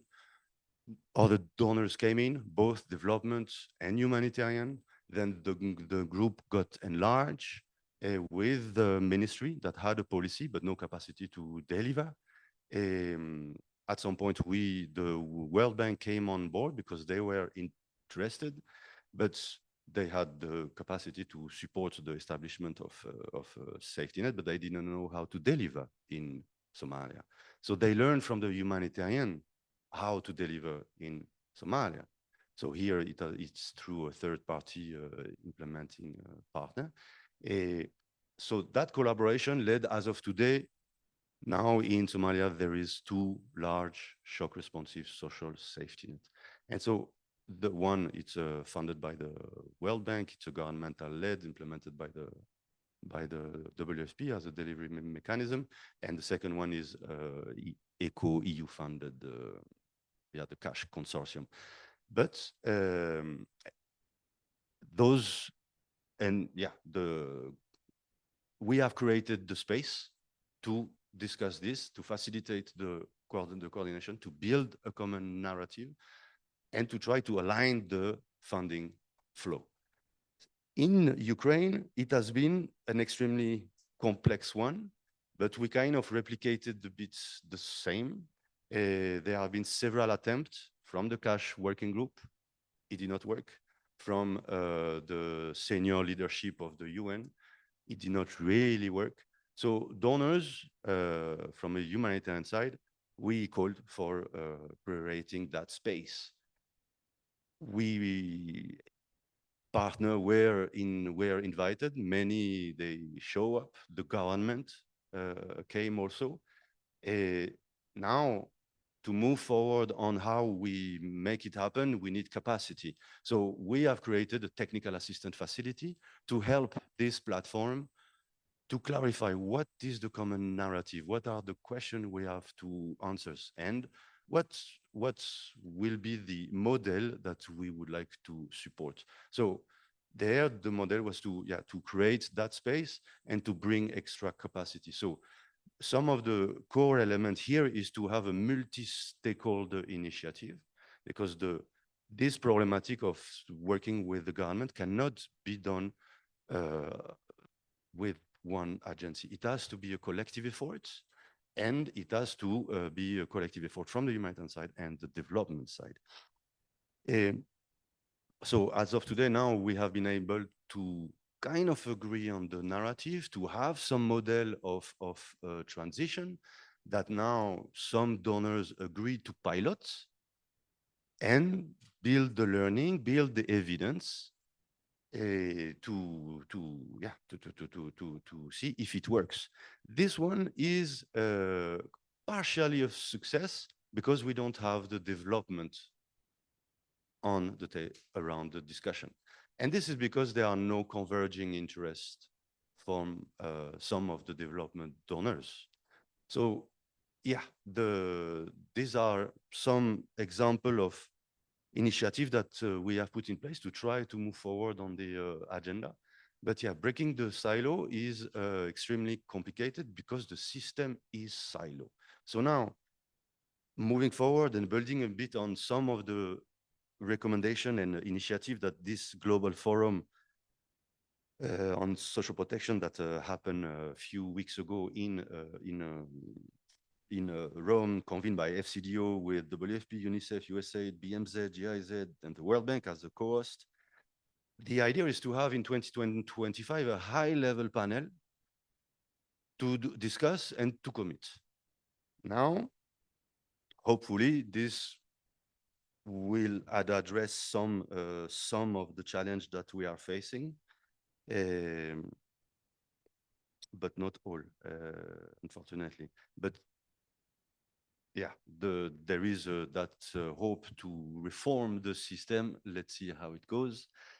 But yeah, the system is silo. We have to accept it. So either we create parallel system. So this is in those examples, it's what we do. But the problem remains, how do we institutionalize this initiative? It's exactly where we are now in Ukraine.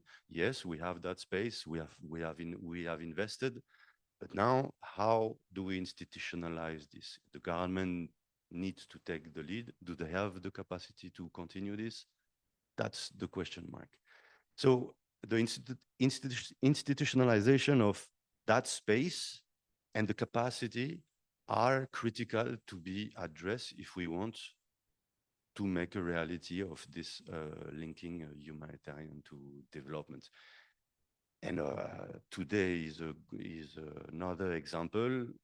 That forum in Rome is another example, let alone the P of the HDP Nexus, which is an extremely complicated one. We are already struggling with the H and D. And so far, yes, there are some good examples on cash. Cash is used, humanitarian is used on the development side, on social protection. We can make the link. We have been asked by the government of Ukraine to think of the social services. And this is all the other pillars. It's an extremely complicated one to articulate with a humanitarian architecture as we are as of today. So for a lot of the discussion has happened on the MENA. I think on the MENA side that there is already quite a lot happening, but we need to connect the dots. The example of this morning of the UN XWA is a very good example. This is purely focused on development issue. While we are in a massive humanitarian situation in that region, we need to have such platform where humanitarian and development talk to each other. I will stop here. Thank you very much. And this is a perfect way to bring that session to a close, actually. So for people in the room and those who are still with us online, is there any question to Quentin or the other panelists? No?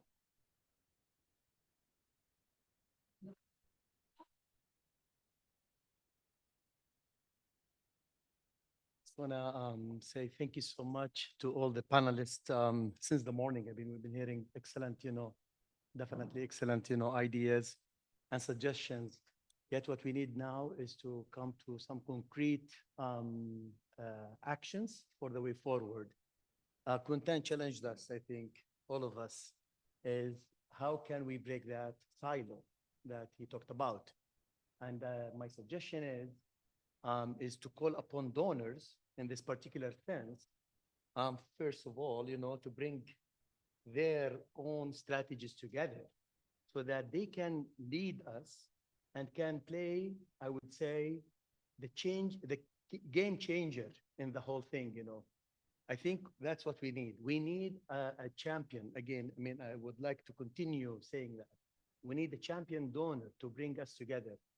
We have the NGOs, we have the UN agencies, we have the private sector, we have the philanthropies, we have all of that.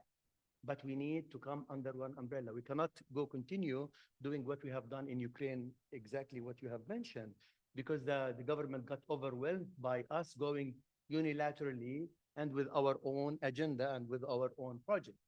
So I think it's time to coordinate all of that and to bring it under one umbrella. Maybe you're right. Maybe we need to have a parallel system. Maybe we need to come up with something new that is different than the normal stuff that we are using. Changing the narrative around the social protection is critical. And I liked what our colleague from UNHCR also mentioned, that we need to move into more development now.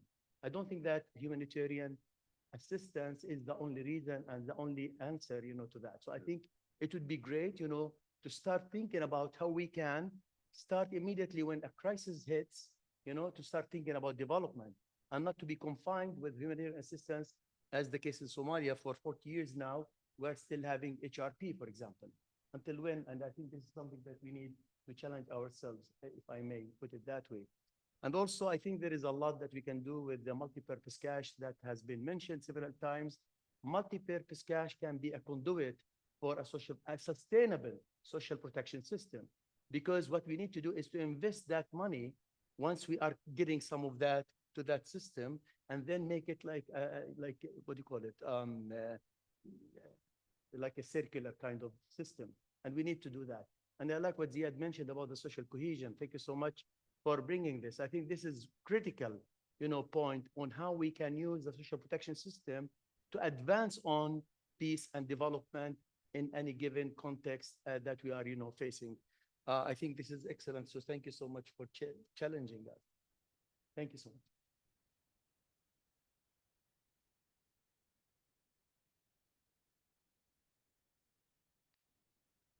And thank you, Abdallah.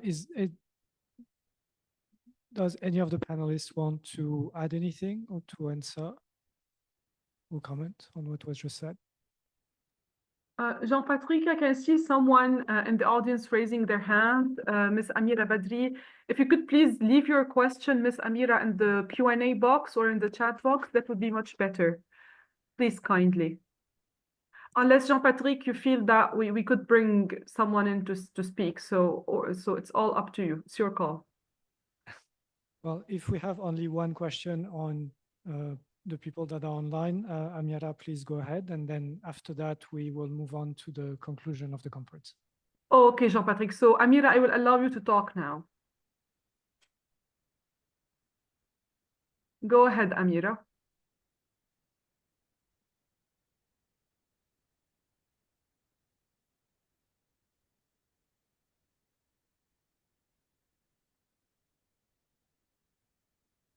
Amira, we cannot hear you. Are you trying to speak?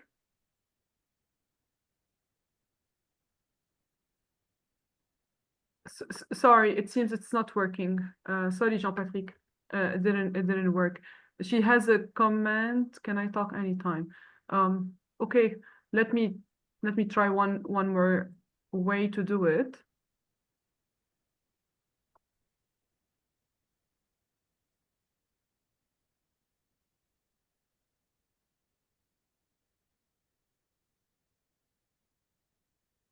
Okay, it's not, it seems not to be working. Very sorry, I did my best.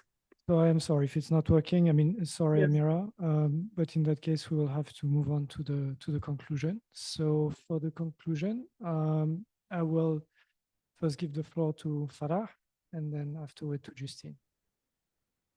Yes, thank you. So it's very hard actually to conclude after such a very rich conference and discussion. Thank you to all the panelists and speakers that made that possible.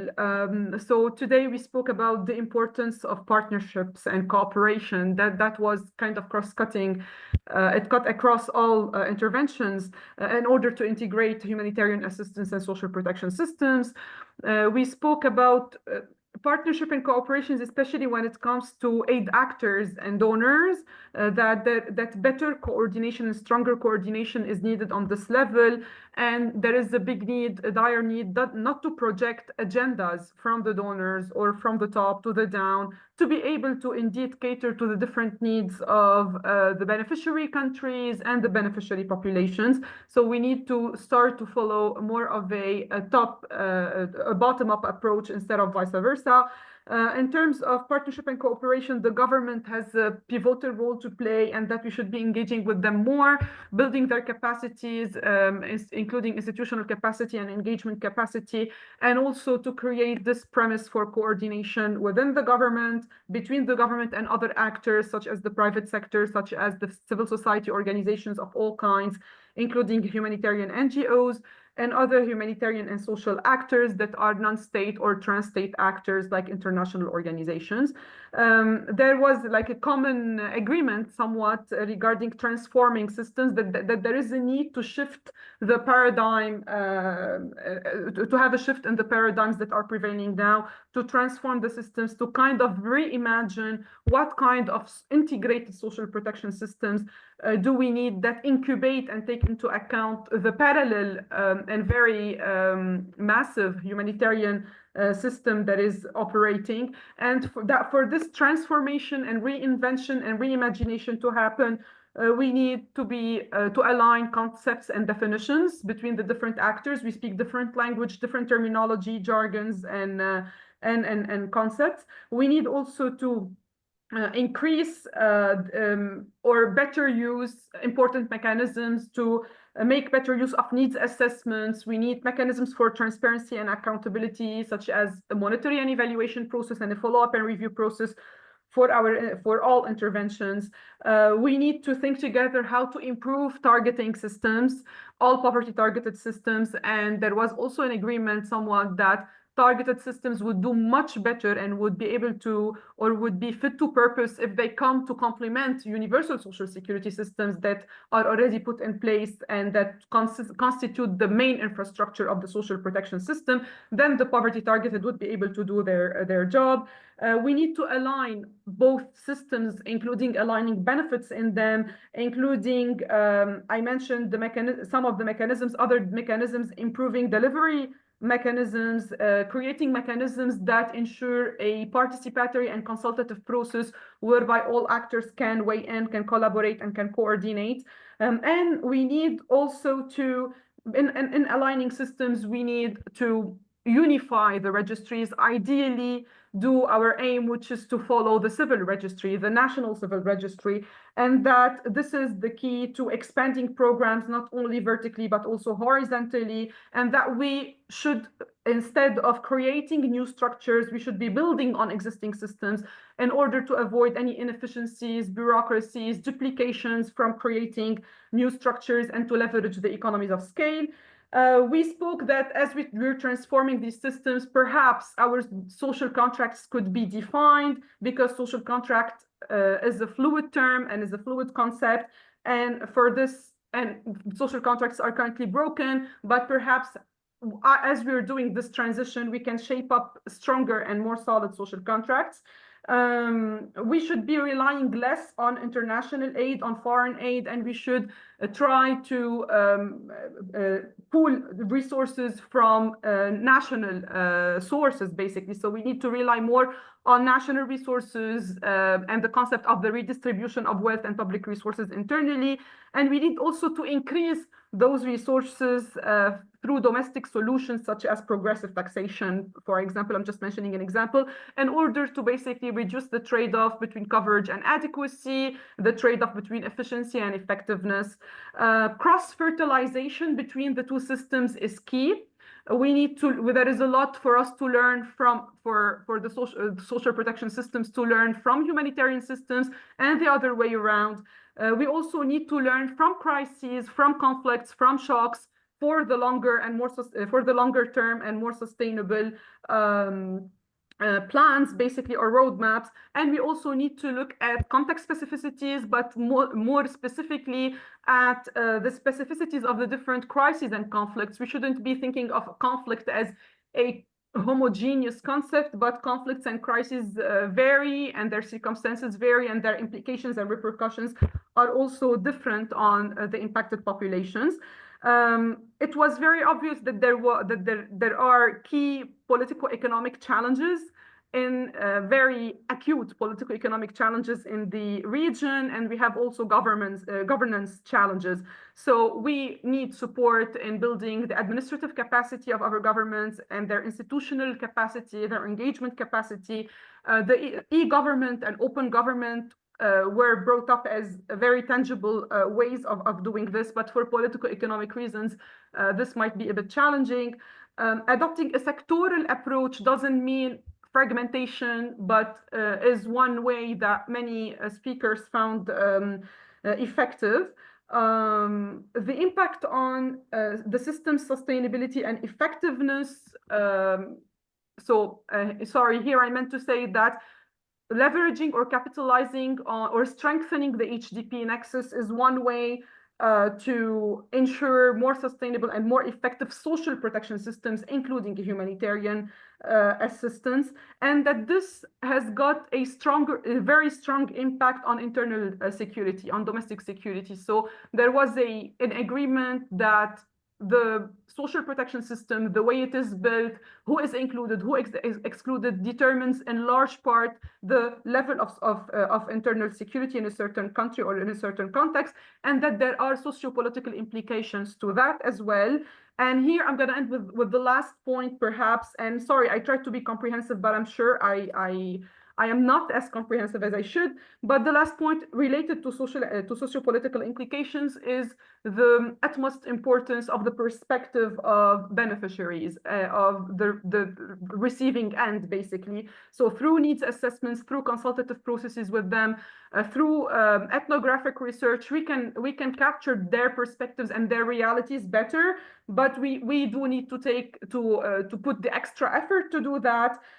Programs need to be more social protection oriented for them, even if it is a humanitarian program. And that is in the sense that the quality of the aid, the quality, the quantity, the level of coverage needs to be tweaked to cater to their different needs, the different vulnerabilities and the intersecting vulnerabilities. The missing middle needs particular attention because it is excluded inadvertently from targeted social assistance on the one hand, and from social security on the other hand. But in the transition, there is potential for change on this level.